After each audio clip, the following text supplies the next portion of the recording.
Live from WBFF in Baltimore, this is Fox 45 Early Edition. Good morning, everyone. It is Monday, March 13th. I'm Megan Gillen. Thank you for waking up with us.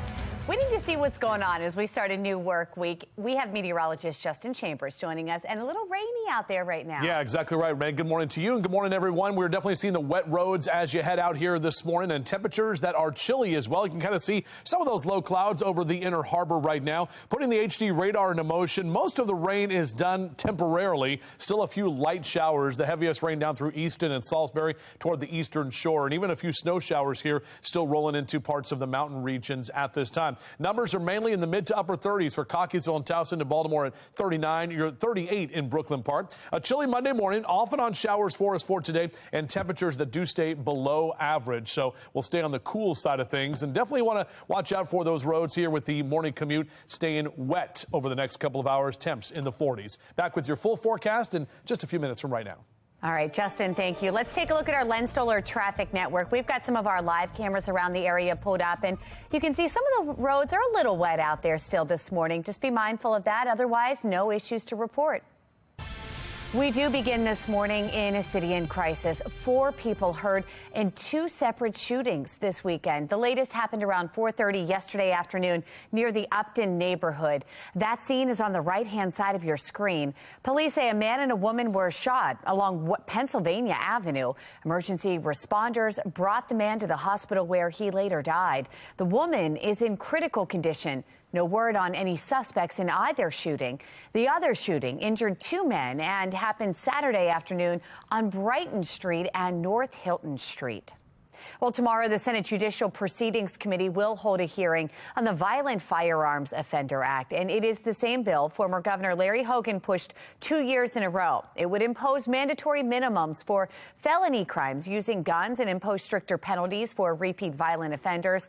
A House committee held a hearing on the bill last week. The bill has passed in the Senate before, but it's never cleared the House. Fox 45 News pressed the Senate president on the future of the bill earlier this month. So is there appetite for that bill? I think it's in consideration, something that I support. I think we're having conversations across both chambers about what might be feasible. There's a lot more work that has to go to make sure that we have real safe communities.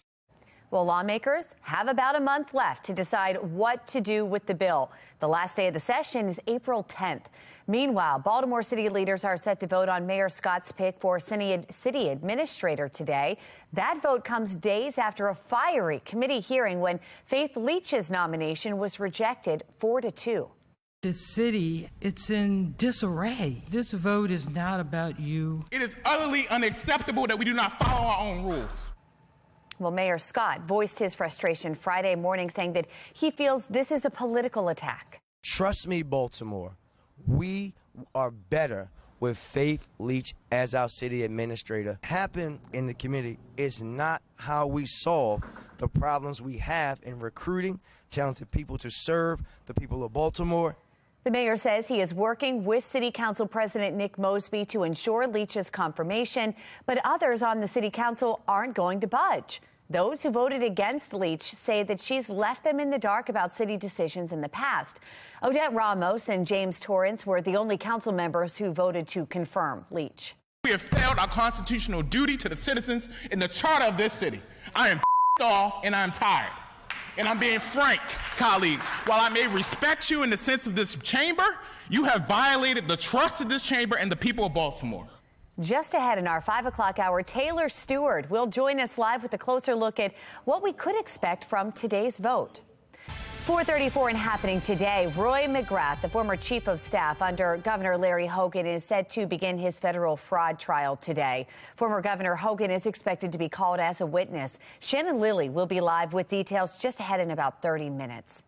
Time now 4:34, and Fox 45 News continues to demand answers about the State Department of Education report card showing Baltimore City has more low-rated schools than any other school system.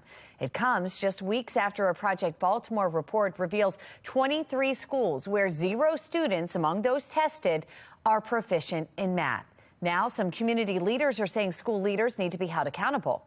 This is people who are not doing their jobs. I don't think are capable of doing their jobs. I think they're incompetent. I think they're more than incompetent, to be frank with you. Everybody in the school system, particularly the CEO, needs to be held accountable for this. Previous report card from the state showed Baltimore is having 12 one-star schools. The number of failing schools more than doubled over the last 3 years. Meantime, the district's four-year graduation rate remains the lowest in the state, with less than 69% of students finishing high school with a diploma. In a statement, City School CEO Dr. Sonia Santelises addressing the bad results of this report card, saying she is not surprised, adding that we strongly believe that we have strategies that over time will lead to enhanced student achievement. I happen to know your CEO. I know that she's smart. I know that she's innovative, and I know that she wants to get work done. The failure here is not our students. The failure here is our school administration. Well, Carl Stokes, a former Baltimore City Council member, calls both the results and the school CEO's response unacceptable. Former Virginia Secretary of Education Gerald Robinson, that you heard from there, says that it is time to bring some new voices to the discussion and into Baltimore City classrooms. Get people who are in the school system or who went to the school system to come back and serve as role models, because if we think we're going to create a strong Baltimore without strong schools but also a bold message, we're fooling ourselves. Our Project Baltimore team has done extensive reporting into the failures within city schools. You can find their reports on our website, foxbaltimore.com/Project Baltimore. Baltimore City Public Schools looking for potential educators just ahead when the next teacher job fair takes place. And chilly rain for your morning commute. Meteorologist Justin Chambers will let us know when it starts to dry up. Time now 4:36, and you're watching Fox 45 Early Edition. All local, all morning.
4:39 is your time right now on our Weather Authority forecast. A little bit of a rainy start to your morning. Now, we're not dealing with a lot of rain. It's mainly mist right now. Most of the heavy rain is moving out toward the eastern shore and along the 95 corridor. We're just left over with those wet roads. Temperatures are chilly, so definitely grab a jacket. Have the umbrella with you, too, because we will be tracking off and on showers throughout the day. No need for the sunglasses. Won't see much of the sun for your Monday. And temperatures, too, are going to stay on the chilly side. We'll only get to those mid to upper 40s as we head toward the afternoon. We do have some warmer numbers on the way later this week. We'll talk about that coming up.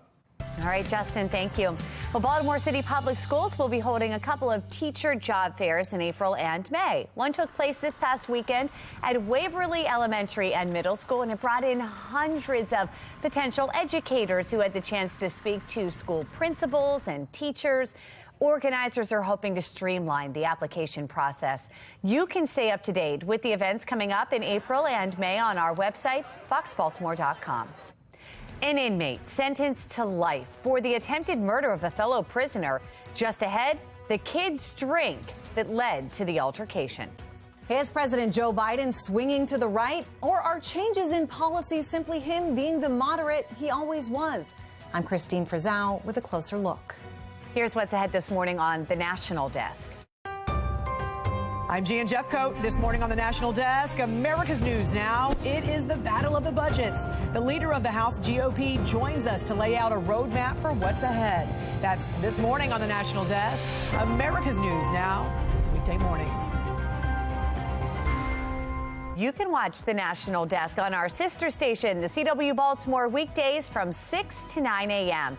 It is 4:41, and you're watching Fox 45 Early Edition, all local, all morning.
It is 4:44 and making headlines this morning. A bizarre story out of Anne Arundel County. 35-year-old inmate Courtney Butler has been sentenced to life in prison for the attempted murder of a fellow inmate over a juice box. Police say the March 2021 attack happened after an argument surrounding the juice box allotment.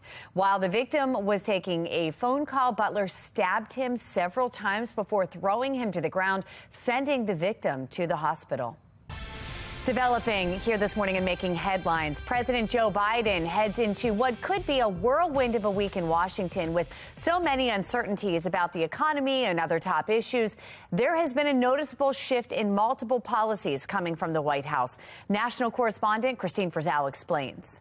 Protect the Arctic! Stop Willow! An $8 billion Alaskan oil drilling project prompting pushback from environmental activists, blaming President Biden for breaking promises. If ConocoPhillips is allowed to drill at Willow, it could pump about 287 million metric tons of climate pollution into the atmosphere. Drilling that much oil is completely out of step with President Biden's climate commitment. While the White House insists the approval of the Willow project is not final, others say it's a done deal. Another line on a growing list of policies viewed as more moderate, even Republican in nature. Y'all are now drilling for oil. You're worried about me? You're putting criminals in jail. We're closing the border. Following a recent decision to turn many more migrants away, the Biden administration also signaling it may start detaining families, a policy implemented by former President Trump that was undone by this president. Instead, releasing many of them into the United States as they await asylum hearings. Some Democrats in Washington expressing outrage.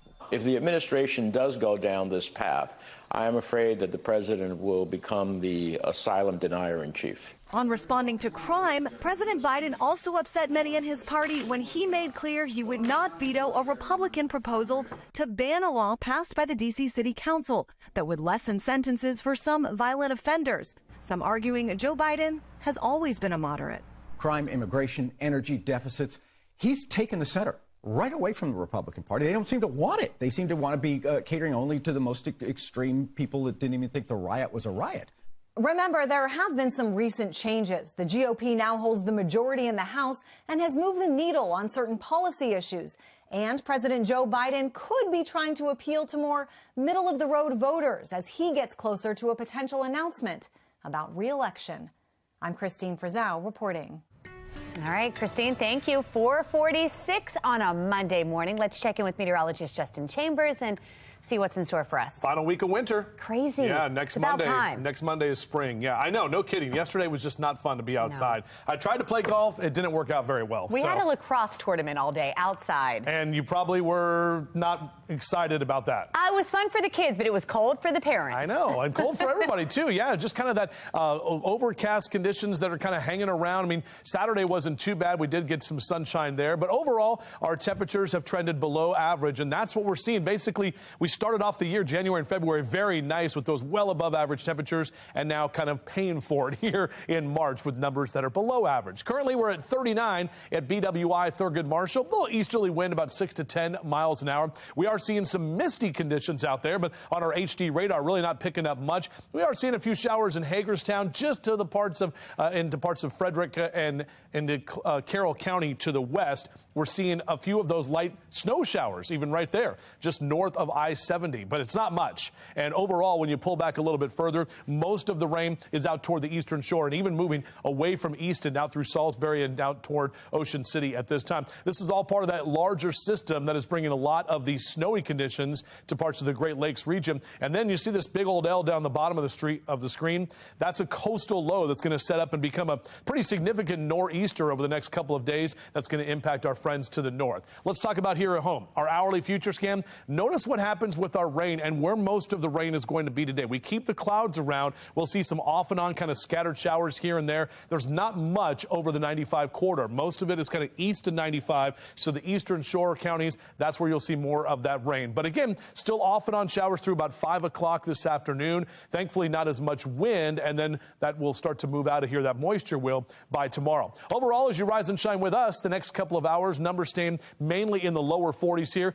Notice our sunrise and sunset times, obviously different with the time change now. At 7:21 is when that sun comes up, but it's up until 7:11 tonight. Also notice 12 hours of day and night getting a lot closer because that spring equinox is next week. Right about 40 in the 8 o'clock hour here if you're hanging out there at Cross Street Market at Fed Hill, and still hanging on to mid 40s. Overall, the temps not very exciting today. Mid to upper 40s with a lot of cloud cover and those off and on showers that we'll see throughout the day for today. So you can see those high temps across Carroll and Baltimore counties, mainly in the 40s. Typically lower 50s is where we are this time of year. Same thing for you, Howard and Arundel counties, basically keeping those mid to upper 40s for our highs, definitely in that below average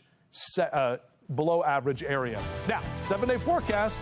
We get the wind picking up tomorrow, but we keep the temps in the 40s. Finally, some lower 50s on Wednesday, Thursday, and Friday. Look at that. Right as we head toward the end of the week, right at the end of the pot of gold, the rainbow there for St. Patty's Day. How about 64 for a high? That should be a pretty nice afternoon. But then we bring some showers in late Friday into Saturday as well for our final weekend of winter. All right, Justin, thank you. Let's take a look at our Len Stoller traffic network. We've got your drive times pulled up. Looking great. No issues. Let's get a check now on mass transit. Mark Jones with the MTA joining us. Good morning, Mark. Good morning, Megan. Good morning, everyone. Out there on the MARC train system, you'll find train 403 on the Penn line and Penn train 505.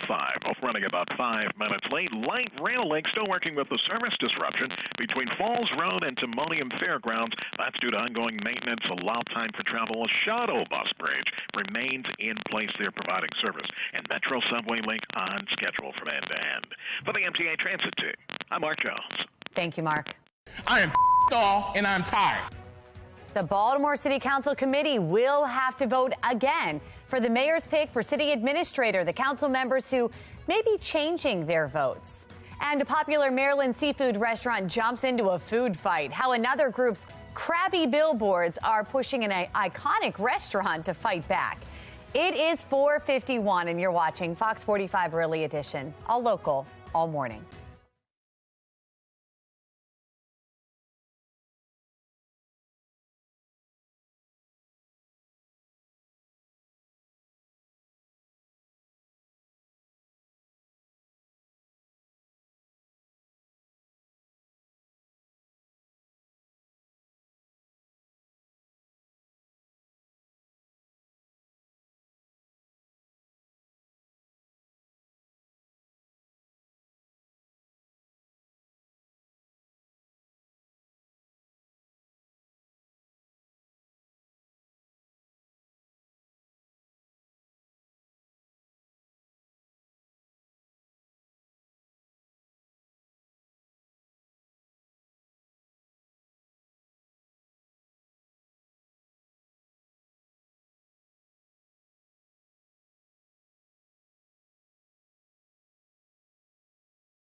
It is 4:53 and developing now. 8 people are dead, 7 others missing after a migrant smuggling boat capsized off the California coast. That boat overturning Saturday night in rough surf at San Diego's Black's Beach. Rescue teams recovered 8 bodies and recovery efforts are underway for 7 others. There's a lot of inshore holes and the rip currents pull very strong. So usually the passengers are wearing a life jacket, and those that we recovered did not have a life jacket. It is possible survivors could have made it to the shore. Skies were foggy and black at the time that the boat capsized. Another boat with 8 people on board made it safely on the beach. Police in Georgia tracked down suspects tied to a string of baby formula thefts. Police say the suspects in this particular case stole baby formula from stores across Tennessee and Georgia. And they also say a lot of this formula was specially made for infants who have dietary issues.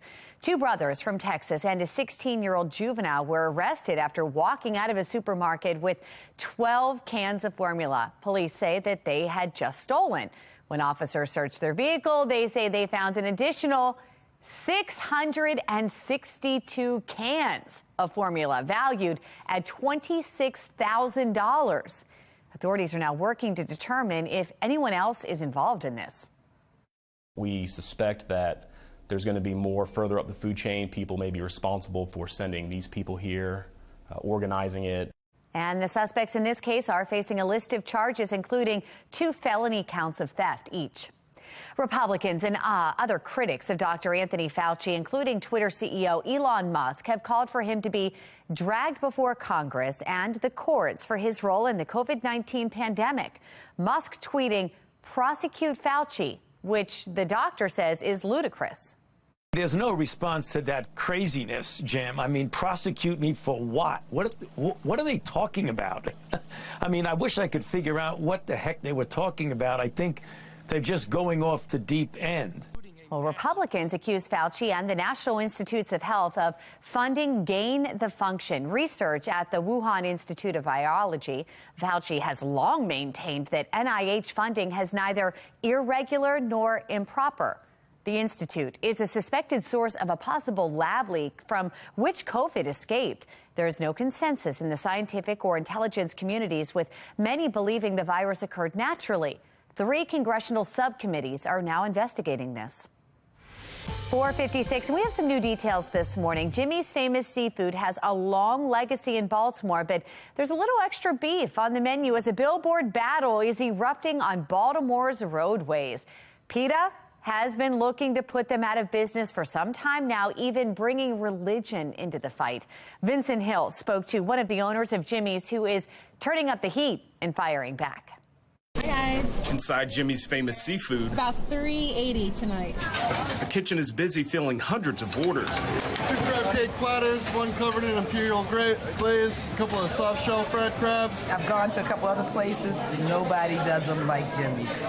Nobody. Absolutely delicious. Their food is serious, especially the seafood. They don't play. People from near and far waiting hours for a plate of what they call some of the best crab cakes in the world. Oh, I love the Krabby Fries and the crab dip. Do Maryland obviously when they're in season, but for right now to keep the doors open and everybody happy, we get them from Louisiana. Tony Menendakis is one of the owners of Jimmy's. It's a blue crab, very tasty. He's been in a fierce food fight with one of his biggest competitors. They have a tendency to make food taste what it's not, right? They try to make vegetables look and eat like seafood. That competitor says Jimmy's food choices are not only unhealthy, they say it's also cruel. Their argument for us is to get some fake meat, I guess, options on our menu. But it's not a rival restaurant making those claims. Behind. It's PETA, suggesting menu items from fish-free fillets to mock lobster and no crab cakes. This issue with PETA has been going on for roughly 4 or 5 years. PETA even putting up this billboard just a block away from Jimmy's and taking a jab at religion in the Lenten season. You're technically allowed to eat seafood during Lent.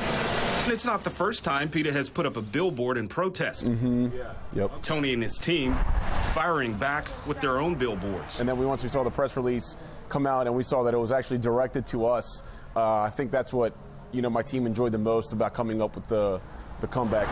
Tony says business hasn't slowed down for Jimmy's famous seafood. Lump crab meat is just succulent. Thank you, Charlie. And he has a message to PETA of his own. If you want to eat vegetables, to each their own. Stop trying to force it down people's throats, right? The former chief of staff under Larry Hogan expected in federal court today. Just ahead, the counts he is facing and why Larry Hogan may become a key witness in this case. And today is round 2 of that contentious confirmation hearing for Faith Leach. The city administrator will tell you what we're expecting today from that vote. Just ahead. Chilly conditions right now and even some light showers. The roads wet as you get up on your Monday. Back with your full forecast. We'll talk about it right here on Good Day Baltimore and Fox 45 Early Edition. Live from WBFF in Baltimore, this is Fox 45 Early Edition.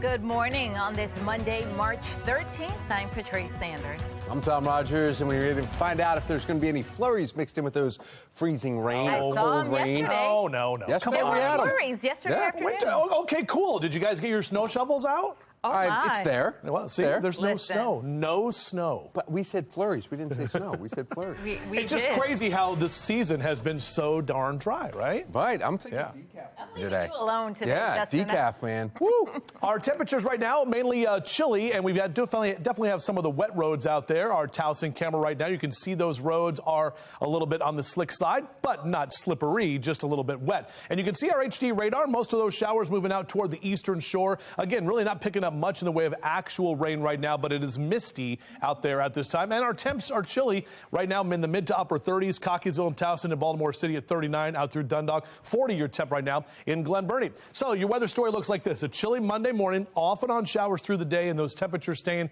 below average for the next couple of hours. Now, I do have a yellow light here on your morning drive because those roads are going to be wet. Numbers staying in the upper 30s and lower 40s over the next few hours. Back with your full forecast in just a few minutes from right now. Any issues on the roads, Tom, with the wet roads at this time? No, looks great. In fact, the flurries did not slow anybody down last night. Looks like we're wide open here in Baltimore and all around the Baltimore region. We have failed our constitutional duty to the citizens in the charter of this city. I am off and I'm tired. And I'm being frank, colleagues. While I may respect you in the sense of this chamber, you have violated the trust of this chamber and the people of Baltimore. Happening today, Baltimore City leaders set to vote on Mayor Scott's pick for city administrator. The vote comes days after a fiery committee hearing when Faith Leach's nomination was rejected by a 4-2 vote. Now, Taylor Stewart is joining us live this morning with a closer look at what we can expect from today's vote. Taylor.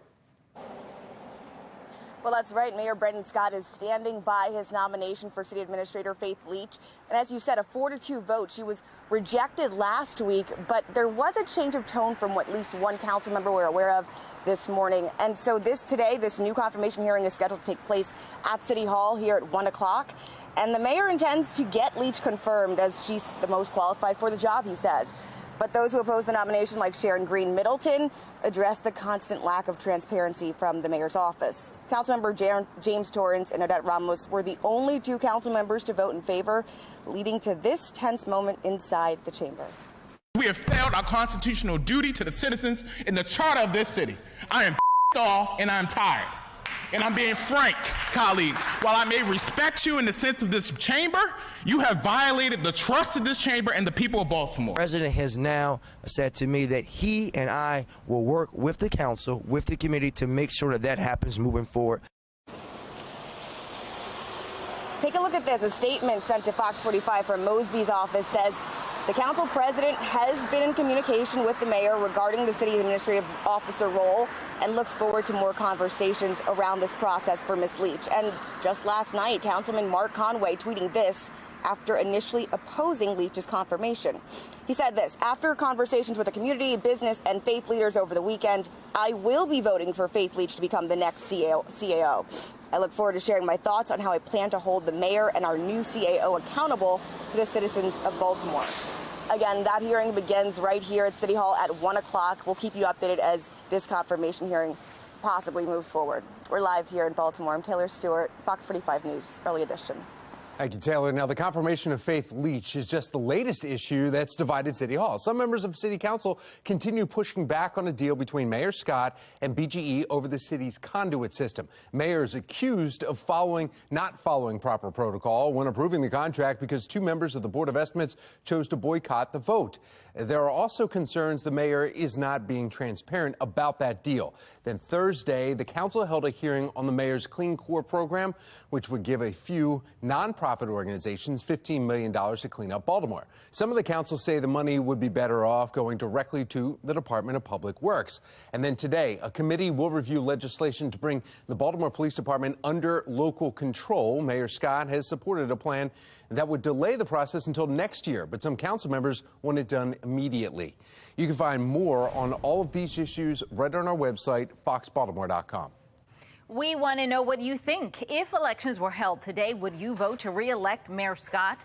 So far, 96% of those who have voted say no. You can head to foxbaltimore.com/vote to weigh in.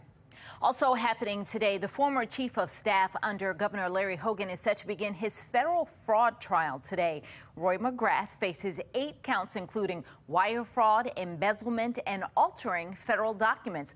Former Governor Hogan is expected to be called as a witness. Shannon Lilly is joining us live this morning from the federal courthouse. She's got a look ahead and at what Hogan is saying about all of this. Shannon. Well, former Governor Hogan, Patrice, is denying knowing anything about McGrath's alleged crimes at the time that they happened. And that goes completely against what McGrath is claiming, that Hogan not only knew about this severance package that he received, but that he approved it. And that is according to Maryland Matters. And so today, right here in federal court, that means that Hogan's statement for the prosecution, he could become a key witness right here in this trial this morning. In fact, speaking of that severance package, let's take a look at what McGrath is being accused of. His federal indictment includes 8 different counts. He's accused of receiving a severance payment worth over $230,000 after voluntarily leaving his job. Now, the former chief of staff also faces state wiretapping violation charges for illegally recording phone calls between himself and Maryland government officials. And again, Governor Hogan has denied knowing anything about the severance agreement. In fact, his office sent out a statement in the fall saying, quote, "Over the last 2 years, our office has been actively assisting in these ongoing investigations. As these cases move forward, we are confident that the justice system will uphold the public trust." Now, this trial is set to begin right here at the federal courthouse at 9 this morning. And according to Maryland Matters, this is just the first of 2 trials involving McGrath. The second was filed in Anne Arundel Circuit Court, and that one is set to take place in July. Reporting live from the federal courthouse, I'm Shannon Lilly, Fox 45 News, Early Edition. We want to make sure that the troubles that exist at one bank don't create contagion to others. Silicon Valley Bank forced to shut down Friday, prompting concerns about the future of small and medium-sized banks. There are now new questions about what caused it and what we can expect to hear from President Biden about it. A newly released state report card shows just how many Baltimore City public schools are failing, what some are suggesting for possible solutions. Some wet roads out there with chilly conditions to kick off your brand new week, the final week of winter. We'll talk about when we'll feel like spring once again. It's coming up.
Welcome back. 5:10 is your time right now, Monday morning, and we are seeing some of those leftover showers that we had from overnight. Right now, looking out over downtown Baltimore, a lot of low clouds hanging around at this time, and those roads are wet, but you can see on our HD radar, we're not getting any actual rain that is falling. We are seeing a few light snow showers that are developing in parts of Frederick County and moving a little bit toward Carroll County as well. On your jogging cast, out for a run or a jog, next couple of hours, roads stay wet in these trails as well. Temperatures in the upper 30s, so make sure to grab that extra layer as you make your way out. We're back with your full forecast. We'll do that in just a few minutes from right now. 5:10, the FDIC is now saying that all insured Silicon Valley Bank depositors will have full access to their money by this morning. Megan Gillen is at our live center, though, with what is now the second largest bank failure in U.S. history. Megan? Yeah, guys, not what you want to see when you go to your bank's website here saying that it's been closed here. But we are getting word here this morning, uninsured depositors can also expect to get an advanced dividend within the next week. The Fed now making additional funding available for more eligible financial institutions. And while the Treasury Secretary Janet Yellen says the government has no plans to bail the bank out, it will take other steps to help. Let me be clear that during the financial crisis, there were investors and owners of systemic large banks that were bailed out, and we're certainly not looking, and the reforms that have been put in place means that we're not going to do that again. Well, taking you live to Capitol Hill, where the government is now offering extra pay to Silicon Valley Bank employees. They can now expect 45 days of employment at 1.5 times their salary. All of this, of course, guys, in hopes of preventing more bank runs in the future. My sense is it is a fairly localized issue. The problem is that we live in a very emotional time where markets are emotional. The reference to, social media as being an accelerator, if you will, of some of that emotion, I think can be problematic. Live now to New York City, where banking regulators have also closed Signature Bank of New York and fired the bank's management. We are told depositors at the bank will have full access to their money, but here's the deal, guys. Regulators say that shareholders and some unsecured debt holders will not be protected. We want to take you live now to the White House. See if we can get this shot for you as we refresh for you. We know President Biden is expected to deliver remarks here this morning on maintaining a resilient banking system, protecting our nation's economic recovery. We'll, of course, keep you posted when that happens.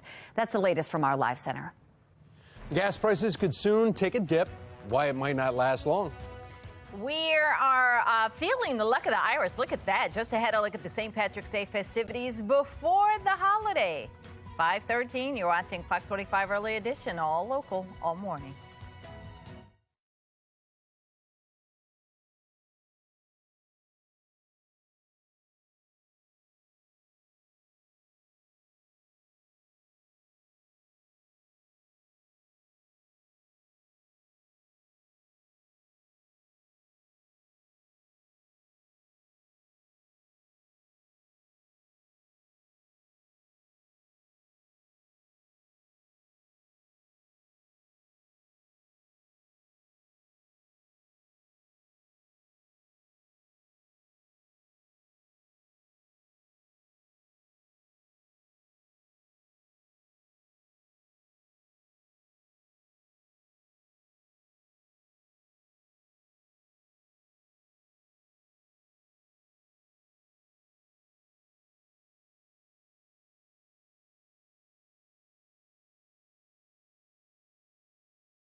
5:16 in your consumer news. Kroger and Albertsons plan to merge in a $20 billion deal.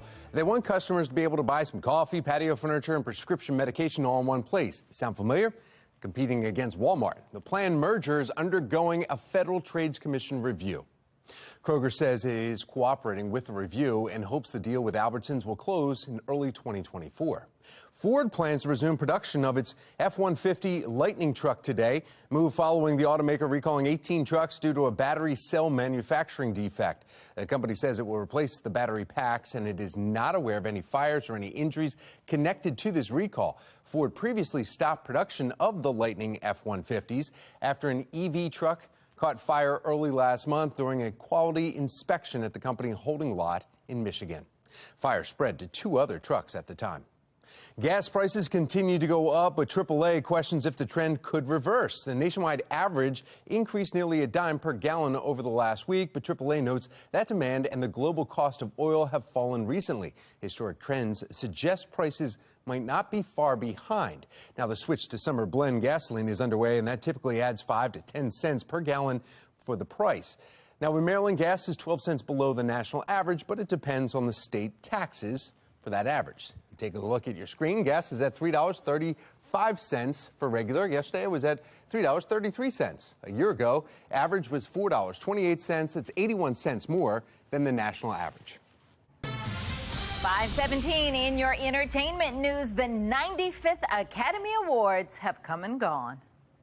And the Oscar goes to Everything, Everywhere, All at Once.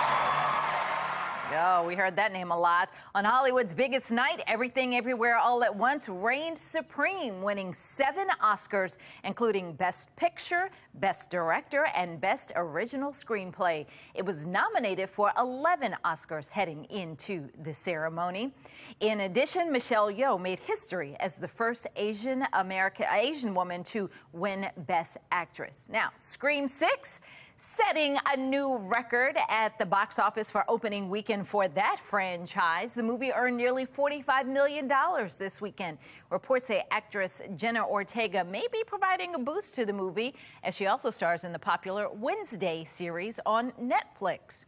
Creed 3 earned more than $27 million at the box office this weekend. The movie starring Michael B. Jordan has now earned more than $100 million. Too good. This Wednesday, Masked Singer welcomes Big Bird, Elmo, Friends for Sesame Street Night, and Jennifer Nettles as the guest panelist.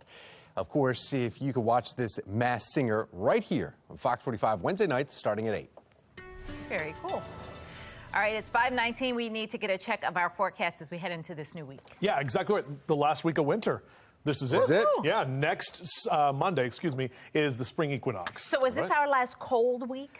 Well, I'd love to say that, Patrice. But, okay. I mean, I looked like next week and I'm like, there's still some like cold. I mean, March has just been not fun to us so far, right? We're talking about this is what we're looking at when you look outside from our Toyota Inner Harbor Sky Cam. Some of that mist that is hanging around. Our next couple of days are going to stay below average. We do have some warmer numbers on the way later this week, right in time for St. Patrick's Day on Friday. So that, I think, will bring some smiles to faces around the area because we do like to celebrate St. Pat's in Baltimore. 39-year temp right now at BWI Thurgood Marshall. Not much in the way of wind, and we're just getting some misty conditions, so it's not actually raining. In fact, when you see this HD radar, it looks pretty dry at this time. A couple of light showers left over Chestertown into Centerville on the eastern shore. Picking up a few light snow showers, at least on the radar, just south of Hagerstown, moving toward Frederick at this time, kind of on I-70 out to the north and to the west of us. Don't think these are really going to hold up too much, but again, may see a few flakes flying like we saw yesterday with a few of those flurries that were around. Most of the heavier rain out toward the eastern shore, moving out toward Delaware. So that's what we're looking at. And when you see the larger picture,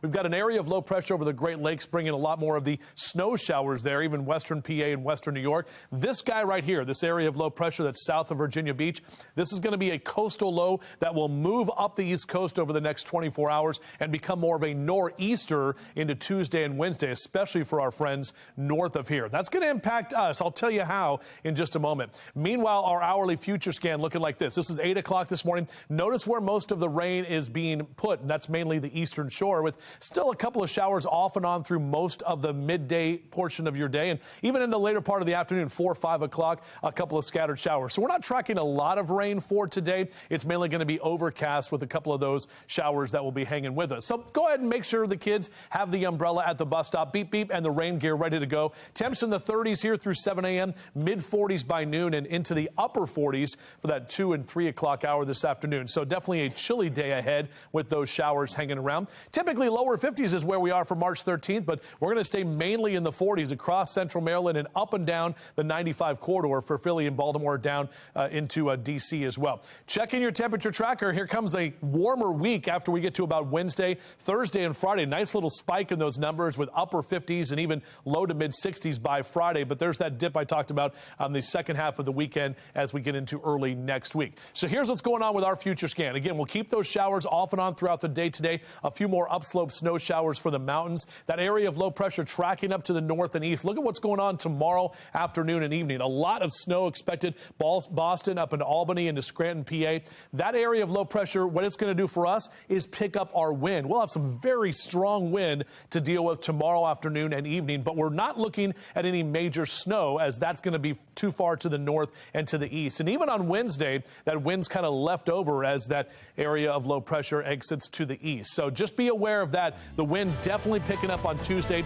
and left over Wednesday, but we do stay mainly dry. Heading toward Thursday and Friday, looking a lot nicer, as I mentioned, with those numbers climbing, and late Friday into Saturday, another round of a few rain showers. Tom?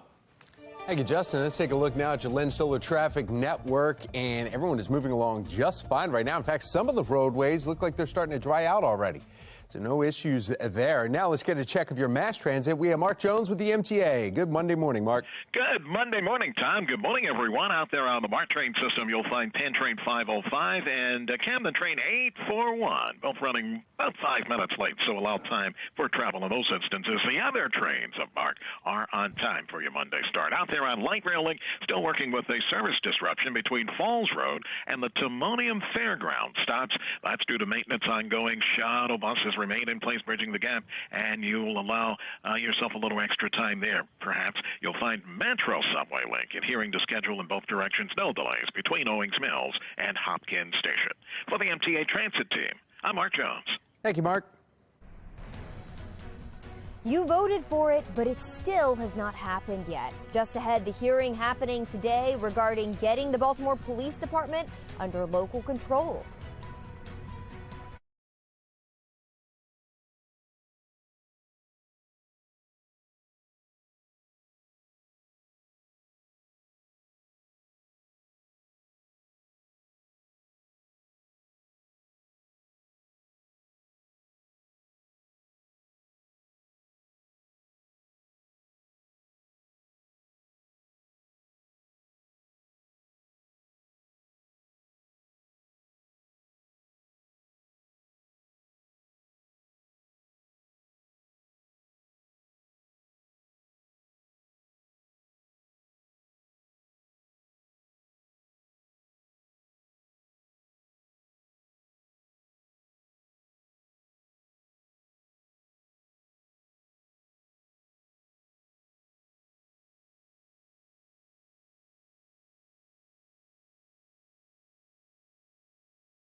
526 and some American Airlines passengers shaken up a little bit after lightning strikes their plane on their way to Salt Lake City. Plane had to be diverted to Idaho. Saw like a really bright flash, and that's when my wife was saying, I thought there was another plane like that was really close to us, and I was like, no, it looked like lightning.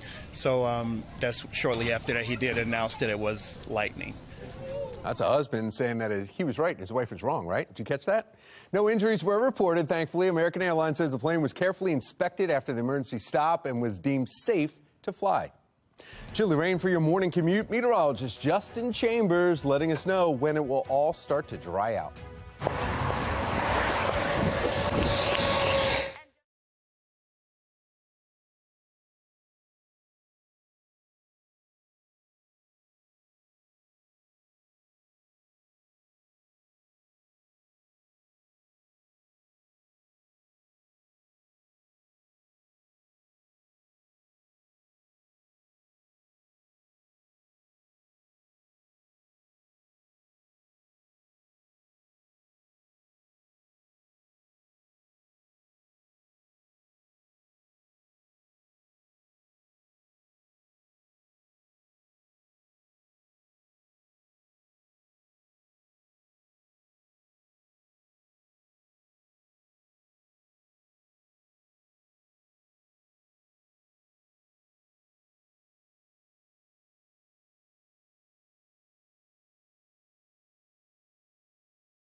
Live from WBFF in Baltimore, this is Fox 45 Early Edition.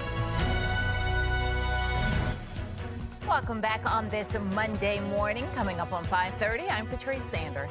I'm Tom Rogers, and it's a cold, chilly start to your day. And do you need the umbrella is the big question. I don't know. I pulled out my big coat, though. Meteorologist Justin Chambers is here. Definitely good to have both of those things. Tom, Patrice, good morning to both of you. Good morning, everybody. Happy Monday. Hopefully you made it through the time change weekend okay. And yeah, we still have some leftover showers. When you look outside, not actually raining, but it is definitely misting at this moment. You can see that here from our Toyota Inner Harbor Skycam. And on our HD radar, a few light showers moving into parts of Frederick. Some of those may move into parts of Carroll County and crossing into Baltimore in the next hour or so. So we'll keep an eye on that. Our temperatures are mainly in the 30s. In fact, pretty much all of us are above the freezing mark. Westminster 37, 39 in Baltimore, 40 in Annapolis. Well, it's a little bit colder in western Maryland at this time. I'm going to keep that yellow light on your morning drive. Mr. Bo says take it slow as those roads will continue to be wet. And over the next couple of hours, numbers mainly in the upper 30s and lower 40s. So only getting to about 47 for our high temps today. Definitely below average. We won't see much of the sun, but that sunrise and sunset time on the bottom of your screen,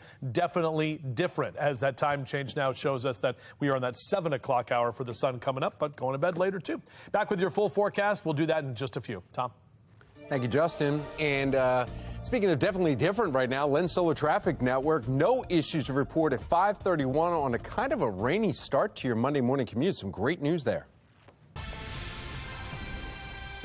happening today, continuing coverage, another push to get the Baltimore Police Department under the city's control faster. Shannon Lilly is joining us live from downtown Baltimore this morning with the controversy over this and the hearing that's scheduled to happen today. Shannon?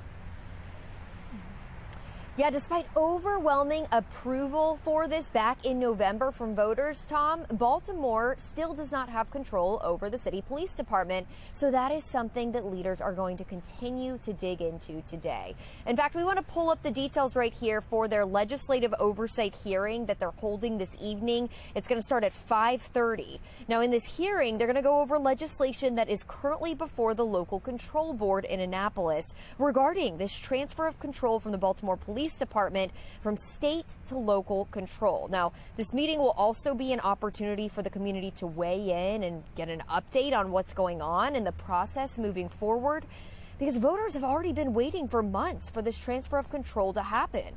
In fact, 82% of you who voted in November voted in favor of Question H, which gave the city full control over the Baltimore City Police Department, but that still has not happened yet.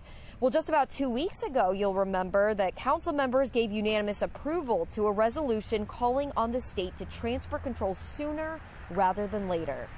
And we want to make sure that happens in June of 2023, not December 2023 and not 2024. Again, the voters have spoken.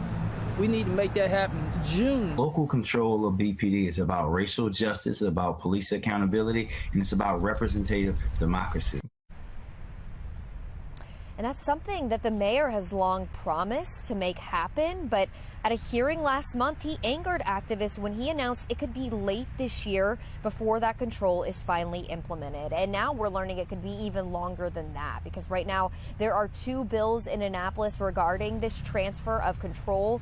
One of them would mean that that happens on June 1st. The other would mean that happens in October of next year. Reporting live in downtown Baltimore, I'm Shannon Lilly, Fox 45 News, early edition. 4 people are hurt in 2 separate shootings this weekend. The latest happened around 4:30 yesterday afternoon near the Upton neighborhood. Police say that a man and a woman were shot along Pennsylvania Avenue. Emergency responders took the man to the hospital where he later died. The woman is in critical condition. There is no word on any suspects in either shooting. Now, the other shooting injured 2 men. That happened Saturday afternoon on Brighton Street, right near North Hilton Street. 5:34 on this Monday, and Fox 45 News continues to demand answers about the State Department of Education report card showing Baltimore City has more low-rated schools than any other Maryland school system. Now, this comes just weeks after a Project Baltimore report revealed 23 schools where 0 students among those tested are proficient in math. And now some community leaders are saying school leaders need to be held accountable.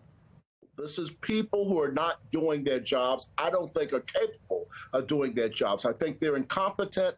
I think they're more than incompetent, to be frank with you. Everybody in the school system, particularly the CEO, needs to be held accountable for this. Taylor Stewart is joining us live this morning with a closer look at the failures within some of the city's schools and the calls now for change. Taylor? Well, there's a lot to pull from this report card. It looks at several benchmarkers, rating schools on attendance, academic achievement, graduation. And in fact, this report card that was just released is worse than the one we saw 3 years ago. Now, at that time, we saw 12 one-star schools in the city of Baltimore. That number, as you just said, now is 29. Now, we spoke with Gerard Robinson. He is an education expert. He's the former Secretary of Education in Virginia, as well as the Florida Education Commissioner. Gerard points to a confluence of issues happening inside and outside of the classroom that he says are all connected to student performance. Take a listen. Our response must be holistic. Public health, gun violence, and families. Get people who are in the school system or who went to the school system to come back and serve as role models, because if we think we're going to create a strong Baltimore without strong schools but also a bold message, we're fooling ourselves. Well, City School CEO Dr. Sonia Santelises addressed the results of this report card, saying she's not surprised, adding that we strongly believe that we have strategies that, over time, will lead to enhanced student achievement. Critics are asking how much longer, though, can students actually afford to wait, seeing that less than 69% of students are graduating in 4 years, according to this report. And that's actually up from what it was just 3 years ago. But that's the latest here on the state of schools here in Baltimore City. We're live outside of City Hall. Our Project Baltimore team has done extensive reporting into the failures within city schools. You can find their reports on our website, foxbaltimore.com/Project Baltimore. I am off and I'm tired. The Baltimore City Council Committee will vote again for the mayor's pick for city administrator. Council members who may be changing their votes. Off and on showers throughout the day today. Just ahead, what we can expect for the rest of the work week. 5:37, you're watching Fox 45 Early Edition, all local, all morning.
Welcome back. Time right now, 5:39. Looking at the big HD radar right there. A few light showers here moving into parts of Frederick County, just to the west of Carroll County at this time, and possibly even picking up a few of those flakes that are flying there, and a few more leftover showers on the eastern shore as well. Temperatures right now mainly in the mid to upper 30s, so it is a chilly start to your Monday, and next 12 hours, well, we don't get much in the way of improvement. Mid to upper 40s is all we're expecting for the afternoon. We do have warmer numbers on the way later this week. We'll talk about that in my 7-day forecast in just a few. Thank you, Justin. Right now, 3 women from Texas are missing in Mexico after traveling there nearly 3 weeks ago. Megan Gillen is here with what we're learning this morning and the warning now from the State Department for anyone heading to Mexico for spring break. Megan. Here's what we know right now, guys. Authorities say that these 3 women that you see here behind me crossed into Mexico on February 24th. And where they went was to sell clothes at a flea market in Nuevo Leon. You can see it right on the border there with Texas. We know Mexican authorities, Texas State Police, and the FBI are investigating this right now. Meantime, New information just in this morning from Mexican authorities now confirming the arrest of 5 additional suspects in the kidnapping and deaths of the Americans in Matamoros. That's on top of the guard that was arrested last Monday when officials rescued 2 of the victims. The Gulf cartel issuing a letter claiming responsibility for this attack, saying that it would hand over 5 members involved. At this point, though, guys, it's not confirmed if these are the same 5 men. The State Department now issuing a new level 4 do not travel warning for many parts of Mexico, and that includes where the Americans were killed just on the other side of the border from Texas. They say that drug cartel violence, this is the map here, it's just a serious threat. A pretty important warning here as many prepare to head south for spring break.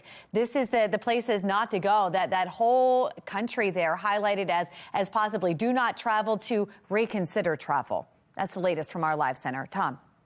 Thank you, Megan. Former chief of staff under Governor Larry Hogan set to begin his federal fraud trial today.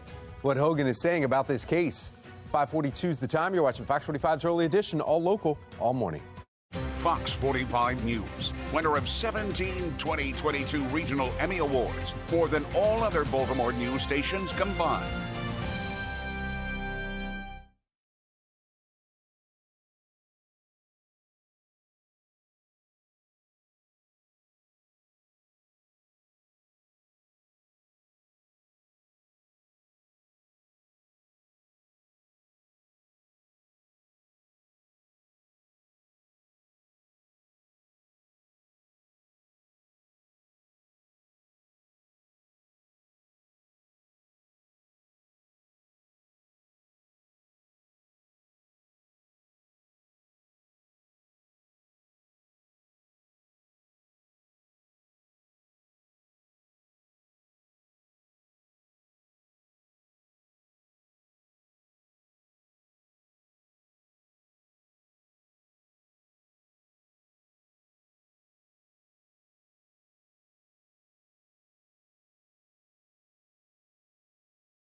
.544, St. Patrick's Day is still a few days away, but hundreds of people celebrated early in Baltimore City this weekend with the Shamrock 5K Race and Parade. And Fox 45 News photojournalist Sean Mullen takes us to the festivities.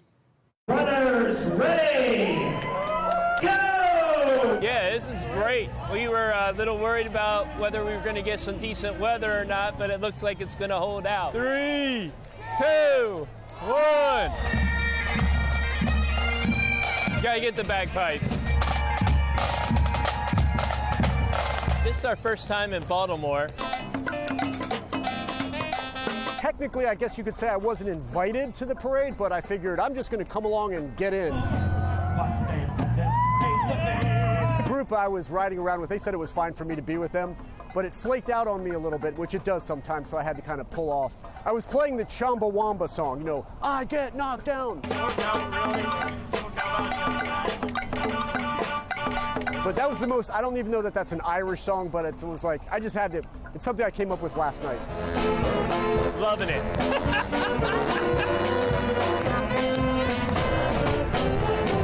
It's quite a spectacle.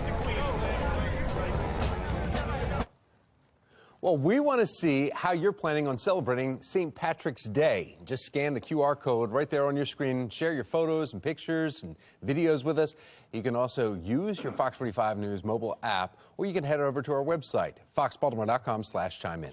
Well, I want to know what the weather is going to be on St. Patrick's Day, and that will determine, how you celebrate. And the good news for that day is we're going to see temps in the 60s. Nice. Well, nice, right. mild Friday. Some showers Friday night and Saturday, but overall Friday is looking pretty good. In fact, that's the best day of the week temperature-wise, guys. And we still have to deal with some of these chilly temperatures. This is the final 7 days of winter, as next Monday is the spring equinox, the official first start of at least astronomical spring. Our Mile 1 Auto Group cam showing us the roads are a little bit wet out there in Towson this morning. We had some of those rain showers that moved through, especially in the overnight hours. Right now on our HD radar, we're not really picking up much in the way of actual rain. A few light showers here on I-70 to the west, especially to the west of Frederick, even being picked up on the radar as a few snowflakes that are flying out there, and some of that moving a little bit toward the western part of Carroll County at this time. Most of the heavier rain is moving out of our state, so still north of Easton, out towards Salisbury in the Ocean City area. That's where we're seeing some leftover rain showers. What we've got going on here, a couple of areas of low pressure, one over the Great Lakes region bringing snow showers to western New York and western PA as well. And the area to the south, this area of low pressure is a coastal low south of Virginia Beach. This is going to actually be moving up the east coast over the next couple of days, and that's going to turn into a nor'easter that's going to bring some significant weather impacts to our friends to the north. And it'll impact us here too. And I'll talk about the wind that's going to be an issue coming up in just a second. Now let's talk about the rain for today. Our hourly future scan, again, off and on showers throughout the day. It's not looking too exciting in terms of any kind of heavy rain, but it'll be overcast through most of the day today. And again, a couple of light showers here and there into that 3, 4, and 5 o'clock hour. Most of the rain is going to be east of 95. So a lot of you on the eastern shore will see more rain than we'll see here through the 95 corridor. And eventually some drier air is going to be working in later tonight as those winds shift. Overall, as you rise and shine with us, grab that cup of joe, and numbers in the upper 30s and lower 40s for the next couple of hours. Obviously, those sunrise and sunset times different since we are now past that time change and into daylight saving time. 40 here in the 8 o'clock hour if you're hanging out there at Cross Street Market. We'll be in the mid 40s through noon. Overall, mid to upper 40s. That's about all we're going to see as we head toward the later part of the day today. Kind of an overcast and gray day, similar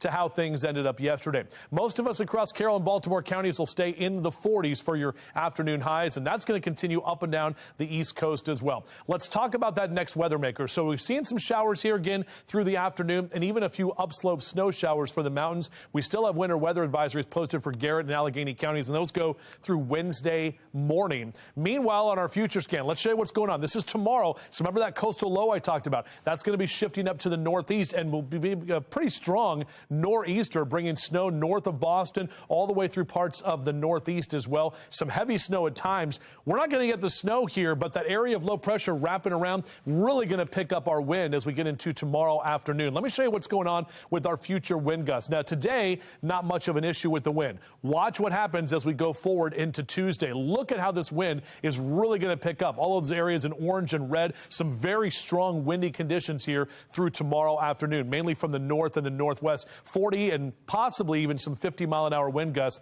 on Tuesday. So definitely will be a windy afternoon, and even some of that wind left over into Wednesday as well. But we do stay dry, so our numbers are going to be in the 40s. It'll feel a lot colder than that tomorrow. Back to the lower 50s, less wind Wednesday. And again, Thursday and Friday looking very nice with upper 50s and even mid-60s coming on Friday. Patrice? All right, Justin, thank you. Looking now at the Lynn Stoller traffic network and our drive times at this early hour. Even with a little bit of a slick road out there, you're doing fine. No issues to report. Your longest commute, just 9 minutes. Let's take a look now from the Lynn Stoller mobile track. Our photographer Graham is on 795, heading north. You see the shine on the roads there, but looking clear at this hour. Let's get a check of mass transit. Here's Mark Jones with the MTA. Hi, Mark. Good morning, Patrice. Good morning, everyone out there on the MARC train system. We've got train 511 on the Penn line and Penn train 407 operating with 5-minute delays. The other trains of MARC are on time for the commute start. Light rail length all has that service disruption still with us between Falls Road and the Timonium Fairgrounds. That's due to maintenance ongoing. Shuttle buses remain in place, bridging the gap in both directions on light rail link. Metro Subway link good to go for travel. No delays or difficulties between Owings Mills and Hopkins Station. For the MTA Transit team, I'm Mark Jones. Thank you, Mark. Is President Joe Biden swinging to the right, or are changes in policy simply him being the moderate he always was? I'm Christine Frizzau with a closer look. Baltimore County investigating a vehicle fire. Just ahead, how the fire started and how the owner of the car is doing. 5:51, you're watching Fox 45 Early Edition, all local, all morning.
Happening now, President Joe Biden is heading into what could be a whirlwind of a week in Washington. With so many uncertainties about the economy and other top issues, and there has been a noticeable shift in multiple policies coming from the White House. National correspondent Christine Frizzau explains. Protect the Arctic! An $8 billion Alaskan oil drilling project prompting pushback from environmental activists, blaming President Biden for breaking promises. If ConocoPhillips is allowed to drill at Willow, it could pump about 287 million metric tons of climate pollution into the atmosphere. Drilling that much oil is completely out of step with President Biden's climate commitment. While the White House insists the approval of the Willow project is not final, others say it's a done deal. Another line on a growing list of policies viewed as more moderate, even Republican in nature. Y'all are now drilling for oil. You're worried about me? You're putting criminals in jail. We're closing the border. Following a recent decision to turn many more migrants away, the Biden administration also signaling it may start detaining families, a policy implemented by former President Trump that was undone by this president. Instead, releasing many of them into the United States as they await asylum hearings. Some Democrats in Washington expressing outrage. If the administration does go down this path, I am afraid that the president will become the asylum denier in chief. On responding to crime, President Biden also upset many in his party when he made clear he would not veto a Republican proposal to ban a law passed by the D.C. City Council that would lessen sentences for some violent offenders. Some arguing Joe Biden has always been a moderate. Crime, immigration, energy deficits. He's taken the center right away from the Republican Party. They don't seem to want it. They seem to want to be catering only to the most extreme people that didn't even think the riot was a riot. Remember, there have been some recent changes. The GOP now holds the majority in the House and has moved the needle on certain policy issues. And President Joe Biden could be trying to appeal to more middle-of-the-road voters as he gets closer to a potential announcement about re-election. I'm Christine Frizzau reporting. Former Vice President Mike Pence pulls no punches in criticizing his former boss for the January 6th Capitol riot. Pence said, quote, Trump was wrong in remarks that he made at the Gridiron dinner attended by politicians and journalists. That is according to the Associated Press. Pence says that Trump had, quote, no right to overturn the election, adding that Trump's, quote, reckless words endangered his family and everyone at the Capitol that day. Trump is seeking to return to the White House. Pence is also a possible contender in 2024. Republicans and other critics of Dr. Anthony Fauci, including Twitter CEO Elon Musk, are calling for him to appear before Congress and the courts for his role in the COVID pandemic. Musk tweeted, prosecute Fauci, which the doctor says is ludicrous. There's no response to that craziness, Jim. I mean, prosecute me for what? What are they talking about? I mean, I wish I could figure out what the heck they were talking about. I think they're just going off the deep end. Republicans accuse Fauci and the National Institutes of Health of funding gain-of-function research at the Wuhan Institute of Virology. Fauci has long maintained that NIH funding was neither irregular nor improper. The institute is a suspected source of a possible lab leak in which COVID escaped. There's no consensus in the scientific or intelligence communities, with many saying the virus occurred naturally, but a lot more are now turning to the lab. Today is the deadline for the Maryland Attorney General's office to deliver part of its report on the history of sexual abuse in the Catholic Archdiocese of Baltimore. That's according to the Baltimore Sun. The report details the way clergy and other church officials sexually abused more than 600 children and young adults over 8 decades, as well as the church's efforts to cover up that abuse and silence victims. Turning over a redacted report to a judge is the next step toward making it public. Many of the perpetrators and enablers named in the report will not be public initially, as the judge who ordered the report made public also ruled those people should be given the chance to argue whether they should remain anonymous. The judge wrote he may order a less redacted version of the report to be released in the future. Round two in what's been a contentious nomination process for the city administrator, why Mayor Brandon Scott is standing by his pick just ahead. The former chief of staff under Larry Hogan is set to be right here in federal court today. Just ahead, the counts he is facing and why Hogan could become a key witness in this trial. We want to make sure that the troubles that exist at one bank don't create contagion to others. Officials are trying to contain the chaos of a massive U.S. bank failure. The fears now of a potential domino effect as markets reopen this morning.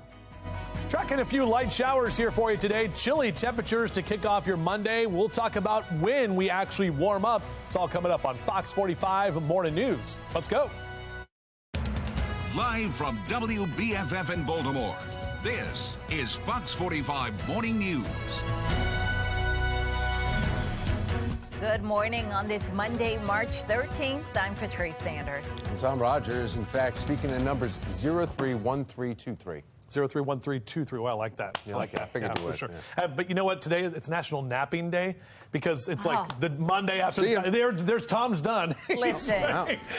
Go ahead. After that's fine with me. daylight saving change. I know, right? It's just kind of that, and then we had to get back to work. We had yesterday to kind of like maybe do it on a weekend, but either way, good morning. It is going to be darker at the bus stop this morning, so put that into your kind of plan for the kids and make sure to take a little extra time because the roads are wet. We're not really dealing with actual heavy rain. In fact, most of the rain moved through in the overnight hours, just a couple of leftover light showers and a few snow showers being picked up in parts of western Maryland, in parts of Frederick County. So you may see a few flakes flying if you have to head there west on I-70. Mid to upper 30s is where we are starting off your 6 o'clock hour this morning. So make sure to get that jacket on for you and the kids. We'll deal with some off and on showers throughout the day today, and those temperatures unfortunately staying below average today and tomorrow as well. So I'm keeping the yellow light there. Mr. Bo says take it slow. Again, those roads a bit wet this morning from the rain that we saw last night. Back with your full forecast in just a few minutes from right now. Seems like it's been quiet out there, Tom. I haven't heard much in the way of the traffic department. You are correct, sir. There is really no issues to report. One disabled vehicle on 50 not causing any delays, and that's just right before you get to the Bay Bridge. But everyone's moving along just fine, taking their time. In the Len Stoller Traffic Network, you see some of the area cameras for you.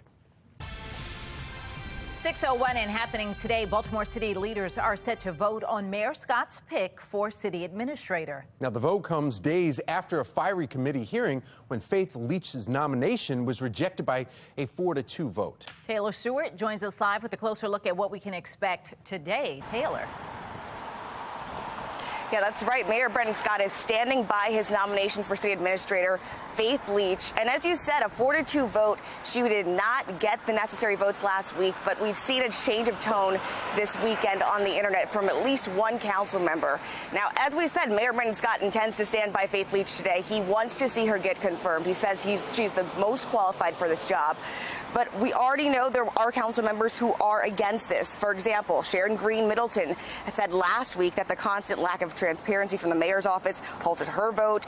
Councilmember James Torrance and Odette Ramos were the only two to vote in favor, leading to this tense moment inside chambers. We have failed our constitutional duty to the citizens in the charter of this city. I am off and I'm tired.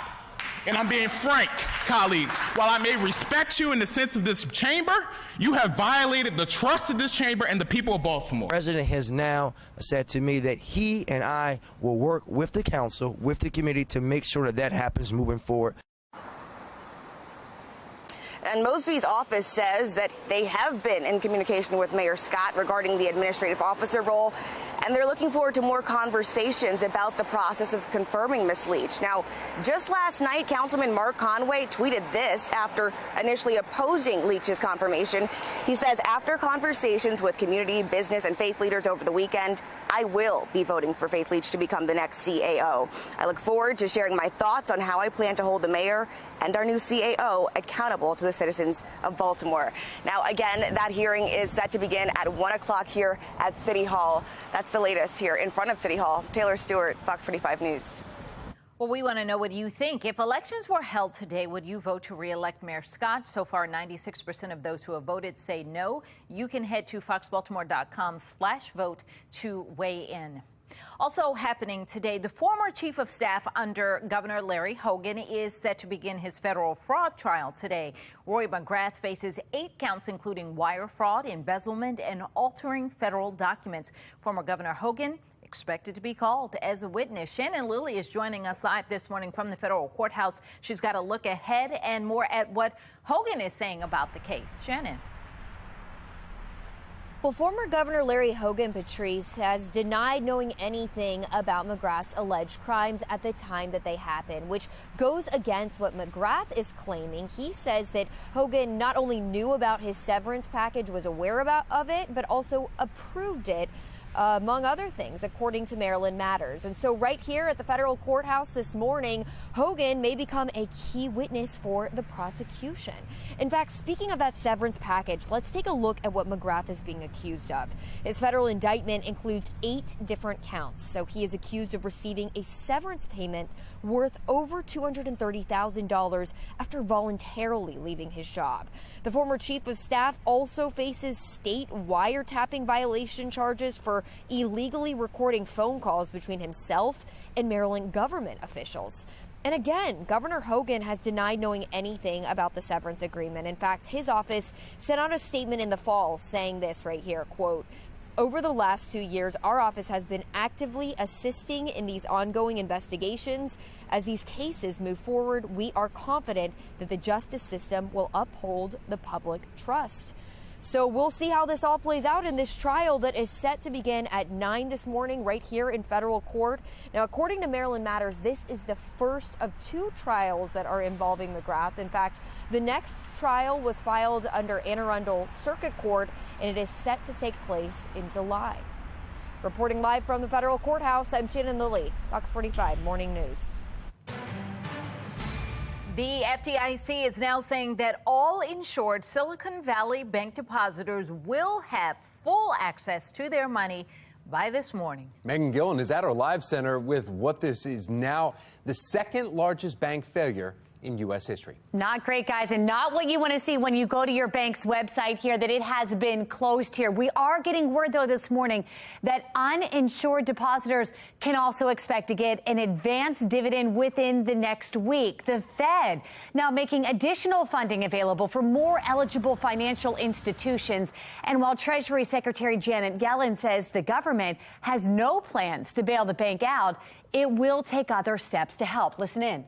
Let me be clear that during the financial crisis, there were investors and owners of systemic large banks that were bailed out, and we're certainly not looking, and the reforms that have been put in place means that we're not going to do that again. Where the government is now offering extra pay to Silicon Valley Bank employees. They can now expect 45 days of employment at 1.5 times their salary. All of this, guys, of course, in hopes of trying to prevent more bank runs in the future. My sense is it is a fairly localized issue. The problem is that we live in a very emotional time where markets are emotional. The reference to, social media as being an accelerator, if you will, of some of that emotion, I think can be problematic. Live now to New York City, where banking regulators have also closed Signature Bank of New York and fired the bank's management. We are told depositors at the bank will have full access to their money, but regulators say that shareholders and also some unsecured debt holders will not be protected by this. Live now to the White House, where President Biden is expected to deliver remarks this morning on maintaining a resilient banking system and also protecting our nation's economic recovery. Just getting word a few minutes ago that could happen at 8 o'clock this morning. We'll keep you posted when it happens. That's the latest from our live center. The failure here is not our students. The failure here is our school administration.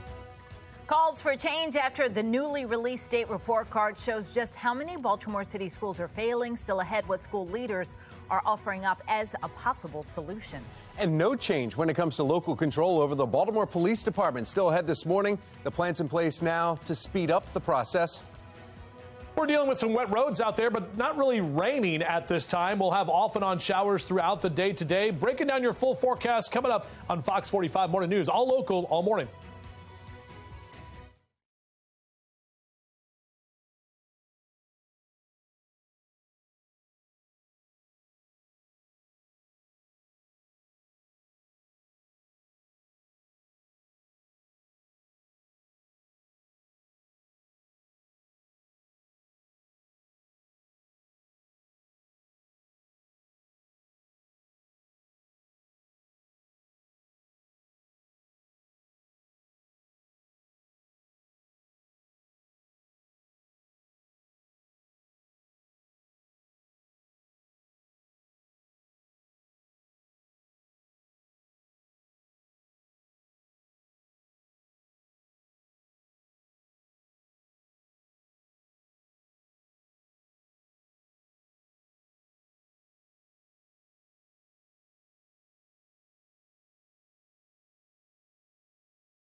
All right, welcome back. 6:11 is your time right now on our Weather Authority forecast. And overall, we are seeing a few of those light showers here. You can see on our HD radar, most of that activity is hanging out in parts of Frederick County and moving into parts of western Carroll County at this time. So still some leftover showers out toward the eastern shore as well. Statewide, our numbers are colder to the west in Oakland and Cumberland, below freezing there. We're in the mid to upper 30s from Westminster and Bel Air over to Baltimore City at 39. So definitely chilly to kick off your Monday. Grab a jacket and grab the umbrella. Really not a need for the sunglasses today because we won't see much of the sun. And remember, sun coming up about an hour from right now, and the time change in full effect as daylight saving time is here. We're back with your full forecast, talking about warmer conditions later this week in just a few minutes.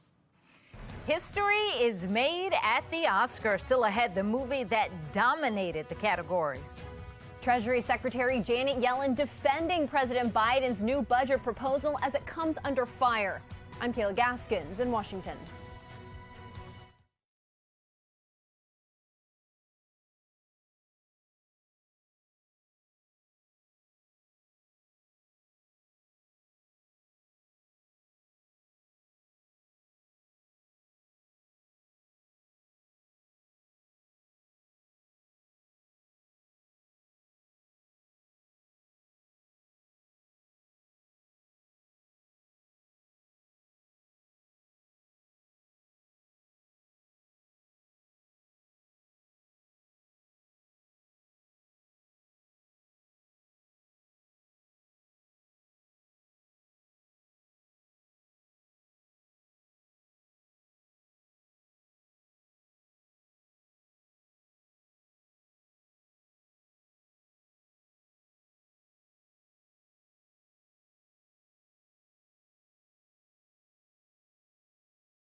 Taking a live look over the White House this morning, where President Joe Biden's newly released budget setting the stage for a political showdown.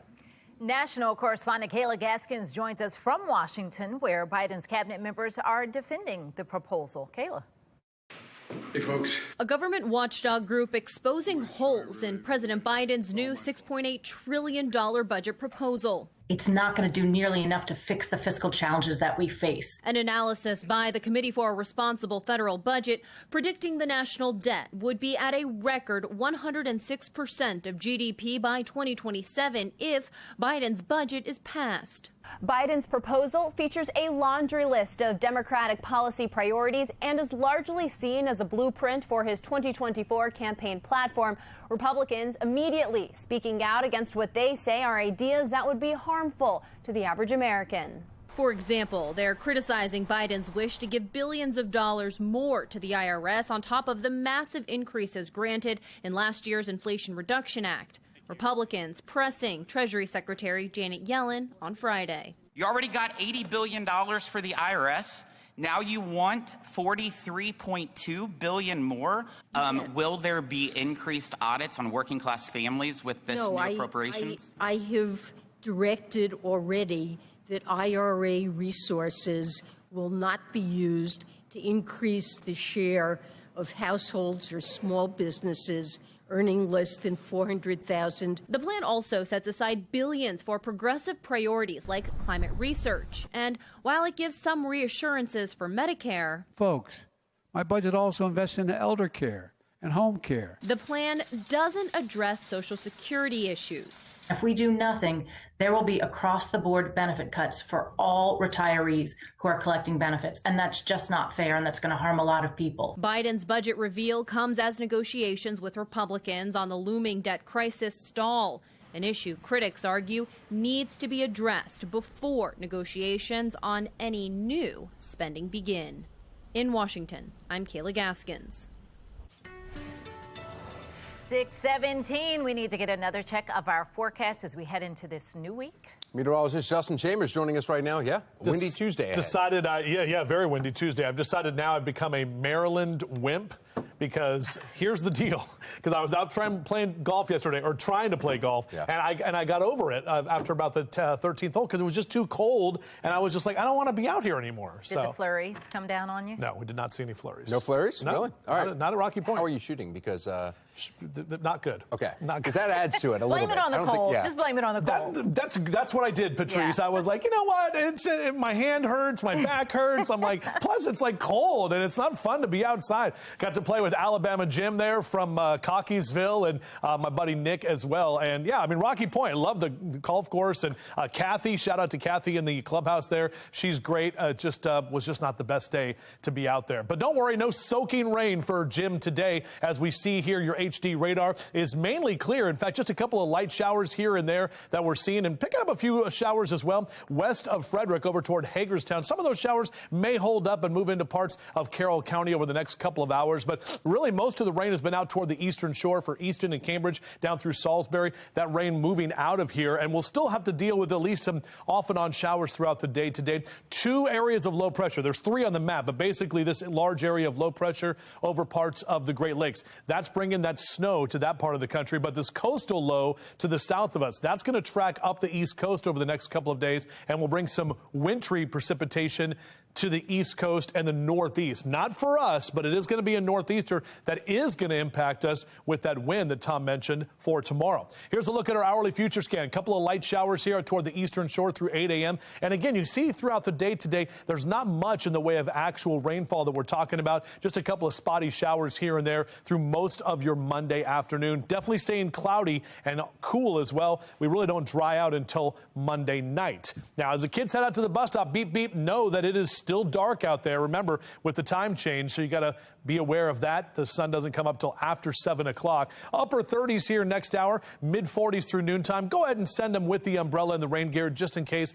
they run into some of those puddles out there. And speaking of golf, on your forecast, yeah, not the best day to play again today. We do have some warmer days later this week. I think Friday is going to be a great day to play some golf on St. Patty's Day. All right, we're talking about low to mid and upper 40s for your highs. And notice our temperature. We do have a warmer week coming once we get into Wednesday, and especially on Thursday and Friday. Nice little above average trend here as we head into our final weekend of winter. Here's what's going on with our future scan. So again, those off and on showers for today. Watch what happens tomorrow. Look at that area of low pressure right there slamming into the east coast and to the northeast, north of Boston, up into parts of Connecticut and into Vermont, New Hampshire, over toward New York. That's where they're going to see a pretty decent amount of snow. But for us, we're going to see the bottom edge of that here, and it's mainly going to be the wind that we're going to have to deal with on Tuesday and even into parts of Wednesday as well. So definitely a windy and cold day tomorrow, with only in the mid 40s for our temperatures for our highs. Back to the lower 50s Wednesday, and as I mentioned, looking nicer as we head towards St. Patrick's Day this upcoming Friday. Let's check in with Mark Jones with the MTA. Good morning, Mark. Happy Monday. Happy Monday, Justin. Happy Monday, everyone. Out there on the MARC train system, you'll find 10 train 511 operating with a delay running about 5 minutes late, along with Camden 845. Certainly a lot of time for travel there. Light Rail Link has that service disruption still with us between Falls Road and the Timonium Fairground stops. That's due to ongoing maintenance, and shuttle buses remain in place bridging the gap there. Expect some delay. Out there on Metro Subway Link, no delays or other issues, on-time service in both directions. For the MTA Transit Team, I'm Mark Jones. Thank you, Mark. In your entertainment news, the 95th Academy Awards have come and gone. And one film was able to win Everything Everywhere All at Once.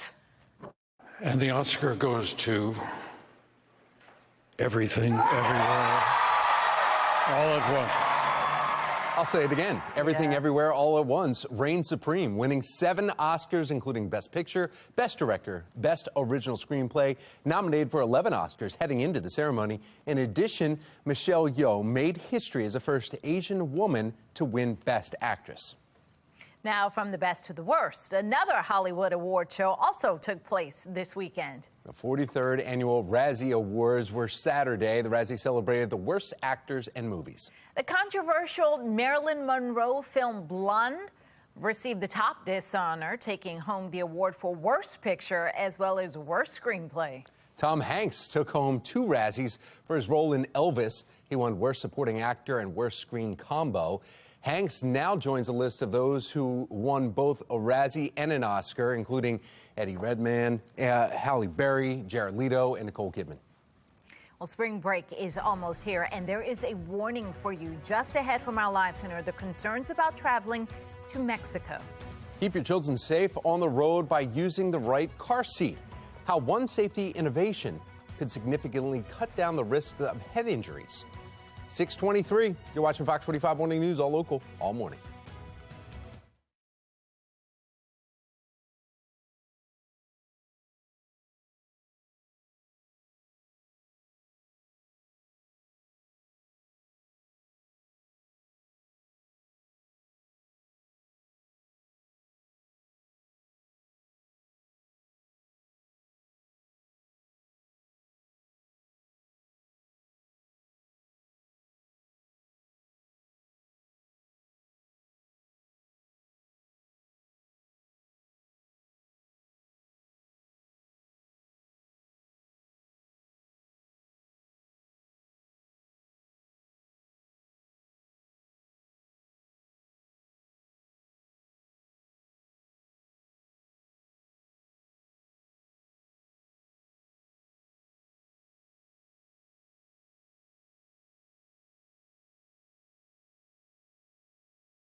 .625 now to your consumer reports. Car seat technology has improved dramatically since they were first introduced decades ago. And Consumer Reports says its tests show one safety innovation could significantly lower the risk of head injuries.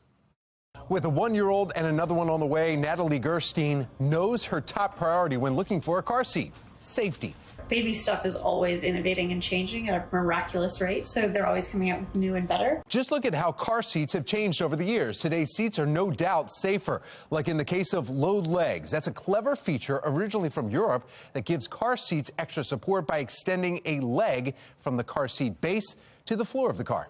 It allows for crash forces to be absorbed more so by the car seat and the load leg, and less crash energy to be transferred to your child occupant. Consumer Reports crash testing shows the added safety benefit of a load leg as it limits both the car seat and the child's motion. We've found that when using infant-sized dummies, that there was an average 46% reduction in head injury risk for seats that have a load leg versus those that don't have a load leg. You can expect to pay more, though, for that extra margin of safety. For example, Consumer Reports' top-rated infant seat from Kleck offers excellent crash protection with its load leg.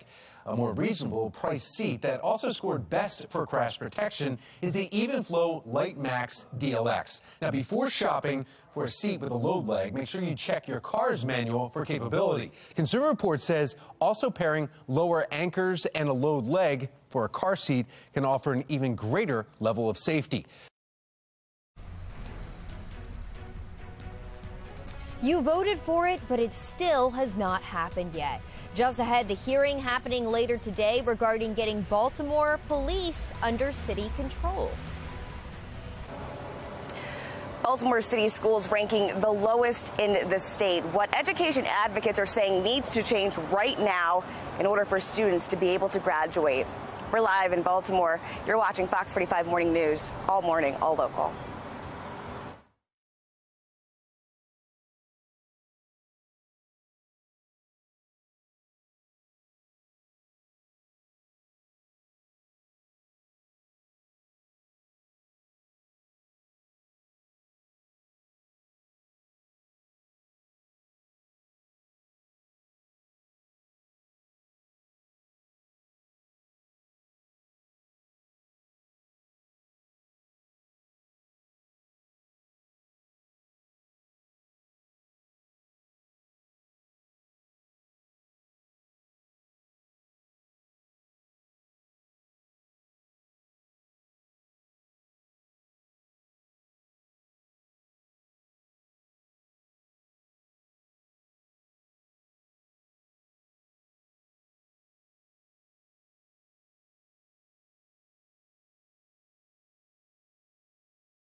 Live from WBFF in Baltimore, this is Fox 45 Morning News. Welcome back on this Monday morning. 6:30 is the time. I'm Patrice Sanders. I'm Tom Rogers. We need to find out exactly how cold it's going to feel today when you're walking down to the bus stop. Meteorologist Justin Chambers has a look at that. Yeah, and remember, darker at the bus stop here, at least for the next 30 or 40 minutes before that sun comes up. We won't see much of the sun today, guys. Excuse me, but we are seeing a lot of that cloud cover that'll be around and some off and on showers as well. Looking out over a very kind of foggy look over the Inner Harbor right now. Toyota Inner Harbor Skycam. Not a lot of rain that's actually falling, but our temperatures are chilly. 34 Cumberland, 39 in Baltimore, lower 40s in Salisbury. Up and down the East Coast, most of us are starting off in the 30s and 40s at this time. And you can see on our HD radar, a few leftover showers for you east and out towards Salisbury, and a few showers moving into parts of Frederick that could move into Carroll County here in the next hour or so. So I do still have that yellow light. Mr. Bo says take it slow. Those roads still being just a little bit wet out there over the next couple of hours. Now, we'll only get to the 40s today. Windy conditions tomorrow, so mid-40s. It's going to feel a lot colder than that tomorrow afternoon. And then Wednesday, finally, that wind dies down and our numbers start going back up. Back with your full forecast. We'll do that in just about 15 minutes or so from right now. 6:32 and happening today, another push to get the Baltimore Police Department under the city's control faster. Shannon Lilly is joining us live from downtown Baltimore this morning with the controversy and the hearing that's happening today. Shannon? Yeah, despite overwhelming approval from voters, Tom, back in November, Baltimore still does not have control over the city police department. And so that is something that leaders are going to be really digging into once again today. We want to pull up some information for you on this legislative oversight hearing that's going to be happening this evening at 5:30. And if you take a look right here, you can see that in this hearing, they're going to go over legislation that is currently before the local control board in Annapolis regarding that transfer of control of the Baltimore Police Department from state to local control. Now, this meeting is also going to be an opportunity for the community to come in and weigh in and get an update on what's going on in the process moving forward. Because voters have already been waiting for months for this transfer of control to happen. In fact, 82% of you who voted in November voted in favor of Question H, which gave the city full control of the Baltimore City Police Department. But as we know, that still has not happened. Well, just about 2 weeks ago, you'll remember council members gave unanimous approval to a resolution calling on the state to transfer control sooner rather than later. And we want to make sure that happens in June of 2023, not December 2023 and not 2024. Again, the voters have spoken. We need to make that happen June. Local control of BPD is about racial justice, about police accountability, and it's about representative democracy. And this is something that the mayor has long promised to make happen. But at a hearing last month, he angered activists when he announced it could be late this year before that control is finally implemented. And we're learning it could be even later than that, because right now there are 2 bills in Annapolis regarding this transfer of control. One of them calls for that to happen on June 1st of this year. The next one doesn't call for it to happen until October of next year. Reporting live in downtown Baltimore, I'm Shannon Lilly, Fox 45 Morning News. 6:34 and Fox 45 News continues to demand answers about the State Department of Education report card showing Baltimore City has more low-rated schools than any other Maryland school system. It comes just weeks after a Project Baltimore report revealed 23 schools where 0 students among those tested are proficient in math. And now some community leaders are saying school leaders need to be held accountable. This is people who are not doing their jobs. I don't think are capable of doing their jobs. I think they're incompetent. I think they're more than incompetent, to be frank with you. Everybody in the school system, particularly the CEO, needs to be held accountable for this. Taylor Stewart is joining us live with a closer look at the failures within some city schools and now the calls for change. Taylor. Well, that's right, guys. That report card looks at several factors like attendance, graduation, academic achievement. And 3 years ago, there was another report card released. That time, we saw 12 one-star schools here in Baltimore. Well, that number's doubled. It's now 29. And we spoke to an education advocate about how to make some change here. Gerard Robinson, he's a former Secretary of Education in Virginia, Florida Education Commissioner. He points to a confluence of issues happening in and outside of the classroom that he says are connected to school performance. Here's what he says needs to change. Our response must be holistic. Public health, gun violence, and families. Get people who are in the school system or who went to the school system to come back and serve as role models. Because if we think we're going to create a strong Baltimore without strong schools, but also a bold message, we're fooling ourselves. City School CEO Sonia Santelises addressed the results from this report card, saying she's not surprised, adding that we strongly believe we have strategies that over time will lead to enhanced student achievement. Well, critics are asking how much longer can students actually afford to wait? Right now, the graduation rate is less than 69% here in Baltimore City.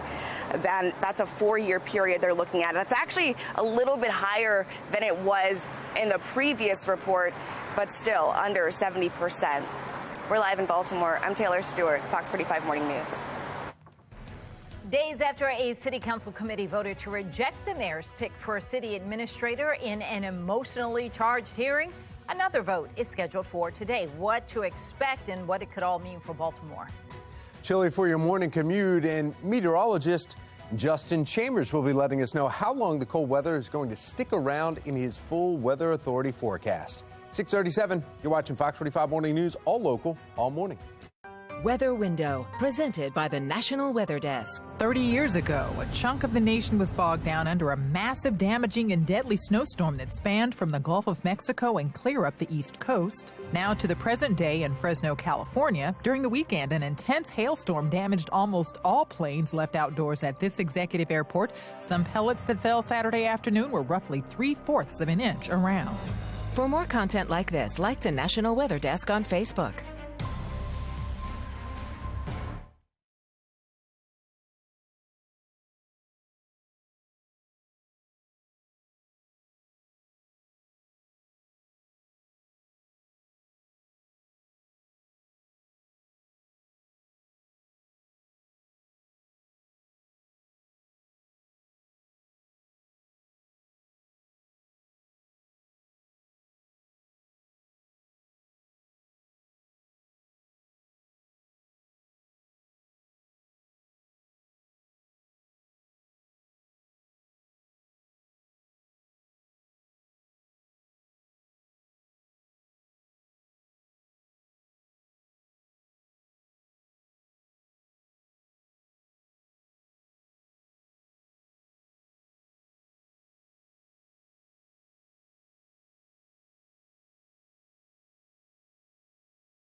.640, and right now, 3 women from Texas are missing in Mexico after traveling there nearly 3 weeks ago. Megan Gillen is here with what we're learning this morning and the warning now from the State Department for anybody who's heading to Mexico for spring break, Megan. That's right, guys. Here's what we know right now. Authorities say that these 3 women you see here crossed into Mexico on February 24th. They went there to try and sell clothes at a flea market in Nueva Leon. You can see right here on the map, it's on the border right there as we zoom in a little bit closer. We know that Mexican authorities, Texas State Police, and the FBI, they are all investigating this right now. Meantime, we've got some new information just in this morning from Mexican authorities now confirming the arrest of 5 additional suspects in the kidnapping and deaths of the Americans in Matamoros. That's on top of the guard that was arrested last Monday, if you remember, when officials rescued 2 of the victims. The Gulf cartel issuing a letter claiming responsibility for that attack, saying that it would hand over 5 members involved. At this point, it's not yet been confirmed, though, if these are, in fact, the same men they were speaking of that were just arrested. Take a look at this, though, as we bring up our smartboard here. The State Department now issuing a new Level 4 do not travel warning for many parts of Mexico. That includes where the Americans were killed just on the other side of the border from Texas there. Some of them showing do not travel in the orange there, and then in the right in the center, reconsider travel. All of those areas here. You can find this on the state website right there. We know that they say drug cartel violence is the serious threat. An important warning, as we mentioned, as many prepare to head south there for spring break. That's the latest from our live center. Tom? Thank you, Megan. Hospitals across our country are facing staffing and resource shortages following the COVID pandemic. In our next half hour, how GBMC is working to ensure patients are receiving safe and quality care. March Madness is here, so lace up your shoes because it's time to dance. Where Maryland's men's and women's basketball teams fall in this year's rankings. 6:42, you're watching Fox 45 Morning News, all local, all morning.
.45 and happening today, the Baltimore City Council will vote on Mayor Brandon Scott's nomination for city administrator for a second time. Taylor Stewart joining us live from in front of City Hall with the latest developments in what's been a heated confirmation process. Taylor? Yeah, that's right. Heated to say the least. Councilmember James Torres was fired up at last week's hearing. But Faith Lee, she was appointed by the mayor. The city asked that voters asked that the mayor do that. And now he says city council will not confirm her. But he's standing by her today. There's going to be another nomination hearing at 1 o'clock. And over the weekend, we saw some movement or some chatter that indicates there may be some council members who may change their votes. We'll have that update for you in about 15 minutes. We're live in Baltimore. Taylor Stewart, Fox 45 News. Also happening today, Roy McGrath, the former chief of staff under Governor Larry Hogan, is set to begin his federal fraud trial. Shannon Lilly joining us live this morning, and we're expecting, Shannon, former Governor Hogan to be called as a witness. Yeah, exactly, Tom. We're expecting, based off of court documents, that he will testify. And in fact, he could become a key witness for the prosecution. That is according to Maryland Matters. Now, McGrath faces 8 counts, and those include wire fraud, embezzlement, and altering federal documents. Now, for some of those alleged crimes, he says that Hogan was aware of them at the time. Hogan is, of course, denying that. So we're going to continue to see how this plays out in this federal trial that's expected to start in just a few hours from now. And coming up in just about 15 minutes, I'll break this down further, plus hear why Hogan's testimony could make such a big difference. Now back to you. Thank you, Shannon. It is 6:47, and we've got to get back over to meteorologist Justin Chambers. It's still weird saying that time, right? Where we have to figure out, all right, it's still dark out, it's 6:47. But yeah. I did like that it was lighter last night. That's what people like. It's the trade-off. It's got dark bus stops, but you get to hang out later, do more things later into the afternoon because that sun's hanging around. Hello, sun, are you out there? Hello. We've got a lot of cloud cover here today. It's going to stay overcast throughout most of the day. Our Toyota Inner Harbor Sky Cam right now showing us that we've got those low clouds kind of hanging around, and really not much in the way of HD radar returns that we're getting. Just a couple of light showers here out toward the eastern shore. A few showers as well, moving just to the west of Frederick into Hagerstown and those areas here. So that's been kind of holding off, not moving toward Carroll County at this time. You can see a few more of those showers out toward the eastern shore, but overall, it's mainly just some of that leftover rain that we had from yesterday. Snow continues to fall in areas of the Great Lakes in western New York and PA, and then this area of low pressure south of Virginia Beach is going to track up the east coast and become a strong nor'easter for tomorrow and into Wednesday. And I've been looking at some of the stuff online. 30 years ago today was that big superstorm, which brought a big blizzard to most of the east coast. I wasn't out here, but if you were around at that time, you probably remember that day. All right, here's a look at our hourly future scan. We are seeing some showers that will develop in that 8 and 9 o'clock hour. Notice most of the green blobs there are east of the 95 corridor. So again, a few stray showers through about noon here. Most of western Maryland will stay dry, and we'll see in that 4 and 5 o'clock hour, again, just a couple of scattered showers here and there before all of that moisture pushes out of here, and we'll get drier air working in later tonight. So as you rise and shine with us next couple of hours, grab that cup of joe, enjoy some breakfast, upper 30s and lower 40s. Again, that sunrise not until 7:21 this morning. On your day planner, hanging out at Owings Mills, we're talking about numbers in the lower 40s through 10 a.m. And as you get to the later part of the afternoon, mid to upper 40s, that's really about it. Again, we'll have a lot of cloud cover hanging around with those 40s sticking with us throughout the afternoon. Typically, lower 50s is where we are this time of year, so most of us a bit colder than that. Up and down the 95 corridor for New York and Philly, down through Baltimore and D.C. Notice our temperature tracker. Those numbers do take a little bit of a dip tomorrow again, but we do have some nicer numbers by the time we get to Wednesday and Thursday. In fact, we're going to be in the mid-60s on Friday, just in time for St. Patrick's Day. So here's what's going on. Our future scan, we keep those showers around today. As we see tomorrow, look at that area of low pressure really slamming the East Coast. The areas north of Boston will get the most snow. What's going to happen with us is we're going to see a big change with the wind that is really going to be whipping through for tomorrow afternoon as well. Some of the models want to bring a few showers through, but overall it's looking very dry. Let me show you this future scan real quick. Look at the wind speeds here for tomorrow afternoon and how strong that wind is going to be. We're talking 30 and 40 mile an hour gusts, even potentially 50 mile an hour wind gusts. So we'll probably have some wind advisories to deal with on your Tuesday. And even though temps will be in the 40s, it's going to feel a lot colder than that. That wind dies down a little bit. Wednesday coming back to the lower 50s for our highs. And as I mentioned, we're drier and warmer as we head toward St. Patrick's Day. 6:50 now. March Madness is officially here. The NCAA men's tournament is set. Alabama, Purdue, Houston, and Kansas are this year's #1 seeds for their respective regions. First 4 of the tournament, Tuesday and Wednesday. The first round officially begins Thursday at noon, and then another round Friday, all right?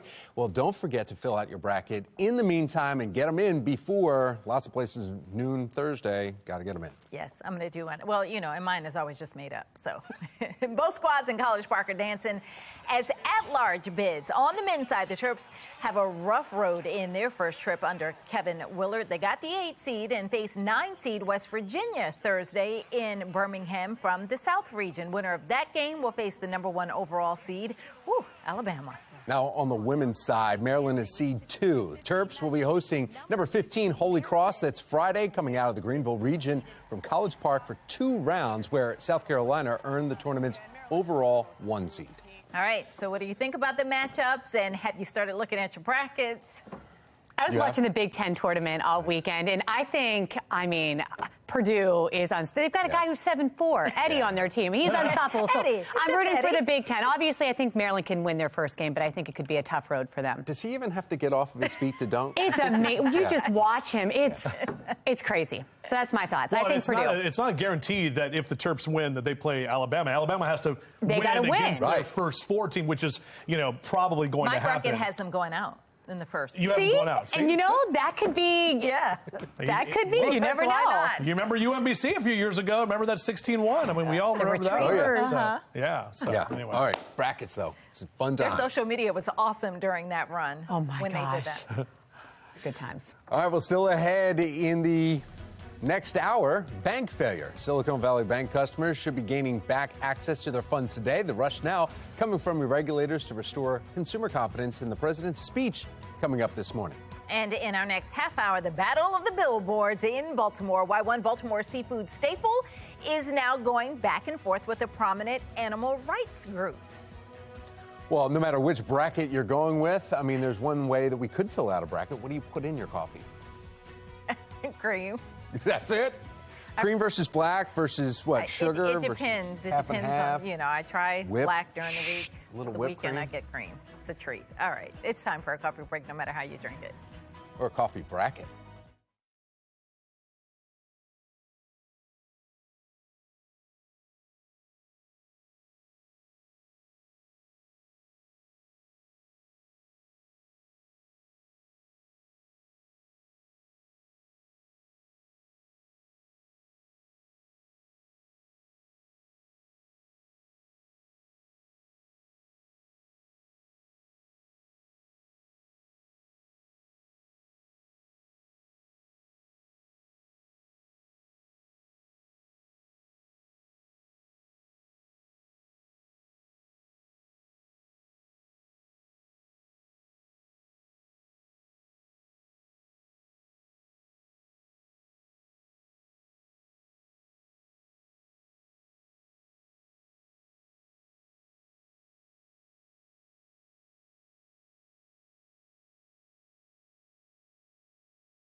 6:55, and the Maryland State Department of Education's report card shows some alarming rankings on Baltimore City Public Schools star ratings.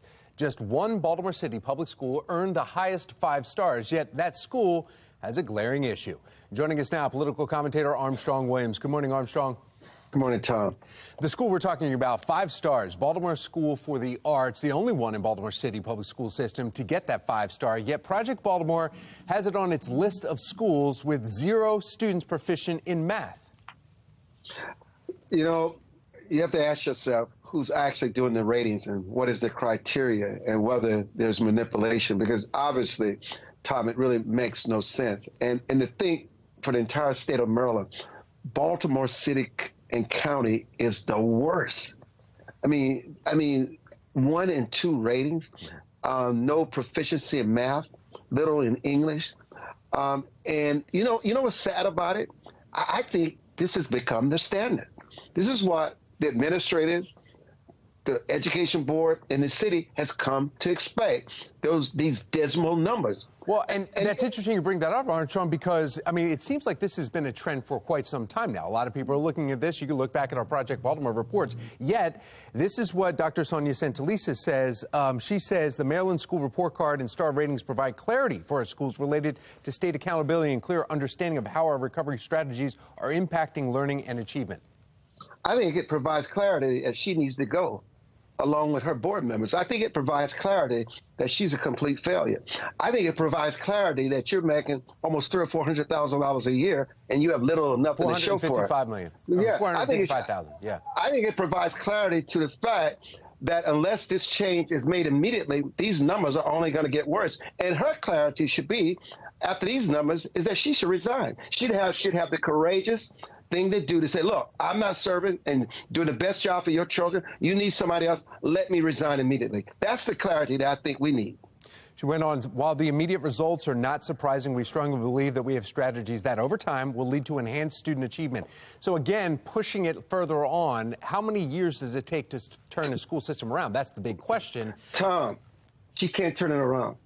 It's a complete failure. Nobody's willing to say it so boldly. She can't. And parents know it. And parents should become even more outraged. But most people who realize that they fail will have some kind of shame because, obviously she has enablers that allow her to continue in this role and to make people believe, well, give us a few more years, give us a little more money. And they're asking for money. Money for what? They continue to fail. It is time for someone to say, I'm a person with courage and conviction, and I'm the majority, and it's time for you and your executives to move on, to give our chance, a real chance at a quality education and a quality future. That's the bottom line. Leave it right there. Armstrong Williams, thank you. Thank you, Tom. A contentious nomination hearing for the mayor's pick for city administrator now begins another round 2 today. We'll let you know about the vote coming up just ahead and if there's been any movement on where those on council stand. The former chief of staff of Larry Hogan is set to be right here in federal court today, just ahead the counts that he is facing and why Hogan could become a key witness. Temperatures are chilly this morning. Leftover rain showers making those roads a bit wet, but we'll talk about if there's more rain in our future and when we'll see some warmer temperatures as well. It's all coming up on Fox 45 Morning News. 7 a.m. Let's roll. Live from WBFF in Baltimore, this is Fox 45 Morning News. Good morning on this Monday, March 13th. I'm Patrice Sanders. I'm Tom Rogers. Cold and rainy is the start, and hopefully that will stop, but then the wind comes. Meteorologist Justin Chambers, he's got all of that for us. I know, and it's March. This is typically what we see when the wind starts picking up. But yeah, these kind of yucky conditions will continue at least through the morning time. By the time we get to, I'd say later tonight, eventually these clouds will roll out of here, and we'll see less in the way of potential for rain, but as Tom mentioned, that wind is going to pick up tomorrow. So right now, over downtown Baltimore, lots of cloud cover, those low clouds. Sun comes up in about 20 minutes from right now. We won't see much of the sun today, but we are seeing those temperatures that are mainly in the 30s. Statewide in Western Maryland, lower 30s, some 40s here for Baltimore and Annapolis, even 37 your temp in Laurel right now. Overall on your HD radar, just a couple of light showers out toward the eastern shore and a few more in Hagerstown and Frederick, not really moving into our area as of yet, but as as we take you into the next few hours, just know I've got a yellow light here on your morning drive. Mr. Bo says take it slow because some of those roads still a bit wet from the rain we saw overnight. We're back with your full forecast. We'll do that in just a few minutes from right now. Patrice? All right, well, let's see what is happening on the roads right now as we take a look at our Lynn Stoller Traffic Network and looking at the cameras around the roads. Everybody up to speed, moving along without issue. No incidents to report as of right now. That is the good news if you're about to get up and out. Well, 7:01 and happening today, Baltimore City leaders are set to vote on Mayor Scott's pick for city administrator. Now, the vote comes days after a fiery committee hearing when Faith Leach's nomination was rejected by a 4-2 vote. Taylor Stewart is joining us live this morning with a closer look at what to expect from today's vote. Taylor? Well, that's right, guys. Mayor Brandon Scott says he intends to get Leach nominated and confirmed today. As you said, that 4-2 vote happening last Thursday. But over the weekend, it seems there has been a change of tone, at least from one council member we're aware of. But here at City Council today at 1 o'clock, that hearing is set to begin. And as the mayor said, he says she's the most qualified for this job, but those who oppose this nomination say there was some transparency issues with the mayor's office. Councilmembers James Torrance and Odette Ramos were the only two to vote in favor of confirming Leach, but it led to some tense moments inside the chamber. Take a listen. We have failed our constitutional duty to the citizens in the charter of this city. I am off and I'm tired. And I'm being frank, colleagues. While I may respect you in the sense of this chamber, you have violated the trust of this chamber and the people of Baltimore. The president has now said to me that he and I will work with the council, with the committee, to make sure that that happens moving forward.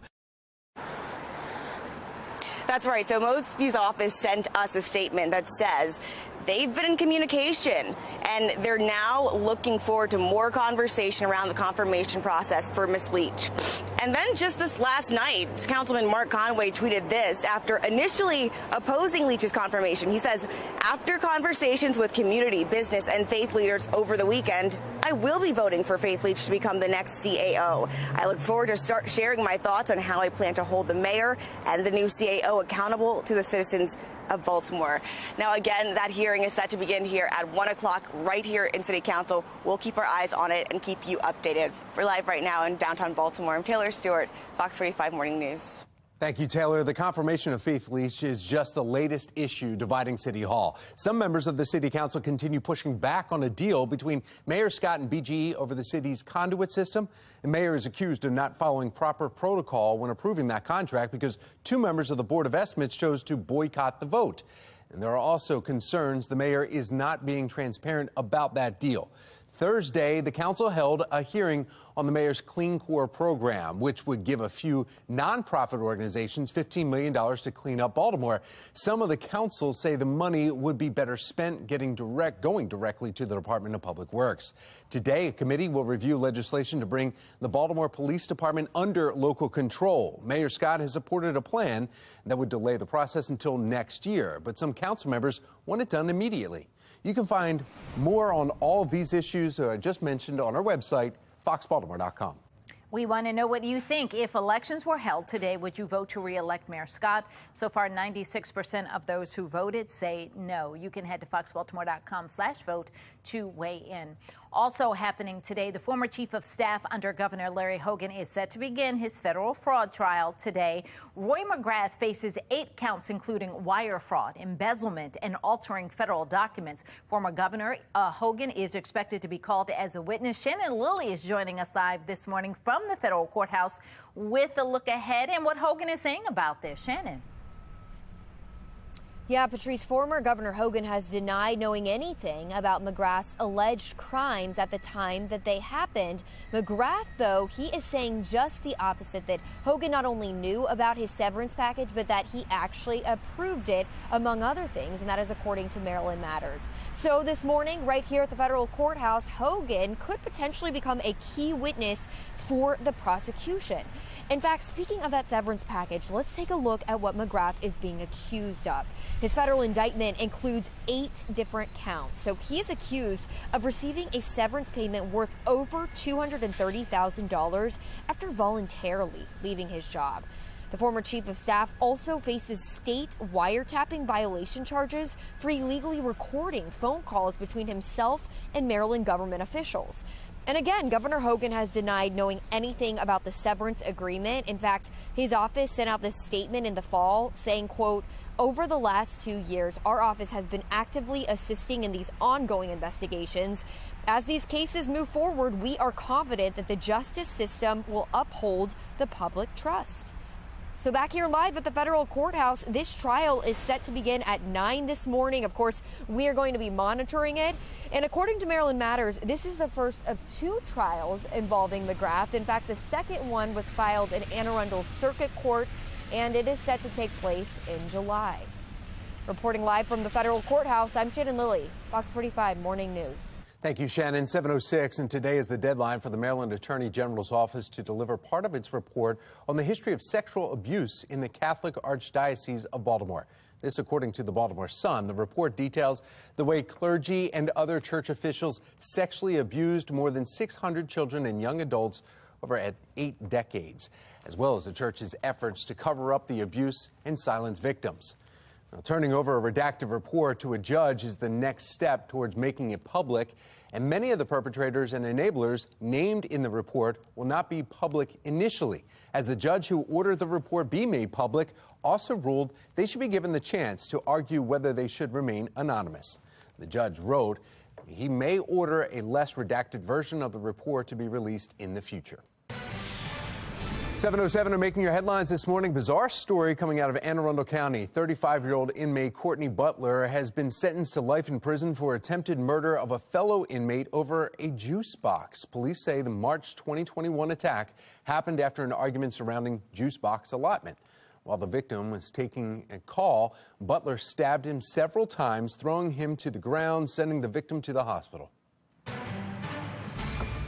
7:07, the FDIC is now saying that all insured Silicon Valley Bank depositors will have full access to their money by this morning. Megan Gillen is at our live center with how this will play out as the second largest bank failure in U.S. history. Megan? Yeah, guys, first of all, look at this. Not what you want to see when you go to your bank's website. We are getting word, though, that uninsured depositors can also expect to get an advance dividend within the next week. Some good news there. The Fed now making additional funding available for more eligible financial institutions and wild Treasury. Secretary Janet Yellen says the government has no plans to bail the bank out. It says it will take other steps to help. Let me be clear that during the financial crisis, there were investors and owners of systemic large banks that were bailed out, and we're certainly not looking, and the reforms that have been put in place means that we're not going to do that again. There you have it. Taking you live now to Capitol Hill, where the government is now offering to pay extra pay to Silicon Valley Bank employees. They can now expect 45 days of employment at 1.5 times their salary. All of this, of course, guys, this is in hopes of preventing more bank runs in the future. My sense is it is a fairly localized issue. The problem is that we live in a very emotional time where markets are emotional. The reference to, social media as being an accelerator, if you will, of some of that emotion, I think can be problematic.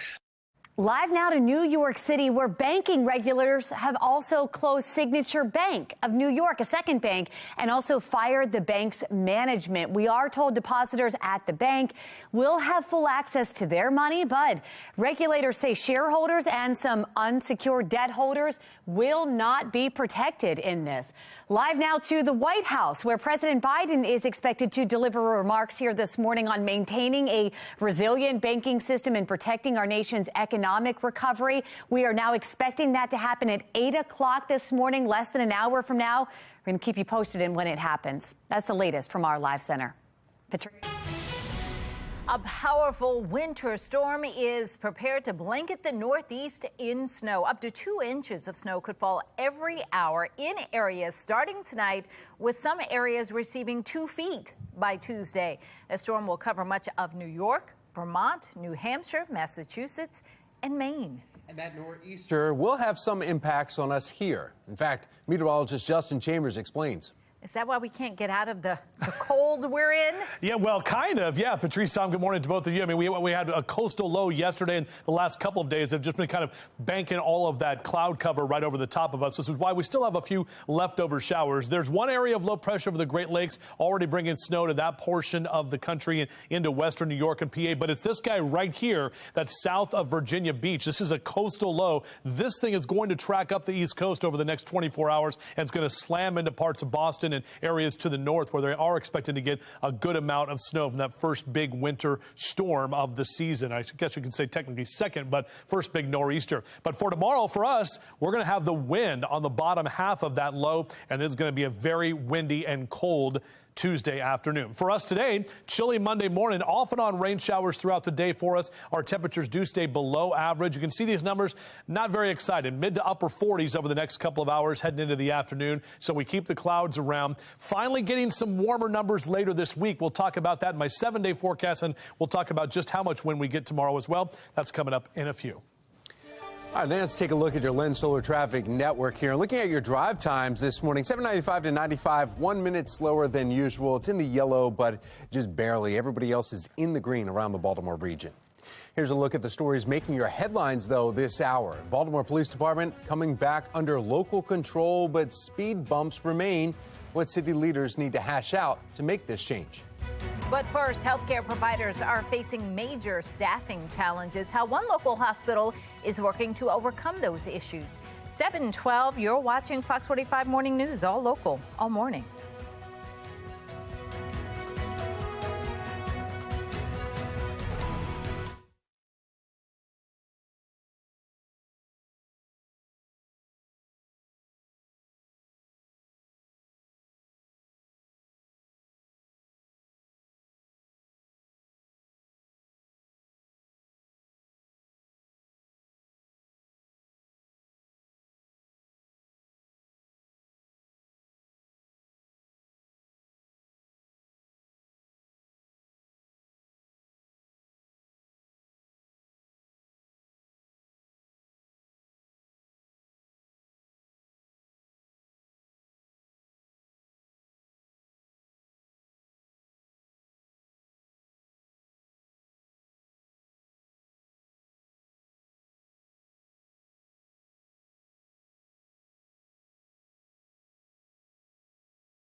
Fox 45 News, winner of 17 2022 Regional Emmy Awards, more than all other Baltimore news stations combined. This Fox 45 News segment is sponsored by GBMC. 7:15. When the COVID pandemic hit, healthcare professionals went into overdrive. The drain on staff and resources was at an all-time high. Now, as the pandemic has slowed, hospitals are facing shortages in staff and resources while still trying to keep patient safety as a top priority. For today's Monday Morning House Call, Carolyn Candiello, Vice President of Quality and Patient Safety at GBMC Healthcare, joins us this morning. Good morning. Good morning, Patrice. Thank you so much for having me. We appreciate you. All right. So healthcare systems across the country, you guys are still trying to navigate this post-COVID era. What is the status? What are you seeing and what are the challenges? Great. Thank you. Well, the first thing I want to just call out is to say thank you to our frontline staff who the past 3 years have really been navigating these challenges. And GBMC has been redesigning everything to meet these needs. But even though we think COVID is in our rearview mirror, there are still challenges we're facing. Some of the challenges we're seeing are an increase in patients presenting with mental health crisis. And patients coming into our emergency rooms, it has exceeded our expectations. And unfortunately, our public health system infrastructure is ill-prepared to deal with this. And so this is something that's really important for us. We're advocating for that. The other thing we're seeing are patients who perhaps have delayed their primary care visits or screenings throughout the pandemic. So patients are coming in sicker and needing help managing those chronic health diseases. So with these new challenges, how do you rise to the challenge of still ensuring that they're getting the care that they need and in the new types of care? Absolutely. It is, well, GBMC has been a leader in this area for the past 12 years. We specialize in redesigning care, and we have been building an infrastructure within our healthcare system called primary care patient-centered medical homes. And by having patients seen by their primary care physicians, we're best able to manage those chronic disease processes and make appropriate referrals for mental health services.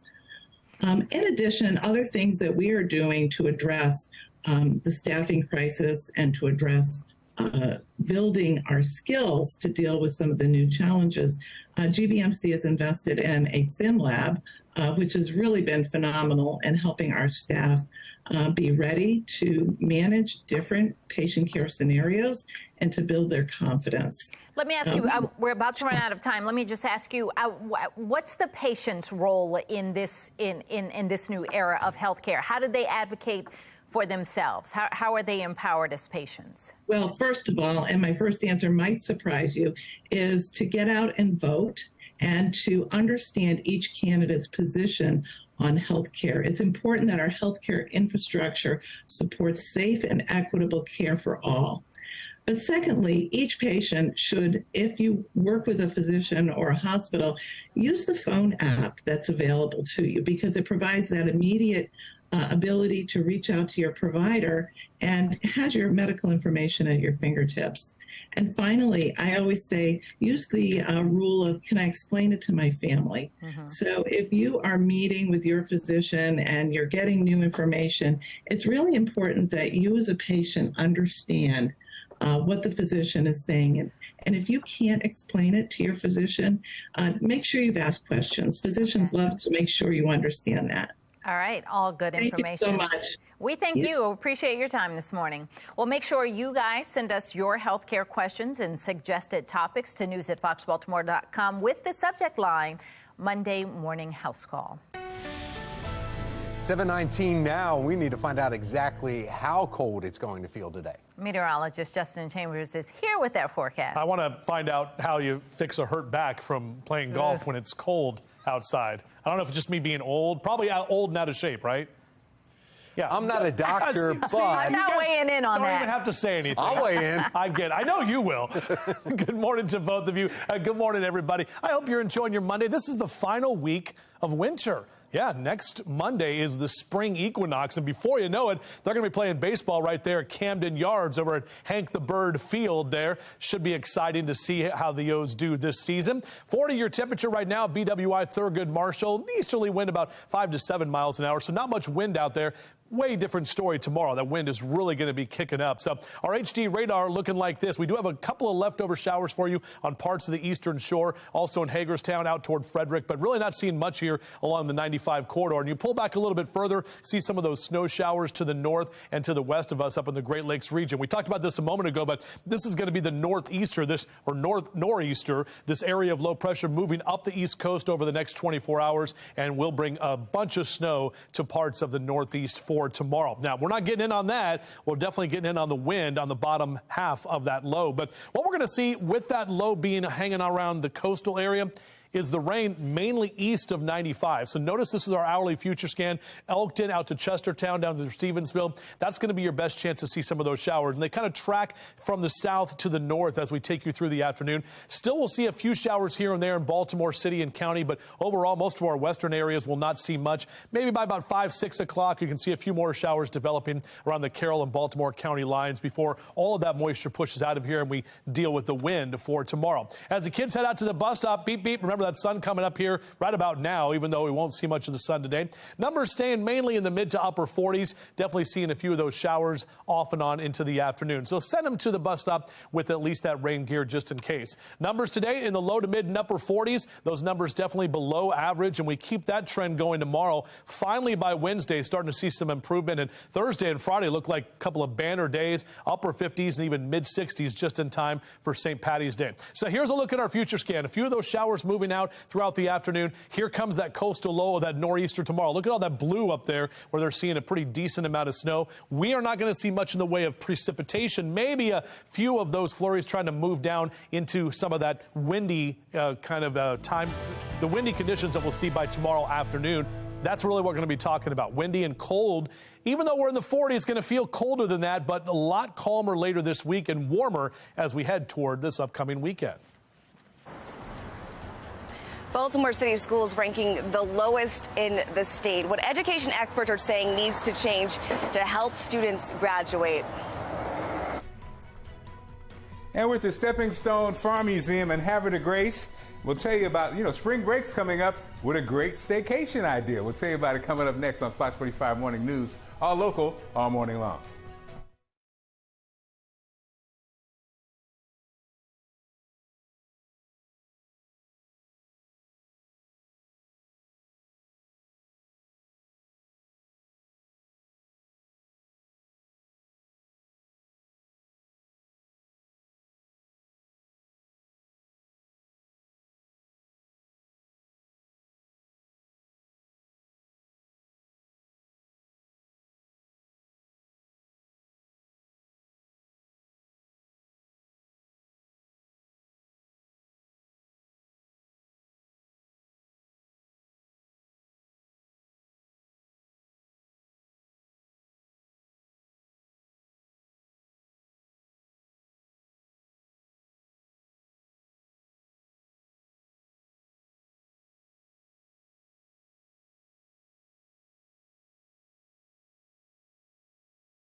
7:25 now. It's so Baltimore. Take a trip around Maryland this spring break. Yeah, save a little money, plan a staycation for the entire family. Be More lifestyle host Mark Clark is in Havre de Grace. He's got a whole lot more. And Mark, I'm shocked you don't have a drink in your hand. Yet. No, not yet. Right, it's still early. Look, so Haley is going to tell us all about, yes, as you guys mentioned, spring break is coming down the pike. People want ideas. This is a great time to come out, see this beautiful spot, and enjoy it with the family, right, Haley? Yes, we have a ton going on in the next 2 months. April 1st is our cleanup day and actually kind of kicking off our season. We are open April through October, Saturdays and Sundays 11 to 3. After that, mid-April, we have what's called Disc Golf Tournament, or Fun Fest, I do believe, is a fundraiser for the museum. So you can find out all about that on our website. Next up would be our Hartford 250 tea. So, yes, little tea. Yes, celebrating Hartford's 250th anniversary. I love it. And then after that, on May 20th, we have a whole bunch going on. We have a museum yard sale. We have a Girl Scout Derby, Powder Puff Derby, and then we have our lecture series. So a lot going on. Yes, and then Saturday on Farm is April 29th. It is our first big event this year.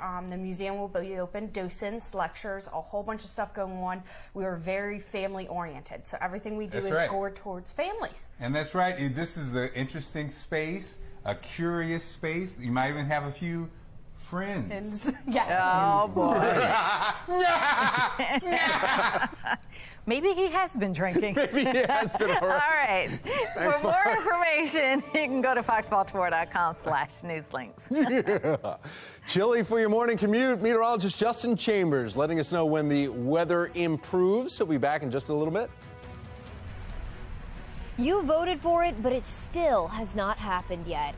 Just ahead, the hearing happening today regarding getting the Baltimore Police Department under city control.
Live from WBFF in Baltimore, this is Fox 45 Morning News. Welcome back on this Monday morning. 7:30 is the time. I'm Patrice Sanders. I'm Tom Rogers. Meteorologist Justin Chambers. He's got a look at our forecast. Just did that 7:30 stretch.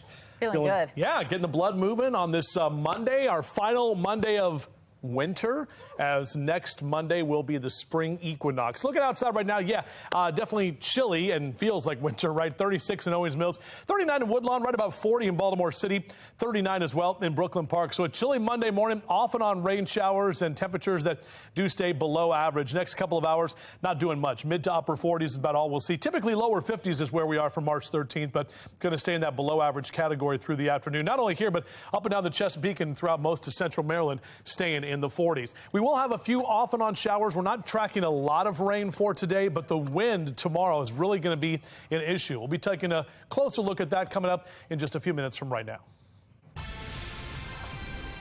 7:31 happening today in continuing coverage. Another push to get the Baltimore Police Department under the city's control faster. Shannon Lowley joining us live from downtown Baltimore this morning with the controversy over this and the hearing that's scheduled to happen today. Shannon?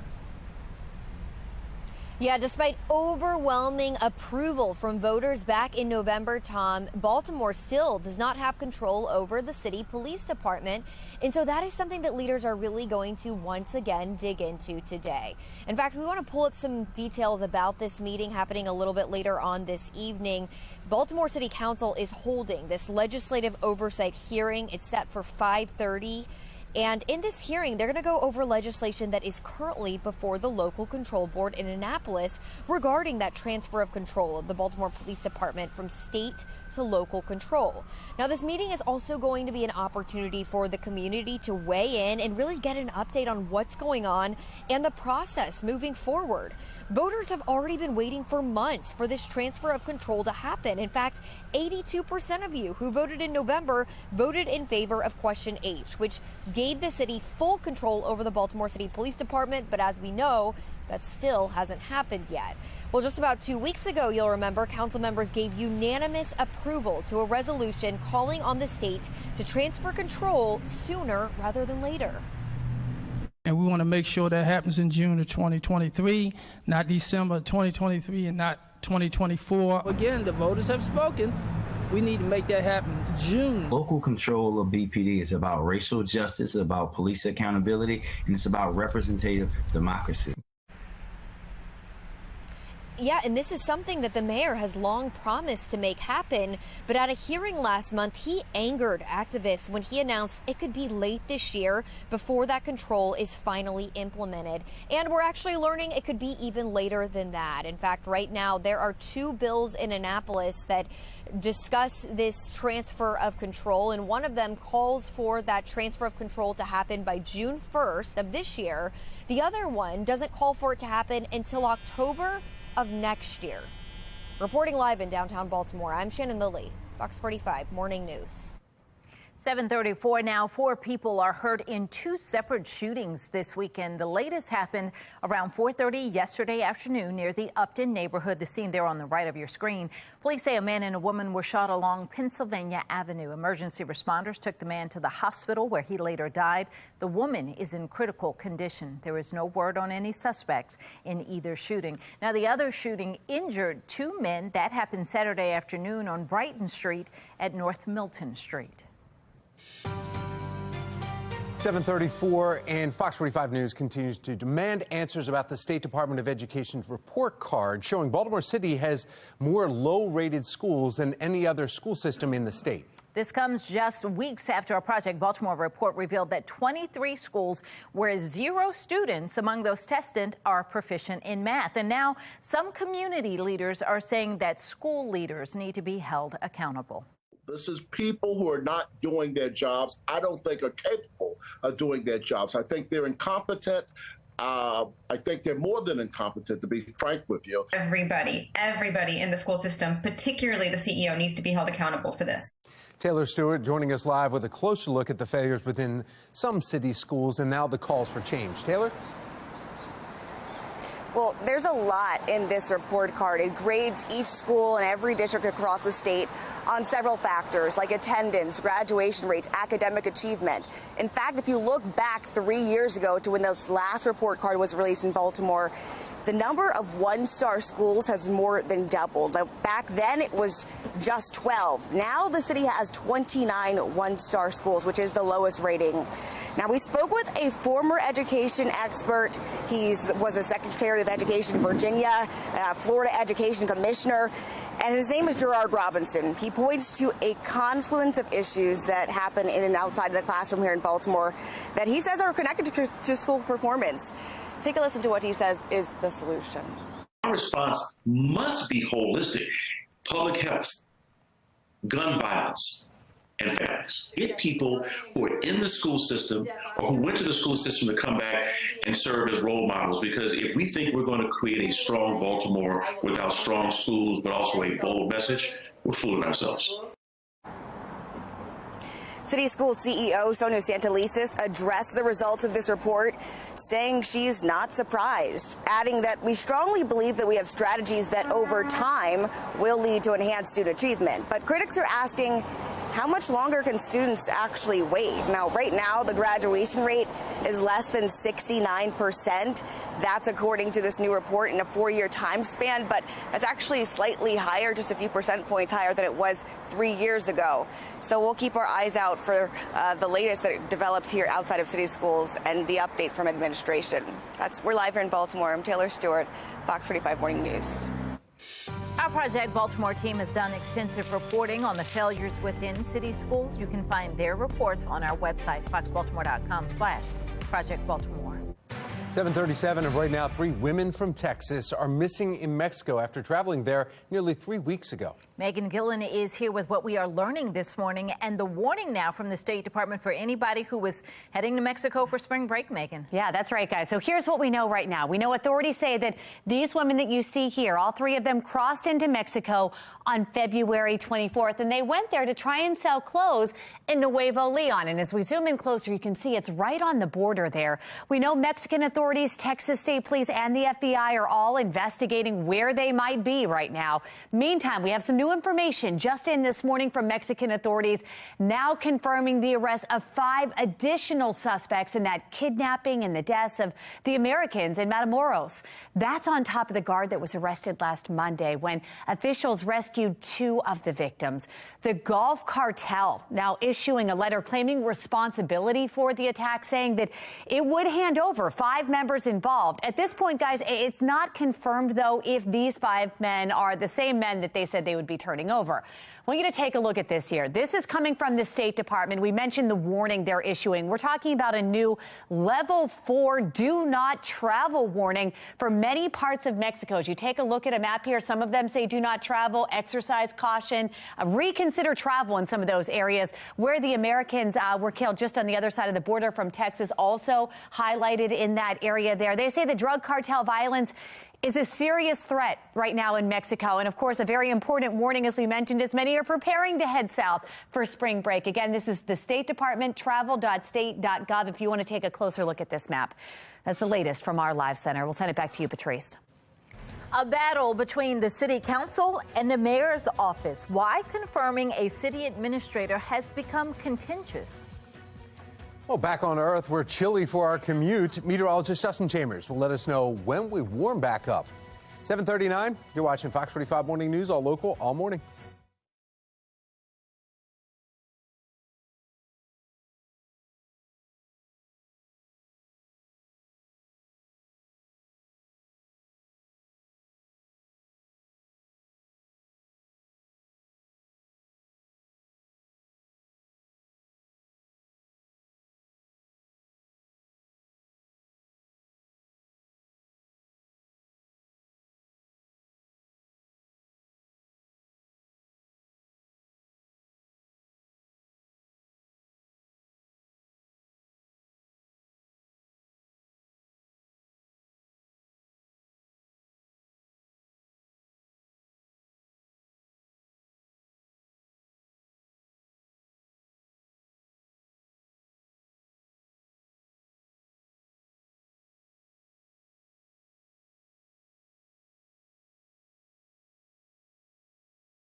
Welcome back. Taking a look at our temperatures right now. Most of us are in the 30s, even some lower 40s at this time, and keeping that cloud cover out there as well. We're going to see a few more of those off and on showers for the day today. As you head out the door, jacket, umbrella, really no need for the sunglasses as the clouds stay with us most of the afternoon and even into the evening time. Out for a run or a jog, it is cool. Numbers staying in the lower 40s for the next few hours.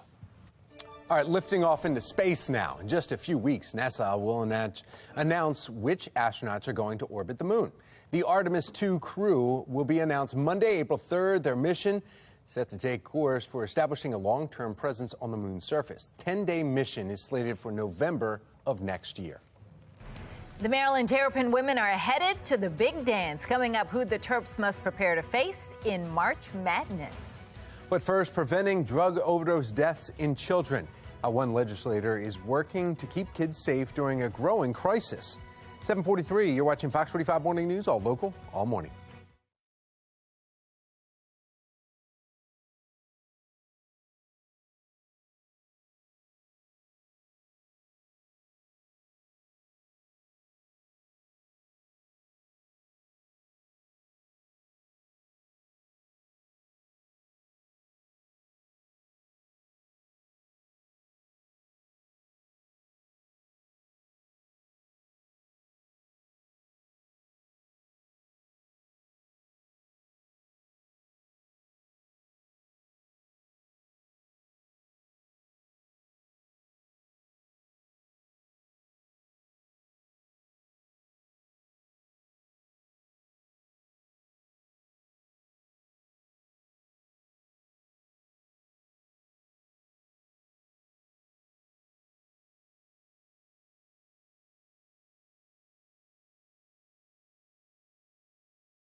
(7:45) and in this morning's Assignment America, Washington state lawmakers are trying to fix a gap in the law to address the skyrocketing number of children overdosing from fentanyl.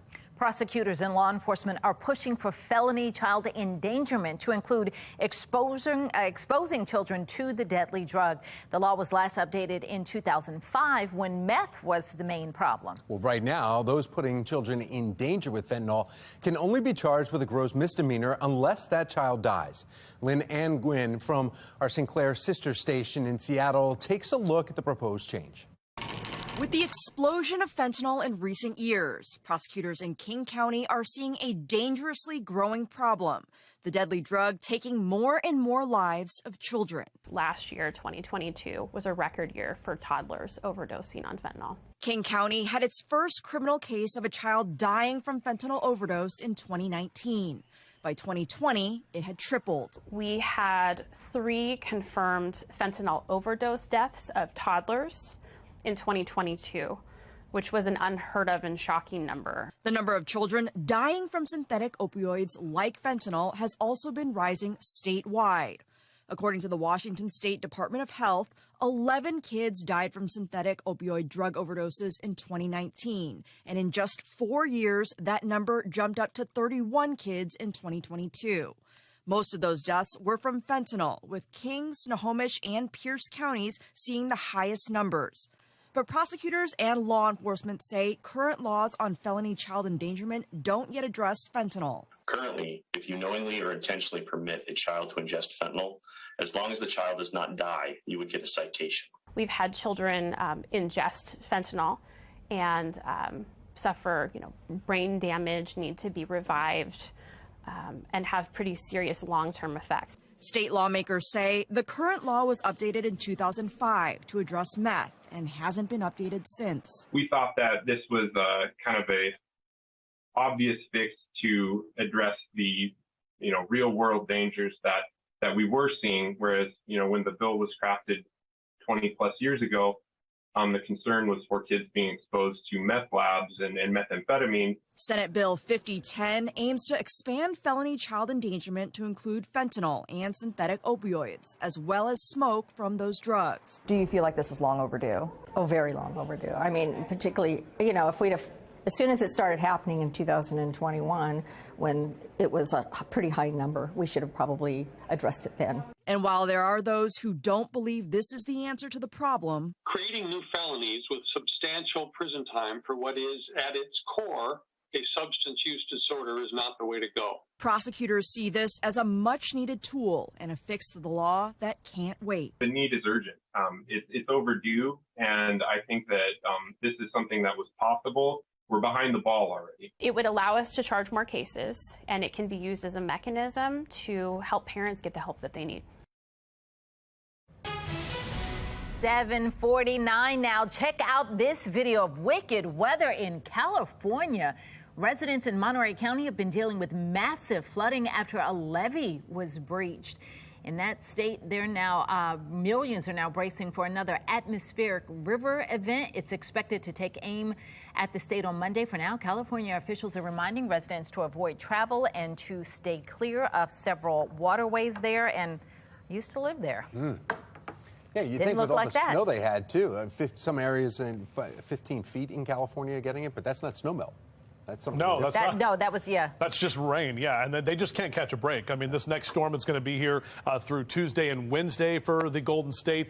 They'll hopefully get a break after that and drying out. My parents made it out of Central California over Donner Pass yesterday and actually made it back home in Torino. I know, finally, right? But that's what they're dealing with. I mean, rain and snow, they just can't seem to get a break. Good news is the drought, at least, has been vastly improved for folks there. All right, Tom, so we're looking at this, and what are we looking at today in terms of flying conditions? What are we looking at? IFR, low IFR. Yeah, exactly right. Good job, my student and my pilot friend. We had a good time flying on Saturday night with the other Justin. Mr. Rogers was there with us, and not really flying today unless you are going out there and have to get somewhere. Just know that those ceilings are low. 40, your current temp right now. We're on our way to 47 this afternoon. Tracking a few off and on rain showers after our chilly morning, and temperatures overall staying below average for this time of year. Notice on our HD radar, there's not a lot of rain out there. Some of you on the eastern shore still seeing a couple of those showers. Most of us, it's just kind of the misty conditions. You go further to the north up toward Pittsburgh, Erie, PA, even up to Syracuse, getting more of those snow showers, and that part of the country getting ready for a big nor'easter. This area of low pressure down near Virginia Beach is going to be tracking up the East Coast, so we will get hit with this in terms of seeing a few rain showers, especially in the eastern part of Maryland for this afternoon. But what we're going to see tomorrow is that very strong wind. So tomorrow, not a good flying day either. Here's a look at our hourly future scan. A couple of those showers developing for you on the eastern shore. We'll see most of that staying east of 95 through about noon today. Notice our western counties, Carroll and Howard County and most of Baltimore County, not really seeing much in the way of additional rainfall. Just a couple of off and on showers lingering in Cecil and Kent counties through later this afternoon. And then maybe about 7, 8 o'clock, a couple couple of more showers roll right through Baltimore. So not completely done with the rain, but we're not looking at much in the way of heavy rain. Shout out to Ed Malden out there at the Bel Air Golf Center. I was out there Friday, got to go there for the first time and actually hit some balls. They have heated bays. That was definitely needed on Friday with that sleet and that stuff that was kind of hanging around. And golfers, not the best day to be out there for sure, but numbers are in the 40s for the afternoon. Typically, lower 50s is where we are for March 13th. Ed's got a great joke about the Harbor Tunnel, by the way. You got to ask him if you know Ed. All right, so here's a look about our future scan. We have some showers out there later this afternoon, but let me show you this low that's going to be tracking up the East Coast. Look at all of that snow for folks there tomorrow afternoon and into Wednesday. What we're going to see is that wind pickup, maybe a few of those showers kind of rolling down to the south and in parts of our areas around the Maryland PA line. But the wind not an issue today, but watch what happens as we fast forward here. This takes us through Tuesday morning into Tuesday afternoon and Tuesday night. Look at how strong that wind is. 30 and 40 mile an hour wind gusts is what we're going to be talking about on your Tuesday. Also into Tuesday night and Wednesday, that wind will continue to be strong as we get the effects from that nor'easter, just not with the snow. So windy and colder tomorrow with temps only in the 40s. Finally, by Wednesday, we start to see some improvement, lower 50s and even upper 50s and mid 60s as we head toward the end of this week. Back to you. One of the largest banks in America collapses. What federal leaders are doing to prevent that problem from becoming a full-blown crisis. But first, the Terps learn their dance partner as they prepare for the NCAA tournament. What head coach Kevin Willard has to say about his first trip to March Madness in College Park. And if you're starting to think about your brackets for March Madness, but you need to clear the cobwebs after we lost an hour of sleep over the weekend. Yeah, the best way to do that is with a coffee break.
7:56, and in your Sports Unlimited, Maryland's men's basketball is dancing. The Terps will head to the NCAA tournament after a surprising strong season in head coach Kevin Willard's debut campaign. Maryland is 8th seed in the South bracket, drawing a tough matchup with West Virginia. Tip-off Thursday from Birmingham, Alabama, just after noon. Winner of that game almost certainly meet number 1 Alabama in round 2. First one is really important for a lot of reasons. One of the main reasons is because you have a lot of kids that haven't made it before, so their reaction and their emotions and their feelings great. It's also it's great momentum for the program moving forward. So to get back in and be an 8 seed, in year one is pretty good. The Maryland women are also in the NCAA tournament as Brenda Freese's team played far above expectations this season. Now, despite massive turnover last offseason, the Terps are a 2 seed and will play Holy Cross on Friday in College Park. The Terps, led by Abby Myers and Diamond Miller, will make their 12th straight NCAA tournament appearance. A second round at confirming mayor's pick for city administrator. The back and forth leading up to today and what we can expect at city council. The former chief of staff under Larry Hogan set to be in federal court here this morning. Just ahead, the counts that he faces, plus why Hogan could become a key witness in this case.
Live from WBFF in Baltimore, this is Fox 45 Morning News. Good morning on this Monday, March 13th. I'm Patrice Sanders. I'm Megan Gilland, and I feel like March fooled us. Came in like a lamb and changed course. I guess, Mother Nature heard everybody complaining about the mild winter and figured, let me throw in some cold before it's over. You tricky. Meteorologist Justin Chambers is here. It's the whole thing. I mean, January and February, we were just like playing with house money, as I keep talking about, because it was so nice. And then March was like, all right, you're going to pay for it. And ski resorts closed. I know. Too. So now it's, finally getting cold. And yeah. But don't worry. It's short-lived. We're going to be warmer later this week. In fact, just in time for St. Patty's Day. And we know we like to celebrate that here in Baltimore and all across the region. Overall, this is how our morning has been. A lot of cloud cover, the low clouds hanging around, kind of misty conditions. We haven't been dealing with a lot of rain. That's good. Our temperatures, however, are chilly throughout most of the mid-Atlantic. 30s in New York and Philly, right at 40 in Baltimore City this hour. So overall, our weather headlines look like this. We're going to keep those chilly temps today and a few afternoon showers. Very windy conditions for you tomorrow. That's going to be the bottom of that nor'easter that's going to be impacting our friends to the north. Meanwhile, lower 40s here and even in the mid 40s over the next couple of hours. Again, just a couple of off and on showers through the later part of the morning. Back with your full forecast in just a few minutes. Meg? All right, Justin, thank you. Now to our Len Stoller Traffic Network. We've got a live look for you at 895 and 95, and you can see quite a bit of traffic out there right now. Volume picking up, no major issues to report here this morning. 8:02 and happening today, Baltimore City leaders are set to vote on Mayor Scott's pick for city administrator. The vote comes days after a fiery committee hearing when Faith Leach's nomination was rejected by a 4-2 vote. Taylor Stewart joining us live now with a closer look at what we can expect today. Taylor. Well, that's right. Mayor Brandon Scott says he is standing by his choice for city administrator, Faith Leach.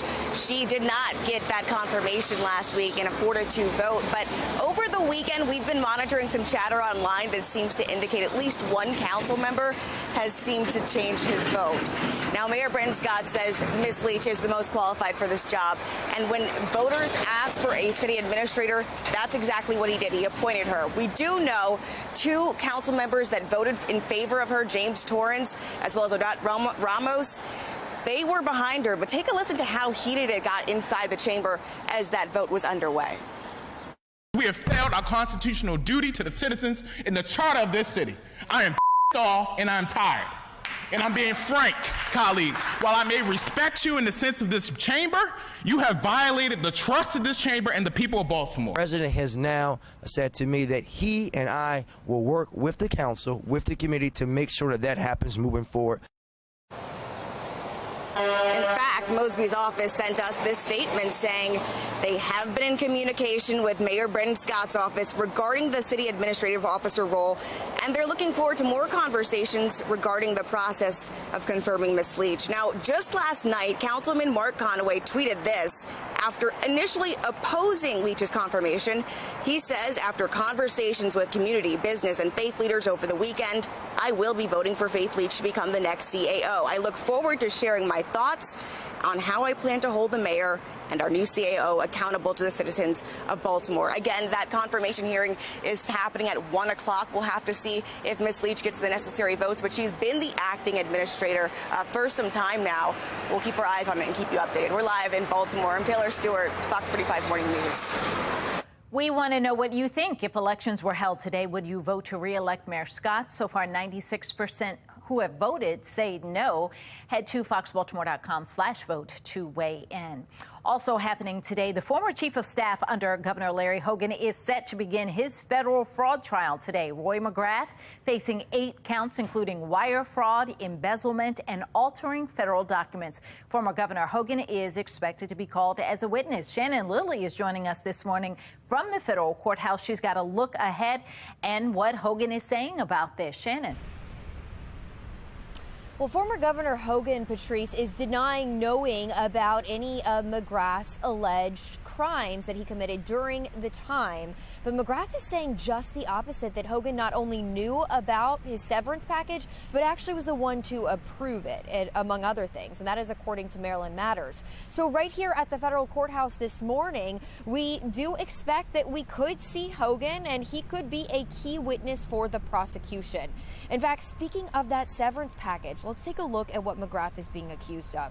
His federal indictment includes 8 different counts. So he is accused of receiving a severance payment worth over $230,000 after voluntarily leaving his job. The former chief of staff also faces state wiretapping violation charges for illegally recording phone calls between himself and Maryland government officials. And again, Governor Hogan has denied knowing anything about the severance agreement. In fact, his office sent out a statement in the fall. It's right here on your screen. He says, quote, "Over the last 2 years, our office has been actively assisting in these ongoing investigations as these cases move forward, we are confident that the justice system will uphold the public trust. And back out here live at the federal courthouse, that trial is set to begin right at 9 this morning. And according to Maryland Matters, this is the first of 2 trials involving McGrath. We know the other one was filed in Anne Arundel Circuit Court, and that one is set for July. As for the one happening in just a couple of hours now, we will be closely monitoring it. Reporting live from the federal courthouse, I'm Shannon Lilly, Fox 45 Morning News. The failure here is not our students. The failure here is our school administration. Calls for change after the newly released state report card shows just how many Baltimore City schools are failing, what school leaders are now offering up as a possible solution. No change when it comes to local control over the Baltimore Police Department, despite city voters overwhelmingly voting in favor of the charter amendment back in November. The plan's now in place to speed up the process. Lots of cloud cover out there. We're still dealing with a few showers this afternoon. Going to break all that down for you coming up on our full Weather Authority forecast. Stay with us.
$810. The FDIC is now saying that all insured Silicon Valley Bank depositors will have full access to their money by this morning. Tom Rogers is at our live center with how this will play out as the second largest bank failure in U.S. history. Tom, this is big. Yeah, that's right. Megan Patrice, not what you want to see, though, when you go to your bank's website. We are getting word uninsured depositors can also expect to get an advanced dividend within the next week's news there.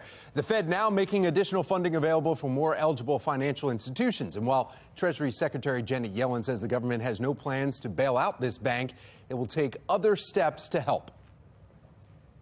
Let me be clear that during the financial crisis, there were investors and owners of systemic large banks that were bailed out, and we're certainly not looking, and the reforms that have been put in place means that we're not going to do that again. Well, taking you a live look from Capitol Hill this morning, where the government is now offering extra pay to Silicon Valley Bank employees. They can now expect 45 days of employment at 1.5 times their salary, and this is said to be standard practice. However, critics are pointing to the bonus payouts of top administrators just hours before the feds shut their bank down.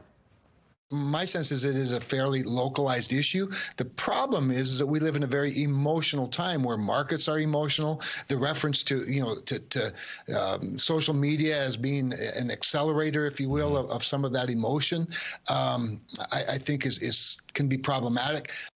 Well, taking you live to New York City right here, you see First Republic Bank wrapped up in this, where banking regulators have also closed Signature Bank of New York and then fired the bank's management. We're told account holders at that bank will have full access to their money, but regulators say shareholders and some unsecured debt holders will not be protected, though. In fact, we are getting word now, just coming up, taking you live to the White House, where President Biden is expected to deliver his remarks this morning on maintaining a resilient banking system, protecting our nation's economic recovery. And that is all taking place, according to the White House website, at 9:15 this morning. Of course, we'll keep you posted and break in as soon as that happens. That's the latest from our live center. Patrice? It is the battle of the billboards, and it's taking place right here in Baltimore. Why one prominent animal rights group is now going back and forth with a Maryland seafood staple. And software problems at the state comptroller's office are leading to issues with tax refunds being processed. In today's Waste Watch, why this keeps happening and how it can be resolved. It is 8:12, and you're watching Fox 45 Morning News, all local, all morning.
$8:15 in today's Waste Watch. Software problems at the state comptroller's office causing a problem with tax refunds being processed. That is the message on the website there. This morning, David Williams with the Taxpayers Protection Alliance joining us live to weigh in on what this means for you. David, good morning. What is happening and how many people are impacted?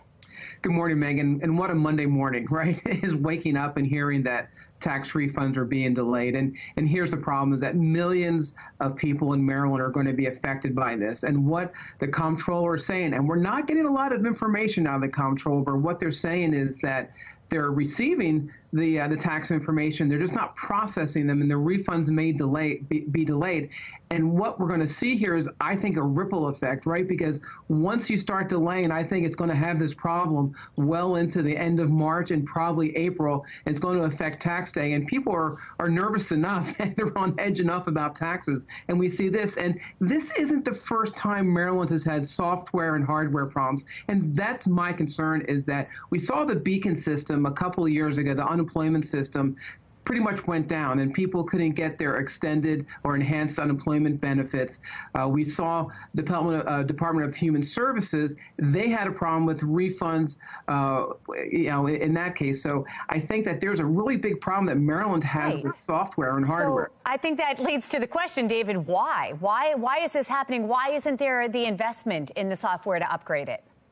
So this has been happening for years, so I don't know why there hasn't been the leadership to change the software.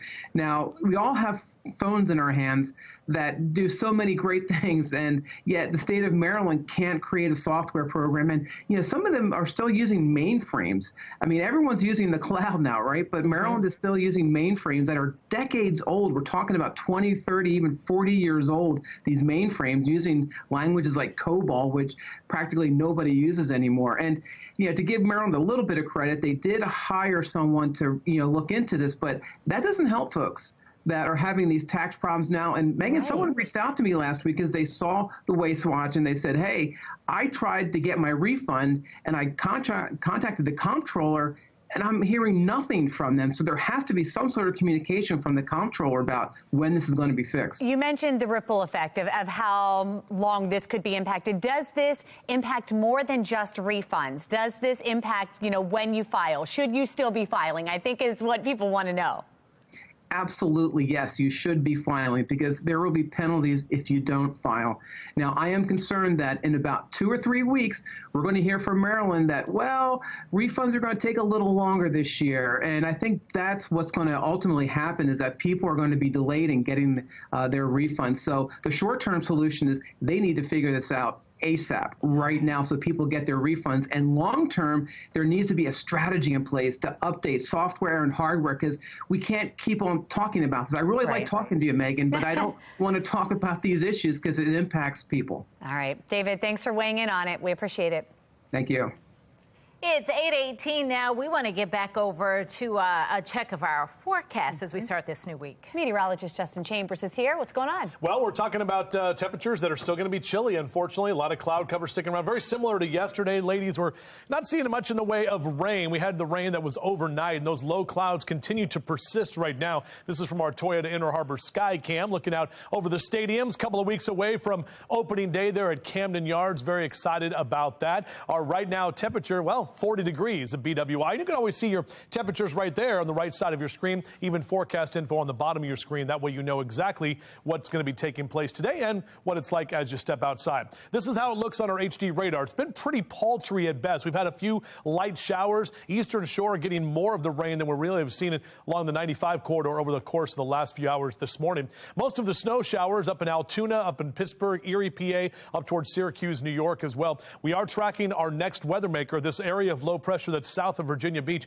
This is going to be tracking up the East Coast over the next 24 hours and eventually becoming a very strong nor'easter Tuesday into Wednesday for parts of Massachusetts, for parts of New York, Vermont, New Hampshire, all of those states up there. We will have an impact here, but not with snow. Here's a look at our hourly future scan. Later on this morning, still a couple of showers possible on the Eastern Shore. Notice as you go throughout the afternoon, there's not a lot. A couple of little green blobs here and there. Overall, this forecast has been trending drier. So even though we keep the cloud cover around today, we're really not talking about much more in the way of rain. Again, a couple of scattered showers here and there. Don't be surprised if you see some of those later this afternoon into the evening time. But as you're out and about there at Fed Hill, right about 40 this hour with numbers in the mid to upper 40s as we take you through the later part of the afternoon. And those numbers are still below average for this time of year. Check in our temperatures across Carroll and Baltimore counties. Lower 40s for Westminster and Eldersburg over to Reisterstown. 43 Perry Hall and White Marsh. 46 for you in Dundalk this afternoon. Numbers in Howard Howard and Anne Arundel counties also in those mid-40s through most of the day today.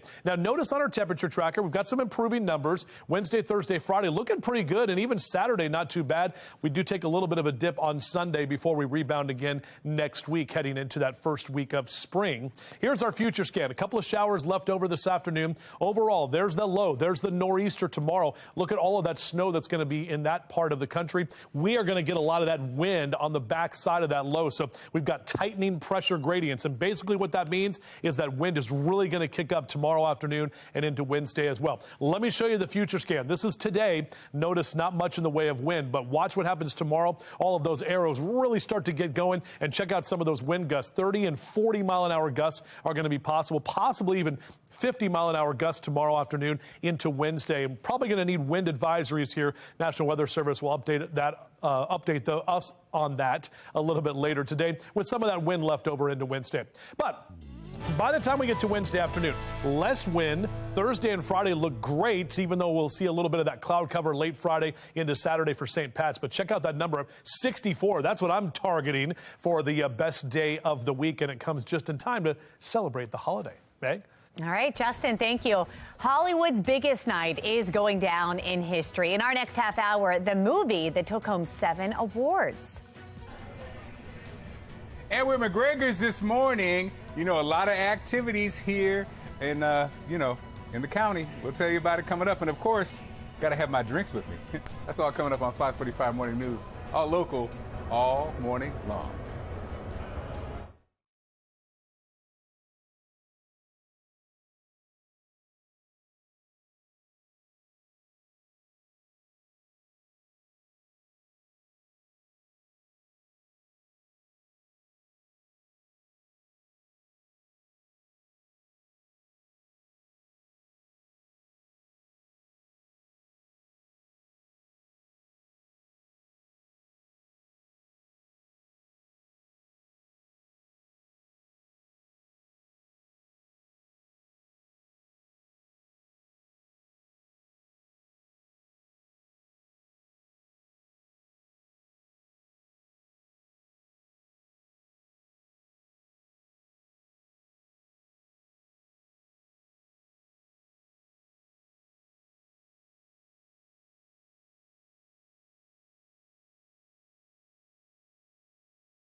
.25, it's so Baltimore as spring break approaches. Plan a staycation right here in Maryland. Sounds nice. You can spend time with your entire family, enjoy all there is right at home. Be More lifestyle host Mark Clark live in Havre de Grace with more. How's it going, Mark?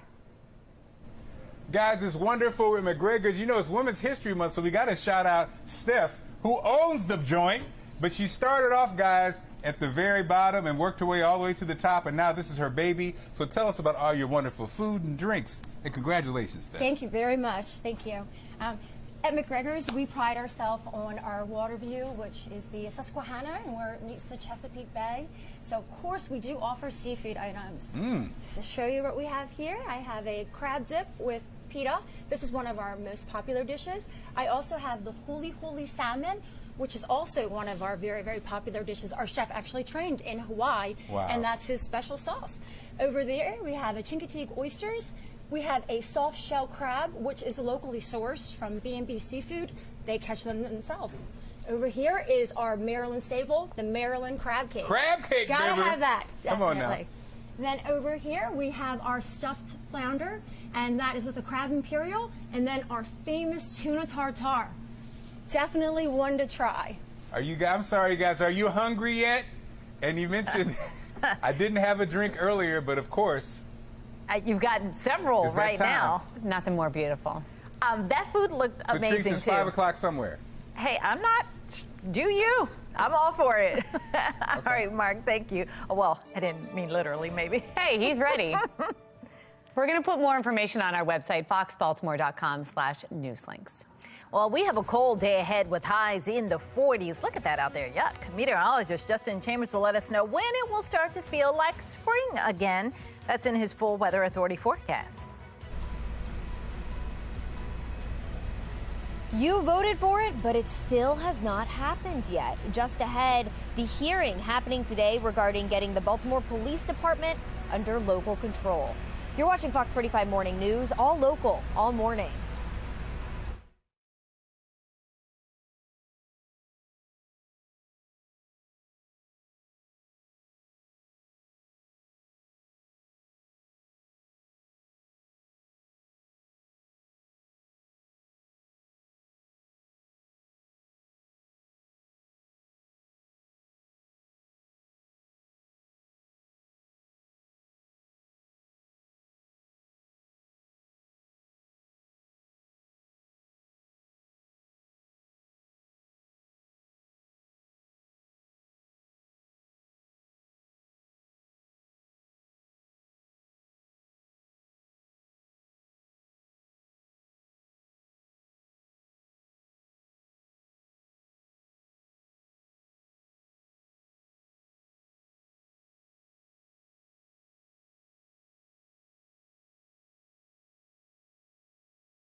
Live from WBFF in Baltimore, this is Fox 45 Morning News. Welcome back to Fox 45 Morning News. It's Monday, March 13th. I'm Megan Gilland. I'm Tom Rogers. We need to find out exactly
Welcome back to Fox 45 Morning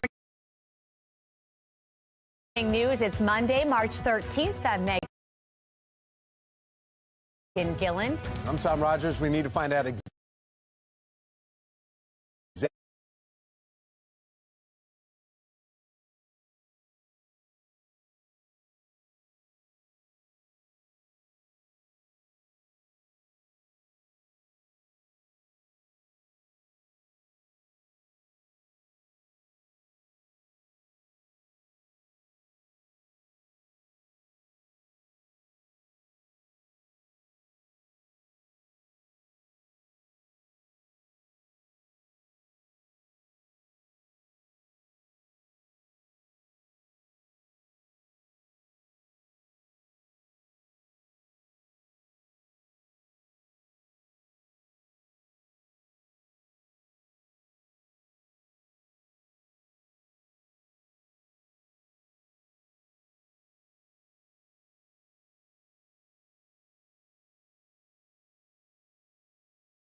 Oh, a battle of billboards right here in Baltimore between Jimmy's Famous Seafood and the animal rights group PETA. The restaurant has been at odds with PETA for years. In the latest battle, the organization put up that billboard just a block away from Jimmy's. Now, this isn't the first time PETA has put up a billboard in protest. Now, the owner of the restaurant, though, firing back. And then once we saw the press release come out and we saw that it was actually directed to us, I think that's what my team enjoyed the most about coming up with the comeback. PETA claims the seafood industry is cruel and suggests that Jimmy's should switch to fish-free fillets and artificial crab meat. Jimmy's owner says he has no plans to do that, and business at the restaurant has not slowed. President Joe Biden addressing the nation earlier following the collapse of Silicon Valley, who will be addressing the nation here in just about a half hour, maybe even around 9 o'clock. We'll give you a live report, though, from D.C. on how the collapse could impact the economy as a whole. And want to learn more on home ownership, planning for retirement, getting out of debt? The event happening this weekend that will get you on the right path towards financial freedom. It is 8:42, and you're watching Fox 45 Morning News, all local, all morning.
This Fox 45 News segment is sponsored by Cash Campaign of Maryland.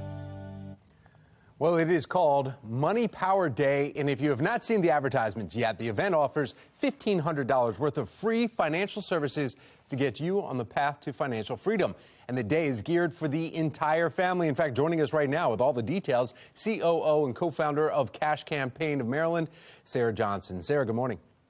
Good morning. Thanks for having me. Sure. It's happening this Saturday, 9 to 3, and it's right around the corner from TV Hill at Poly Western. So it's right off of Cold Spring Lane. Big venue here to bring the entire family. And we're talking kids, too. Make sure you bring the little ones, too, because it starts when they first start getting money maybe in their birthday cards.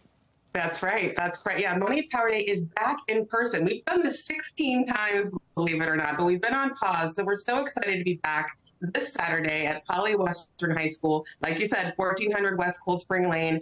We start at 9 a.m. and we go until 3 p.m. And the day is packed with on-site services, financial education for everyone, as you said, even for the kids. So make sure you bring the family with you this Saturday. Sarah, what do we need to bring, though? I mean, what's some advice? If you don't have to bring anything, Do you recommend bringing some things, and can we get some tax advice?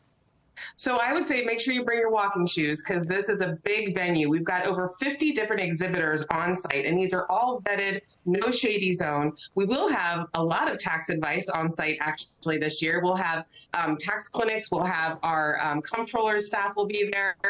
So if you have tax questions, find those exhibitors at the event. If you're an entrepreneur, please make sure we've got a pitch your side hustle contest. So if you want to learn about how to start a business, grow a business, if you're thinking about how you want to turn your side hustle into a huger business, please come to Money Power Day this Saturday. We've got all the resources you could ever imagine. Sarah, I saw that on your website. There's even cash prizes, though, if you do pitch the right side hustle.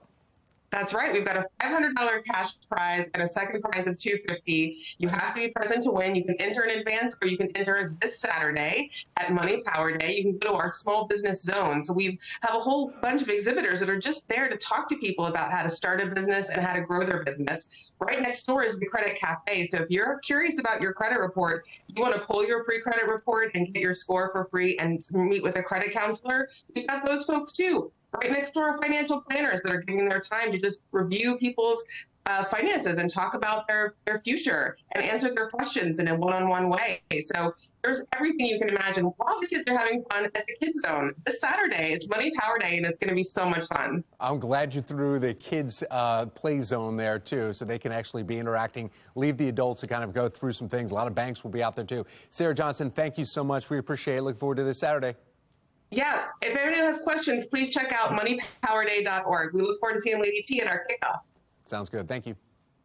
All right, 8:48 now on this Monday morning. Yeah, Monday morning after we just sprung forward, so we need to find out. You're thinking, okay, well, nice sunny day. We could at least wake up. This is sleep-in weather. National Napping Day. It comes at a Rightfully perfect so. time, right? I mean, it does feel super dark and out. that's still. the whole thing, guys. It's not going to be like pouring rain this afternoon, but it's going to be like this, like our camera shows. Yeah, like nap weather. Right, exactly. Napping weather's perfect. You know, catch up on your shows, catch up on your reading, get some of the inside things done. Our Mile 1 Auto Group Cam, not the best day to be outdoors because it's chilly too. That cold just kind of gets right through you, especially when it's kind of all that moisture. At least that's what I've recognized. And, you know, I've only been here a couple of years, but I'm from the West Coast, and when it's cold out there, it's just different than it is here. I don't know. I think it's the moisture and the marine, the fact that it's that kind of that marine feeling. So overall, 40 is your temperature right now in Dallas. And that's why I got off the golf course yesterday. I was like, I can't handle it. It's too chilly for me. It's 40 degrees. I'm such a wimp. All right, our HD radar. We do have a couple of showers that are out toward the eastern shore. Most of us are pretty dry right now, up and down the 95 corridor, even though it doesn't look like that. We are seeing more of the snow to the north of us, and this big nor'easter is setting up. This area of low pressure off the Carolina coast right now, south of Virginia Beach, this is going to be tracking up the east coast over the next 24 hours, and it's going to go right into the Boston region and north and hit that area with a bunch of snow tomorrow. We will be impacted from that, but not with snow.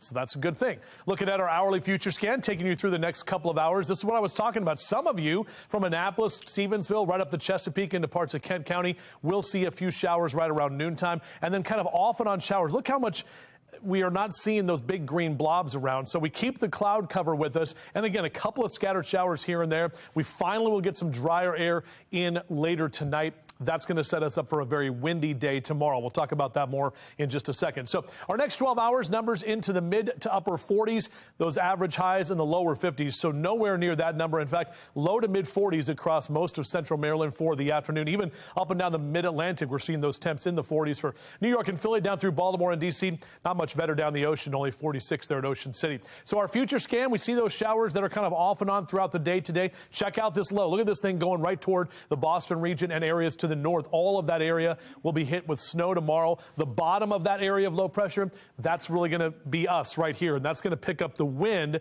that we'll see tomorrow afternoon. So our future scan, we're good to go with our wind today. Tomorrow's going to be a different story. We will see mostly sunny skies, at least through the first half of the day, but that wind is really going to be kicking up anywhere from 30 to 40 miles an hour. Could see some stronger wind gusts as well, mainly from the north and northwest here. And even into Wednesday, some of that wind is going to be left over. Good news is, once we get to Wednesday, less wind for the afternoon, a little warmer, Thursday and Friday look like great days. In fact, we'll be in the upper 50s and even mid 60s for St. Patty's Day here on Friday, with some showers coming in late Friday into Saturday as our next weather maker rolls in. The final weekend of winter is upon us. This is a shot as we take a look at a view through your window from Mary. Sent this picture in of a very pretty sunrise. Thank you for sending that picture in, Mary. We appreciate it. We'd love to see the view through your window. Go to foxbaltimore.com/chime in or scan that QR code right there on your screen. Well, let's take a look now at your Lens Solar Traffic Network, and you're riding along in our mobile track here. Actually heading in the area of Essex here, 702 southbound there. Traffic's moving along just fine. You see, Justin was just talking about perfect napping weather, and you can see that all over our region. Well, in your entertainment news, the 95th Academy Awards have come and gone. And one film was able to win everything, everywhere, all at once. And the Oscar goes to Everything, Everywhere, All at Once. Everybody won? Everybody, everything. Everything, Everywhere, All at Once. Reigning supreme, winning 7 Oscars, including Best Picture, Best Director, Best Original Screenplay. It was nominated for 11 Oscars heading into the ceremony. In addition, Michelle Yeoh made history as the first Asian woman to win Best Actress. From the best to the worst, another Hollywood award show took place this weekend, too. These always make me feel bad. The 43rd Annual Razzie Awards for Sunday. I guess it's an honor still. Kinda, not really. The Razzies celebrate the worst actors in movies. We've all seen those movies where you're like, this is horrible. How did this ever make it to the screen? Well, this controversial Marilyn Monroe film, Blonde, received the top dishonor, taking home the award for Worst Picture as well as Worst Screenplay. Tom Hanks took home 2 Razzies for his role in Elvis. He won Worst Supporting Actor and Worst Screen Combo. I just don't believe that. Hanks now joins the list of those who have won both a Razzie and an Oscar, by the way, including Eddie Redmayne, Halle Berry, Jared Leto, Nicole Kidman, just to name a few of those. A few of them. Well, good news for spring breakers traveling by vehicle. Why this year's trip may not cost you as much as you had originally planned. And your mental health is directly impacted by how much sleep you get. In our next hour, how you can adjust your sleep habits after springing forward 1 hour. Oh, and moderation is key for almost anything, right? And that includes caffeine, especially after we sprung forward for daylight saving. I don't know. I think excess coffee seems appropriate. It's time for a coffee break. No moderation.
It is 8:56 and topping your morning business report. One of the companies behind the COVID vaccine is expanding its workforce.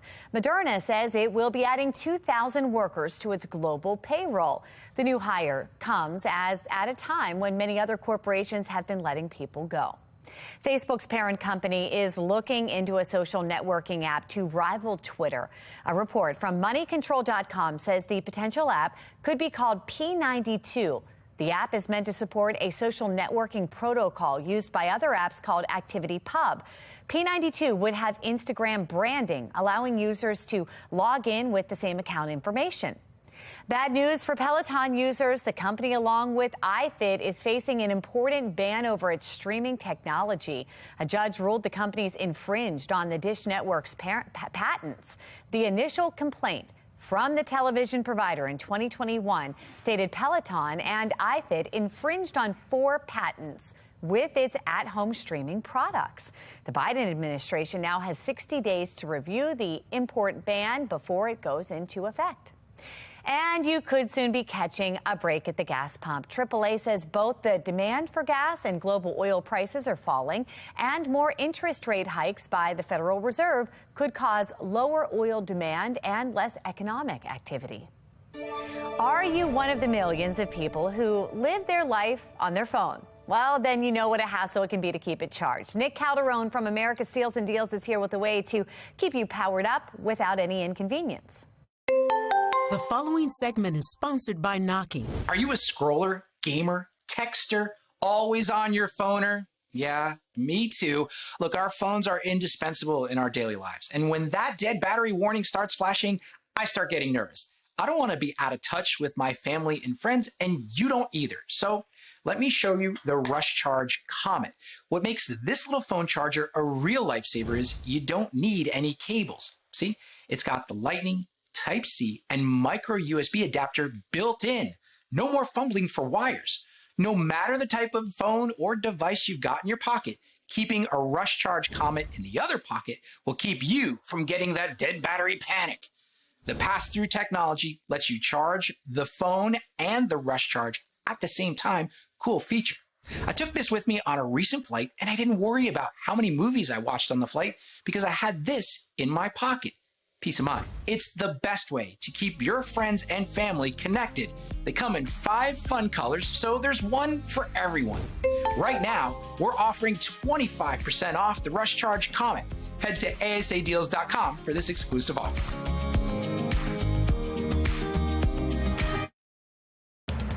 Live from WBFF in Baltimore, this is Fox 45 Good Day Baltimore. The big story here this morning, the collapse of a second major bank. We're taking a live look here from the White House right now as President Biden is expected to speak in just about 15 minutes. Now, he's expected to talk about the collapse of Silicon Valley Bank and Signature Bank. It will be an attempt to calm the American people about the integrity of the country's banks and the safety of their money. Again, the president is expected to speak in just under 15 minutes. As soon as that happens, we are going to bring it to you live. Well, good morning to you on this Monday, March 13th. I'm Patrice Sanders. I'm Megan Gilland. We have meteorologist Justin Chambers here with our forecast. Yeah, definitely saw a lot of that cloud cover around yesterday overall. With some sun on Saturday, wasn't bad, but it's going to be a while before we see the sun again, unfortunately. I know, hate to say it, I'm sorry, but looking out over the cloudy skies here this morning, really haven't seen much in the way of rain, just a couple of light showers here and there. That is going to be the case today. We'll be cloudy and cool with some off and on showers, but that's about it, and very windy conditions on Tuesday. Back to you.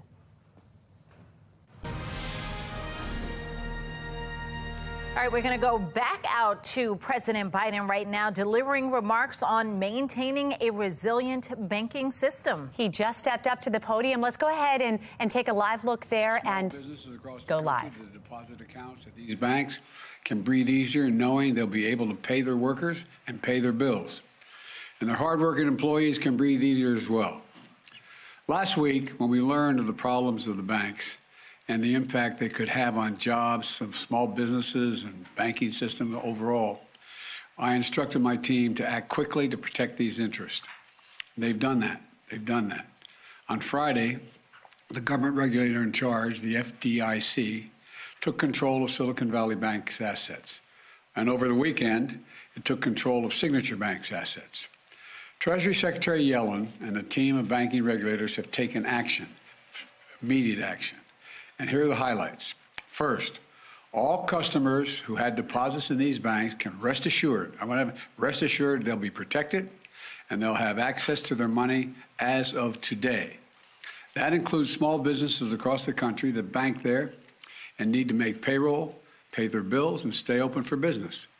No losses will, this is an important point, no losses will be borne by the taxpayers. Let me repeat that. No losses will be borne by the taxpayers. Instead, the money will come from the fees that banks pay into the Deposit Insurance Fund. Because of the actions that our regulators have already taken, every American should feel confident that their deposits will be there if and when they need them. Second, the management of these banks will be fired. If the bank is taken over by FDIC, the people running the bank should not work there anymore. Third, investors in the banks will not be protected. They knowingly took a risk, and when the risk didn't pay off, investors lose their money. That's how capitalism works. And fourth, there are important questions of how these banks got into the circumstance in the first place. We must get the full accounting of what happened and why those responsible can be held accountable. In my administration, no one is above the law. And finally, we must reduce the risk of this happening again. During the Obama-Biden administration, we put in place tough requirements on banks like Silicon Valley Bank and Signature Bank, including the Dodd-Frank law to make sure that the crisis we saw in 2008 would not happen again. Unfortunately, the last administration rolled back some of these requirements.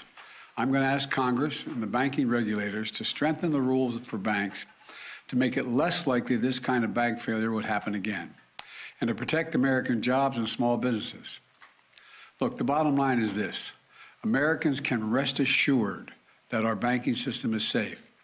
Your deposits are safe. Let me also assure you we will not stop at this. We'll do whatever is needed. On top of all this, let's also take a look at a moment to put the situation in a broader context. We've made strong economic progress in the past 2 years. We've created more than 12 million new jobs, more jobs in 2 years than any president has ever created in a single 4-year term. Unemployment is below 4% for 14 straight months. Take-home pay for workers is going up, especially for lower and middle-income workers. And we've seen record numbers of people apply to start new businesses, more than 10 million of them, more than 10 million applications over the last 2 years starting businesses. Now we need to keep this progress going. That's what swift action that my administration over the past few years is all about. Protecting depositors, protecting the banking system, protecting the economic gains we've made together for the American people. Thank you, God bless you, and may God protect our troops. See you in California. Mr. President, what do you know right now about why this happened? And can you assure Americans that there won't be a ripple effect? Do you expect other banks to fail, Mr. President? Should all depositors be protected at all banks? All right, thank you, everybody. In-town travel. No questions to be had there as the president responds to the second major bank collapse here, assuring the American people that those who have deposited money in Silicon Valley Bank will be able to get their deposits today. And that is the biggest news to come out of that, because those folks were probably wondering when they were going to be able to have access to their money. He said many of them are small business owners. So that is the latest from there. We'll stay on top of this and continue to bring you more. Topping your local news, however, happening today, Baltimore City leaders are set to vote on Mayor Scott's pick for city administrator. Now, the vote comes days after a fiery committee hearing when Faith Leach's nomination was rejected by a 4-2 vote. Taylor Stewart joining us live with a closer look at what to expect from today's vote. Taylor. Well, today we're expecting Mayor Brandon Scott to come out and once again say he stands by his pick for City Administrator Faith Leach. Now, as you said, in a 4-2 vote, she was rejected by city council members, but we've been monitoring some conversations online that indicate at least one council member may have changed his opinion on this particular vote. Now, as we said, Mayor Brandon Scott has not backed down from backing Leach's nomination. He says she's the most qualified for this job. Now, we expect at 1 o'clock they're going to start that confirmation hearing. And we do know there are some who are opposed to this nomination. For example, Sharon Green Middleton, she addressed the lack of transparency from the mayor's office.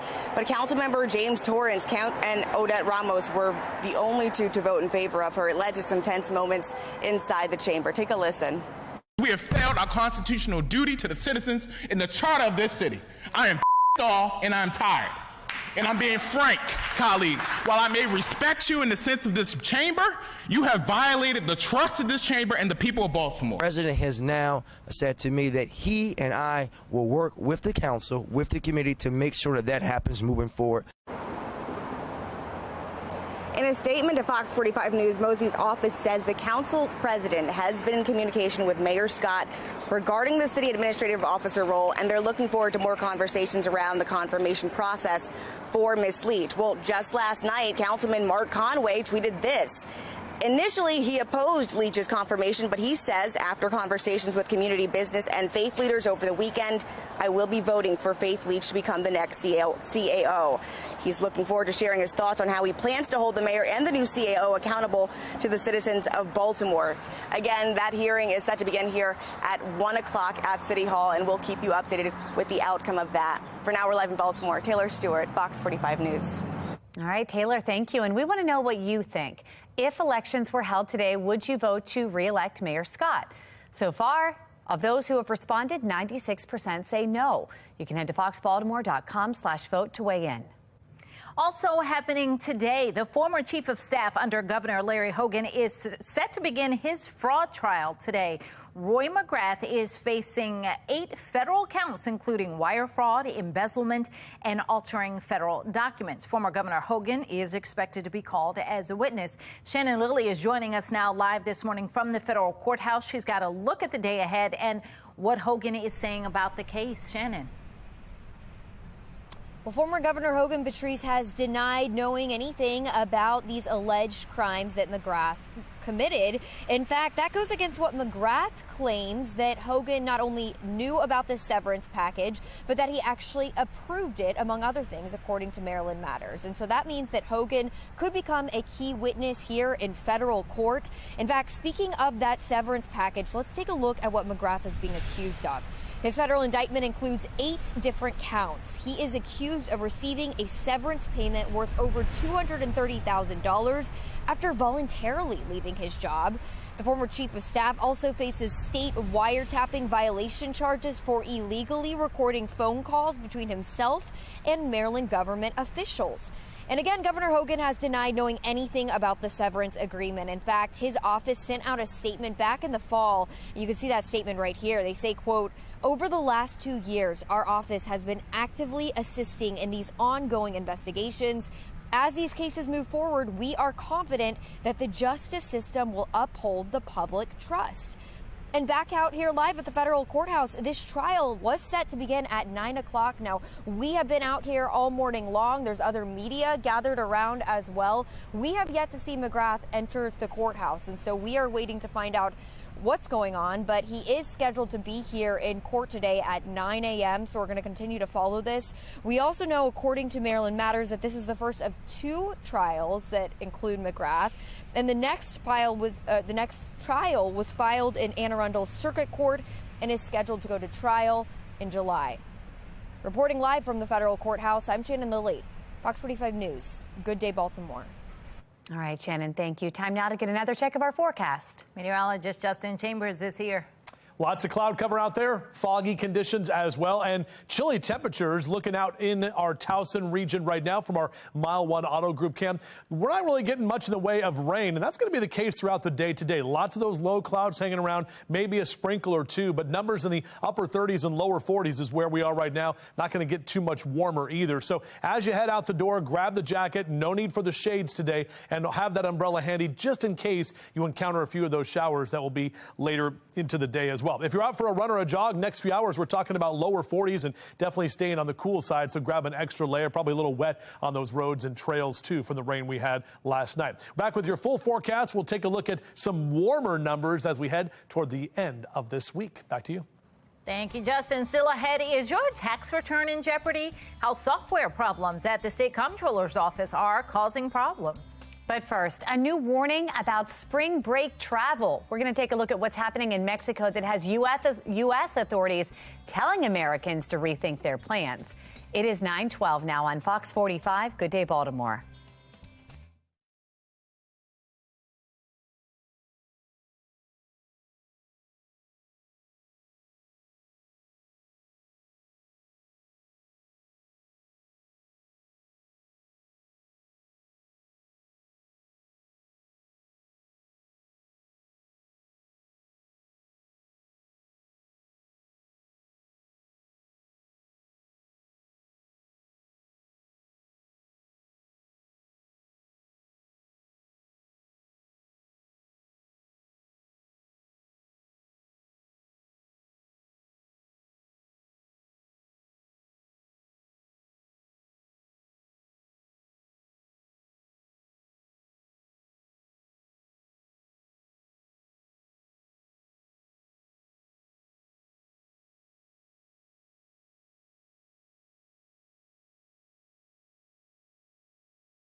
(9:14) and right now 3 women from Texas are missing in Mexico after traveling there nearly 3 weeks ago. Tom Rogers is at the Live Center with the warning from the State Department for anybody who's thinking about going to Mexico for spring break. Tom. Yeah, and that's quickly approaching here, too. Here's what we know. Looking at pictures of the authorities say these 3 women crossed into Mexico February 24th to sell clothes at a flea market in Nuevo Leon. Now, you can see it's right along the border. In fact, I'll show you that right here. When I scroll in there, this is right below the border with Texas here. So that's how close it is. Mexican authorities, Texas State Police, FBI are investigating this right now. New information just in this morning, also from Mexican authorities, now confirming the arrest of the 5 additional suspects in the kidnapping and deaths of Americans in Matamoros. Now, that's in addition to the guard who was arrested last Monday. You saw that gruesome video last week. Now, officials rescued 2 of those 4 victims from U.S. citizens. The Gulf cartel leaving a letter claiming responsibility for that attack, with 5 men zip-tied and laying face down right in front of the pickup truck where the letter was stuck on the windshield. At this point, it has not been confirmed if these are, though, the same men that were involved with that drug cartel attack on the 4 Americans. Now, take a look at this. State Department now issuing a new level 4 do not travel warning for many parts of Mexico, and they include where Americans were killed just on the other side of the border from Texas. They say drug cartel violence is a serious threat, an important warning as many people are heading south for spring break. In fact, AAA officials recommend registering for the Department of State's Smart Traveler Enrollment Program, or STEP, which allows you to receive notifications from the nearest U.S. embassy about safety conditions in your destination country, not just Mexico, but anywhere you travel. That's the latest from our Live Center. Mike? Good advice, Tom. Thank you. Millions of Marylanders could see a delay when it comes to getting their tax refunds, and it's due to a software problem at the state comptroller's office. Earlier this morning, I spoke with David Williams with the Taxpayers Protection Alliance about what's behind the issue and what it means for you. They're receiving the tax information. They're just not processing them, and the refunds may be delayed. And what we're going to see here is, I think, a ripple effect, right? Because once you start delaying, I think it's going to have this problem well into the end of March and probably April. It's going to affect tax day, and people are nervous enough and they're on edge enough about taxes. And we see this, and this isn't the first time Maryland has had software and hardware problems, and that's my concern. To see the full interview, just go to our website, foxbaltimore.com.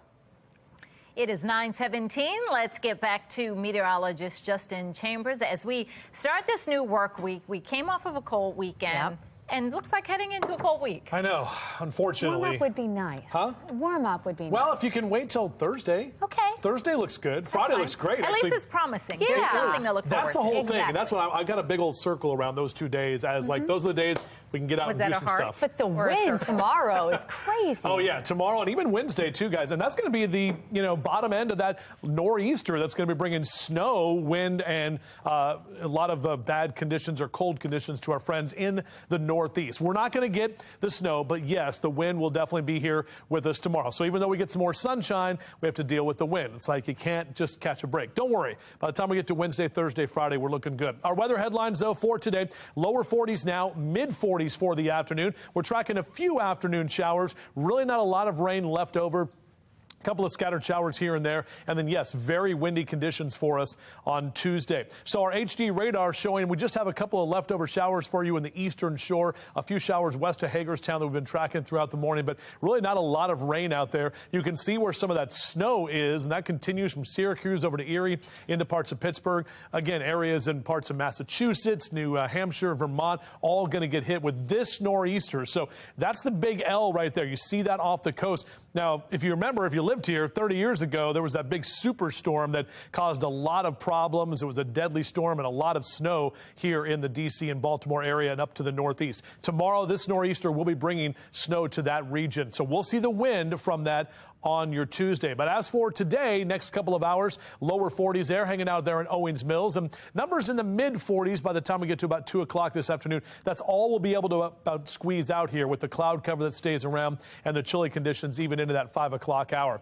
Lower to mid 40s for you in Carroll and Baltimore counties for your highs this afternoon. Howard and Arundel counties also staying in the 40s, even out toward parts of Hartford and Cecil counties, those low to mid 40s for you later today. Overall, our temperature tracker, here's the improving conditions. Wednesday, we're closer to average, and Thursday and Friday, we'll actually have a couple of days, even into Saturday, of above average temperatures. But watch what happens on our future scan. After those showers move out of here, there's the low. You can see that thing cranking toward Boston tomorrow. Mainly rain in Boston, but north of that, a lot of snow is going to be coming, and we're going to see all of that wind pick up tomorrow afternoon. That's why it's going to be a very windy day. Even though our temps will be in the 40s, it's going to feel colder than that. Check out the wind speeds here. This is tomorrow afternoon, and our future scan wind gusts, and most of these in that 20 to 30 and even 40-mile-an-hour range, mainly from the west and the northwest. So that's going to be blowing through here. Possibly wind advisories issued from the National Weather Service later tonight for tomorrow, and that wind does stick around with us at least for the first part of Wednesday.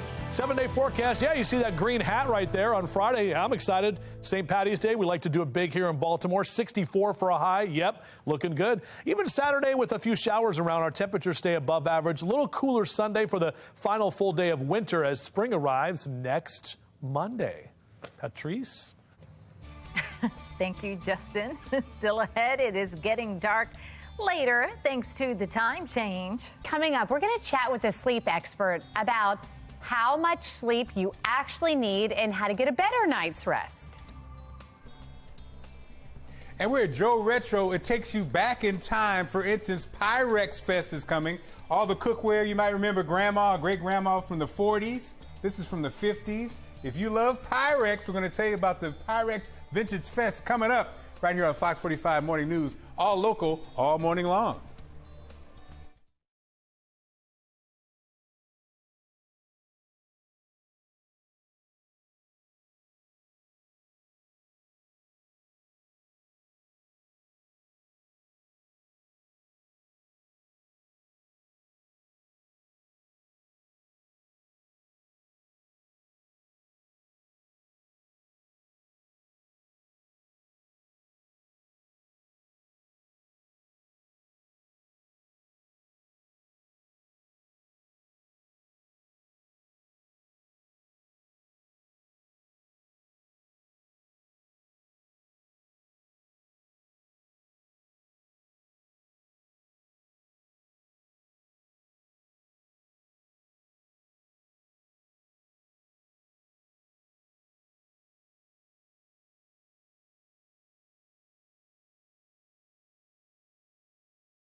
(9:24). This was the weekend that we turned our clocks forward and we lost an hour of sleep, leaving many of us feeling a little tired starting this new work week. Not getting enough sleep can not only impact your physical health, but also your mental health. Today marks the beginning of Sleep Awareness Week. Owner and CEO of the Institute for Healing, Dr. Lakita Carter, joins us to talk about how we can get better sleep. Good morning. Good morning. All right, so for this Sleep Awareness Week, we're all aware that we're sleepy today. So let's start there. How do you adjust to daylight saving time? You know, I would say give yourself some grace. And if you can, try to give yourself some pockets of time in between your work day where you don't have to be so alert, because it is difficult, even for people who do this every day. It's very difficult to feel alert and feel energized on today specifically. And we talk about getting enough sleep. So what is enough sleep? And that changes over, depending on your age and that type of thing, right? You're 100% correct. It changes over when you're age as you age. But for adults between 25 and 64, it's 7 to 9 hours a day. Oh, I'm not even close. Okay.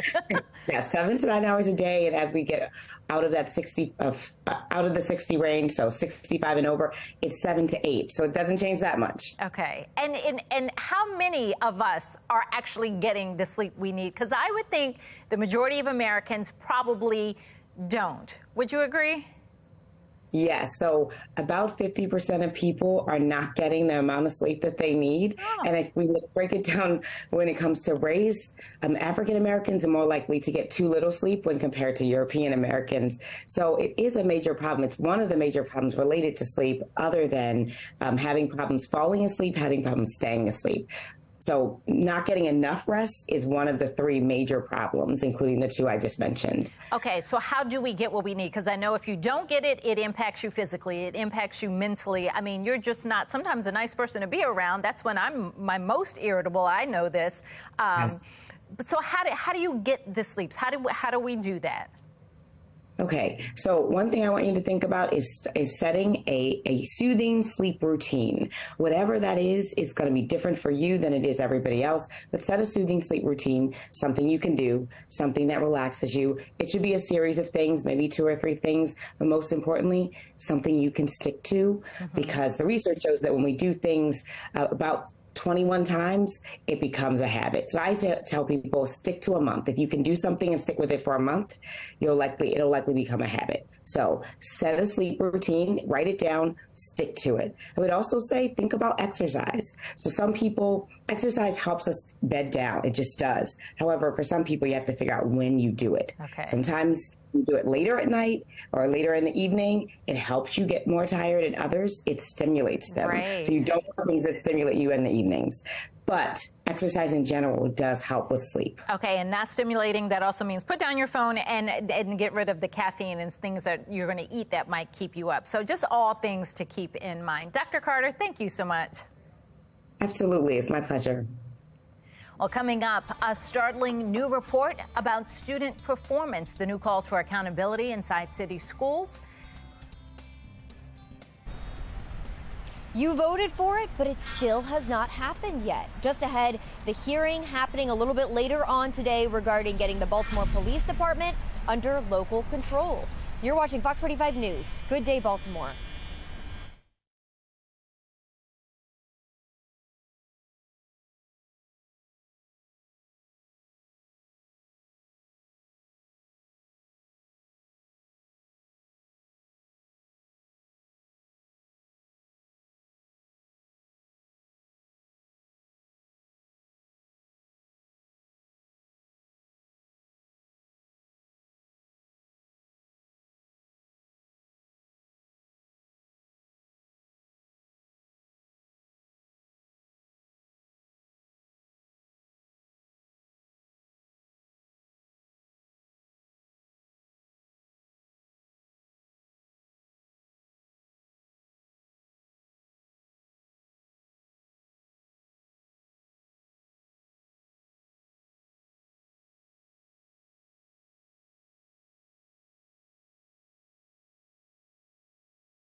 Live from WBFF in Baltimore, this is Fox 45 Good Day Baltimore.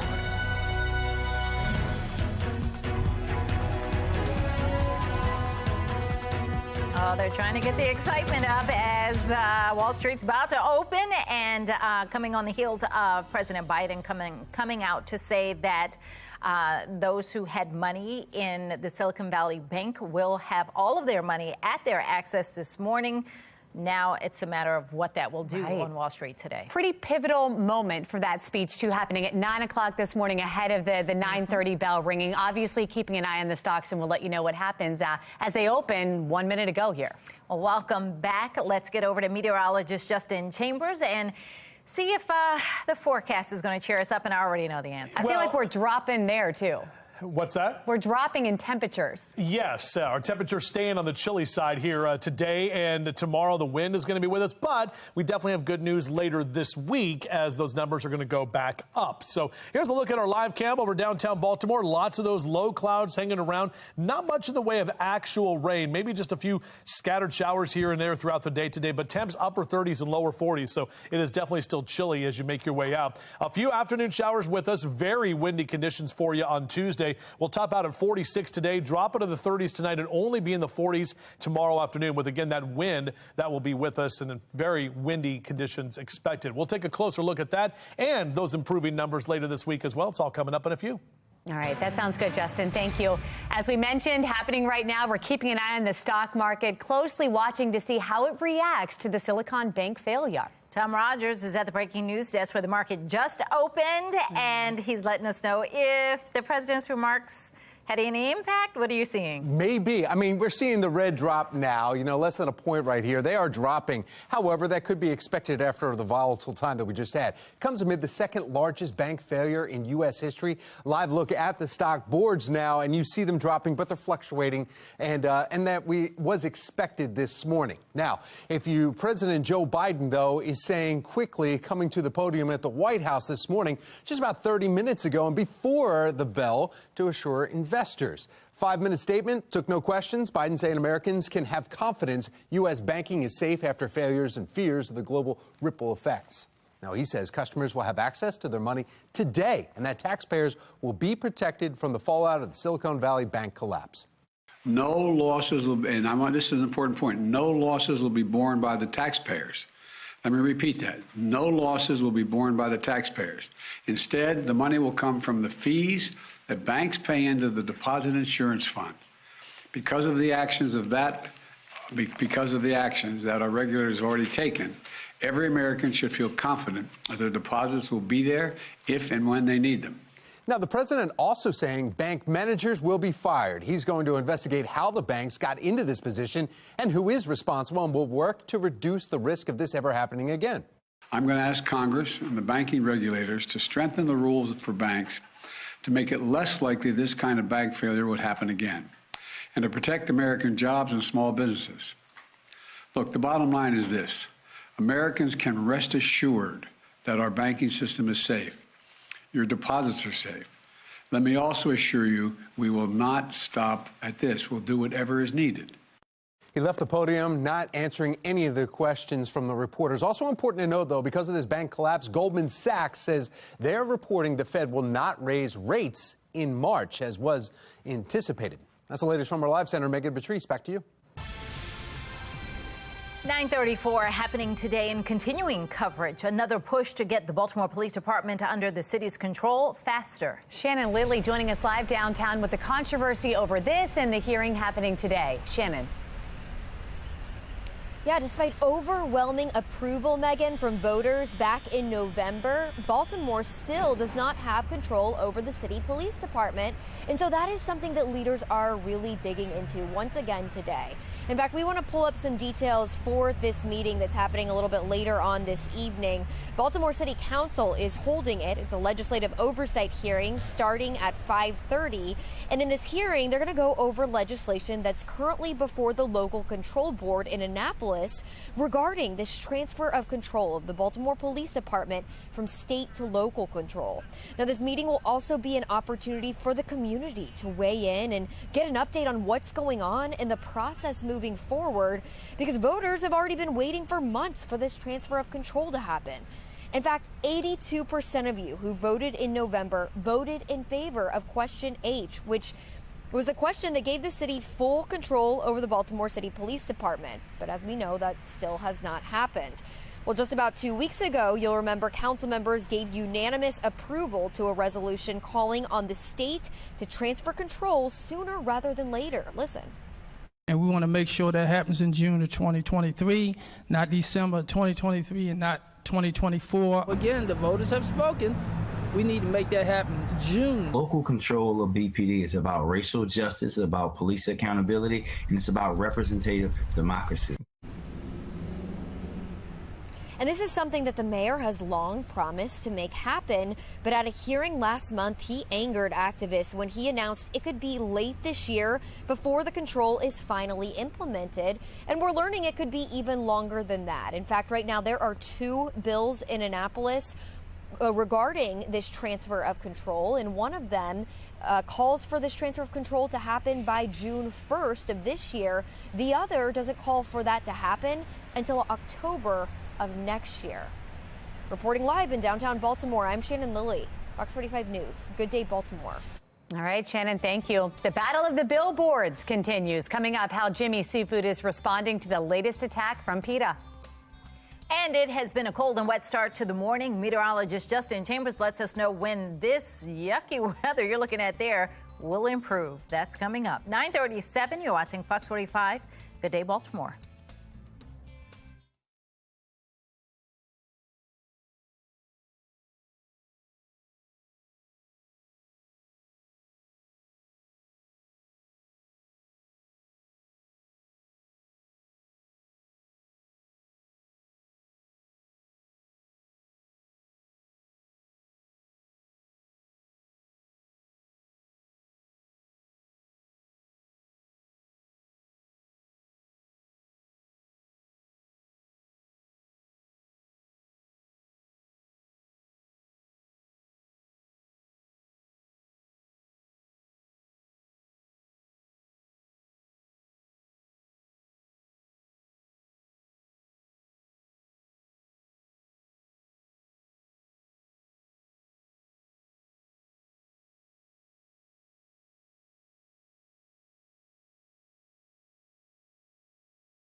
$9:39. It is so Baltimore. Save a little money on your spring break vacation with a staycation. Those are really nice to do sometimes. Explore Maryland and plan something for the entire family. Be More Lifestyle host Mark Clark is live in Havre de Grace, and he's got some ways we can have a staycation. Mark, good morning. That's right. I have the king of Harford County, Matthews, with us once again. I call you the king or the mayor? The mayor. The mayor of Harford County. And so where are we, sir? So we're at the upper part of the Chesapeake Bay. So, you know, Havre de Grace, Chesapeake Bay. I like to call them the quintessential bays. Along the Great Chesapeake Bay Loop. And so Harford County, Havre de Grace, which is in Harford County, and we're right off of Washington Street at Joe Retro with here Jolene, the owner of the store. Such a great place to have spring vacation. Yes. You know, up here, going to these beautiful shops, going to Tinings Park with a handicap accessible playground. There's the Decoy Museum, and then there's the Pyrex Festival, which maybe Jolene can kind of shed a light on what's coming up. Tell us about it, Jolene. So twice a year we have Get Pyrex closer. and There you go. twice a year we have Pyrex and Vintage Fest. The one coming up now is April 29th. We have about 50 vendors on the street. They sell all kinds of vintage, mid-century items, and Pyrex, which is what brings a lot of people from all over the country to town. Coming into the shop is like going back in time. Like you said, I saw the Pyrex dishes. You also have great vintage wear here. Everything you want is right here. And again, as you mentioned, King, Matthew, you know, so many great things going on. Spring break, it's a great place to be. I'll give it to you to wrap it up. Yeah, get out here on the water. Go to visithartford.com, visitmaryland.org, and explore haveitgrace.com. There we go. Here we go. Thank you, Matthew. Hey, thanks, you, Jolene. Thanks, We're back here discussing that we have Pyrex. Yes, Now, I know the one behind you. I have that you one. had that one. Yes. Ours was yellow and white growing up. I have that too. Well, my mom does. Right. I don't think we have it anymore. But I remember it growing up. We make mashed potatoes. We started in that one. That's funny. All right. See, that's why you got to get out there and relive your childhood there. We're going to put information on how you can do that. FOX baltimore.com/newslinks. Good times. Well, are you clinging to coffee this morning? Still recovering from the time change? We're going to take a look at the daylight saving not only impacting our health, but the economy, too. But first, Tom and Justin are hitting the gym. They're going to show us some new weightlifting exercises that we can all do. 9:42, you're watching Fox 45. Good day, Baltimore. This doesn't seem fair. Oh, there we go.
pump up your body and add those gains with some few strengthening moves. That's right. Group exercise director for Brick Body, Sarah Keller, is joining us now, and you're going to tell us how to get in shape with strength training, right? I am. Yeah. So Group Exercise runs a class called Les Mills Body Pump at a lot of gyms, and it's built on the rep effect. So what you see on the bar today is not what someone's going to hit for their 1 or 3 rep max on the floor, but it's something that they would do throughout the class, and they train the entire body. So they get chest, they get biceps, triceps, shoulders, legs, glutes. And there's enough weights and there's enough bars, and you show them how to use it, so it's not like there's any confusion there. This is a quick release bar. Absolutely. It's a quick release bar. People change out weights throughout class. We're going to leave the same weight on for everything today because we're only going to do a few reps of the moves we're doing. All right, let's get it. We got Justin loading up today. Yeah, so what is the first thing I have so to the do? first one is our dead row. We want to put the feet about hip distance apart. So walk them in a little closer. Walk them in a little closer. There you go. Yeah. All right, knees are forward, toes are forward. Bend your knees, pick up that bar. Come to an upright position, bars just in front of your thighs. Yeah, right there. Hinge from the hips, come forward just below the kneecap. Okay. Press your heels into the ground, squeeze your glutes, and I like that. bring the body back up. Ooh, that felt good. Yeah. Do you feel that in your lower back? I do. Like way down low? Yeah, absolutely. So come down into that deadlift again. Now this time, draw the elbows back, pull the bar to your belly. Let it go long again. Yeah. Squeeze those glutes, rise back up. So that's our dead row. That's all one move? That's all one move. That's all one move. All right, we moved on. We're going to switch up for move number 2. I'm good for now. I'll take move number 2. You get move number 3. I get 3. All right. All right, so we've got the push press She next. just picks it right up. So normally we wouldn't leave the same weight that we leave for our lower body work for upper body, but we're only doing a couple weights short on time. Gotcha. Okay. So feet are still about hip distance apart. We've got it loaded up near our collarbones. We have a soft bend in the knees, big press up overhead, come back down. Big press up overhead. And we want to make sure we're not arching the back because we don't want to put that extra pressure. So the knees stay soft and we have that strong lower body. If somebody's watching like, whoa, that's way too much weight for me, a lot of people in your class have totally different weights. Everyone's different. Absolutely. Absolutely. Anybody use just the bar too? Could just do the bar. Yeah. Or you can use dumbbells or plates if you're not comfortable with the bar. And you talk a lot, you mentioned the back, but I know I have like some back issues. Yep. It's all about getting like centered over with it. It's getting that weight support under you and really thinking about engaging those muscles from the lower body. Make him do one now. All right, you got so what am I doing? squats. Oh, you want to learn front? You want front squat or back squat? Front squat's Front good. squat. So hands are right by the collarbone. Wrists are facing forward, palms are up. Well, you got a nice gentle grip around there. You're going to sit the hips back, keep the chest up. Then again, push that floor away, drive up from the bottom to come up. Okay. So hips go back, chest go stays back. up, core is braced, push from the bottom and come up. And you'll see squats done sometimes narrow right under the hips. Yeah. Sometimes we take them a little bit wider, and it's just going to target different parts of the legs and That's glutes all it depending is. on the foot placement. Changing where the feet are. Okay. Very And when good. you're doing, a track that's 4 or 5 minutes long of all squats, you want to change things up every now and then. I would just want to show everybody at home how quick this comes off because you were showing me this, and now look. So pull on the red. Pull on the red part, and you slide out this side. You said it. You made it look so quick. She made it look so quick. She's like, oh, yeah, it's real quick. Look. Release. Look, see? Voila. I like that. She'd be going around helping quick and somebody like easy. me in the class. Like, all right. That's what we're there for. We All get right. you set up. We make sure that you're going to have a great time and that you're going to come back for The your next expert one. from Brick Body, Sarah Keller here, doing our stuff. Tom, we'll try to figure this out. Look at that. I can put them on. There you go. You're a pro now. See? There we go. All right. He's got it. We're going to blame the lack of coffee for today on that. Is that what it is? All right. Well, if you're needing a little more coffee to get going this morning, you are not alone. Studies have shown that the time change can have a significant impact on your health. And business experts say it's also impacting money. It's just as evident. Research showing investors are often slower to respond to accounting reports the whole week after the clocks jump forward. Other studies show the Monday after daylight saving time also sees an increase in workplace injuries. Interesting, as well as, I've never heard of this, cyber loafing. And that's where employees spend more time on non-work activities. Cyber You loafing. can't focus, so you just Right. mindlessly You just start kind of do drift something. off, right? It did feel dark. Well, it was dark till 8 a.m. basically. Yeah, it was. And that's the whole thing. We've been talking about how today's National Napping Day. So today, perfect weather for that, right? But yeah, darker at the bus stop. You got to think about that in the morning time. But the afternoon, we can do more stuff. All right. Do you guys use blackout shades at night because the sun's up? You use it? I do. I nap in the afternoon, so we have the blackout shades. She's lucky. Ours don't. You can still see light. You can. They are block out. Yeah. But they don't really. They don't go get the it way. all. Ours No. is blackout. Really? It's Everything? dark, everything. Nice. I think I need to switch to those. Yeah. Really, that and the dog. But the thing that I have the biggest issue with is Patrice's car, because in the car there's an S in daylight saving on her car. How does that happen? And as soon as I went to change it yesterday and saw the S, I laughed out loud and said, "Oh, Justin's going to hate this." Don't say daylight savings. It's not a thing. Triggering. Let's go outside. Let's do the weather. Come on, just do the weather. I'm triggered. No S. Should I email my car company? Yes, absolutely. Folks need to be correct. It's not a savings and loan. No, do they even have those anymore? Savings and loan? Should I not talk about that after all this stuff? Too soon. It's too soon. There's a lot going on today. A lot going on. All right, I'll stay in my lane over here, talking about the weather. Our live cam in downtown Baltimore. This is how it's been most of the morning. It's actually those clouds lifting just a little bit. Now, we're still looking at IFR and LIFR for the pilots out there today, and more than likely going to keep those overcast conditions for all of us. But we're not dealing with a lot of rain. We've seen a few light showers over parts of the eastern shore. The snow is well to the north of us. Pittsburgh, Altoona, up into Erie, you're seeing some snow showers there. This area of low pressure to the south is going to be tracking up the east coast over the next couple of hours and into tomorrow. And that's going to bring a big nor'easter with snow for folks to the north and east of us, but we're going to deal with the wind tomorrow. Now, overall, our next 12 hours, our temperatures mainly staying in the mid-40s through the course of the afternoon. Typically, lower 50s is where we are for March 13th. We're getting into the middle of March. We've got a higher sun angle. We've got longer daylight hours. You get more incoming solar radiation. So you'd think we'd be warmer, but you get all this cloud cover around and those cool temps sticking around. Low to mid-40s is what we're talking about. Keeping those 40s up and down the East Coast for New York and Philly, down through Baltimore and D.C., even 46 down the ocean there at Ocean City. Now,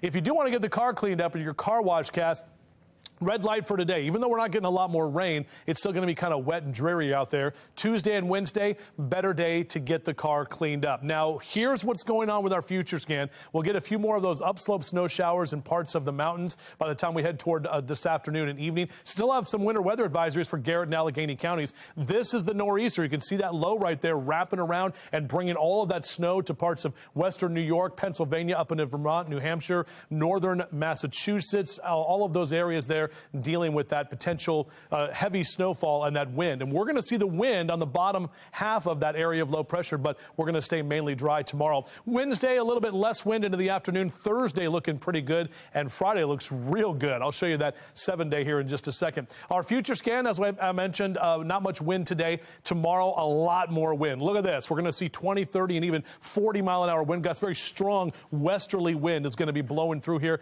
possibly some wind advisories. We'll monitor whether or not we need a weather alert day for tomorrow. Either way, it will be some disruptive weather we'll have to deal with on Tuesday with that wind. But less wind Wednesday, Thursday and Friday, warmer conditions. We're back to the mid-60s for St. Pat's on Friday afternoon.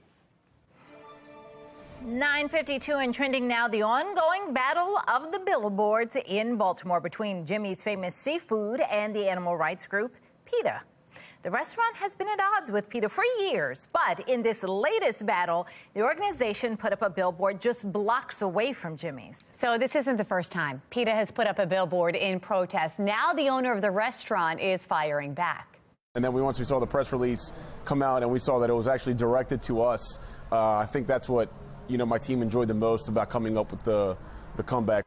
Well, PETA claims the seafood industry is cruel and suggests that Jimmy's should switch to fish-free fillets and artificial crab meat. Jimmy's owner says he has no plans to do that, and business at the restaurant has not slowed. A live look outside. We've got a wet and chilly start to your work week. Coming up, meteorologist Justin Chambers will let us know how long this cooler weather lasts and when things warm up a bit. Time now, 9:54 on Fox 45. Good day, Baltimore.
All right, here's a look at our 10-day forecast. A few showers today. Really not much rain, just kind of that cold and dreary day. Very windy tomorrow. Much better as we head toward the end of the week. Even this upcoming weekend, not too bad. For the final weekend of winter. You might say we're lucky on Friday, though. Yeah, why not? Got a green hat.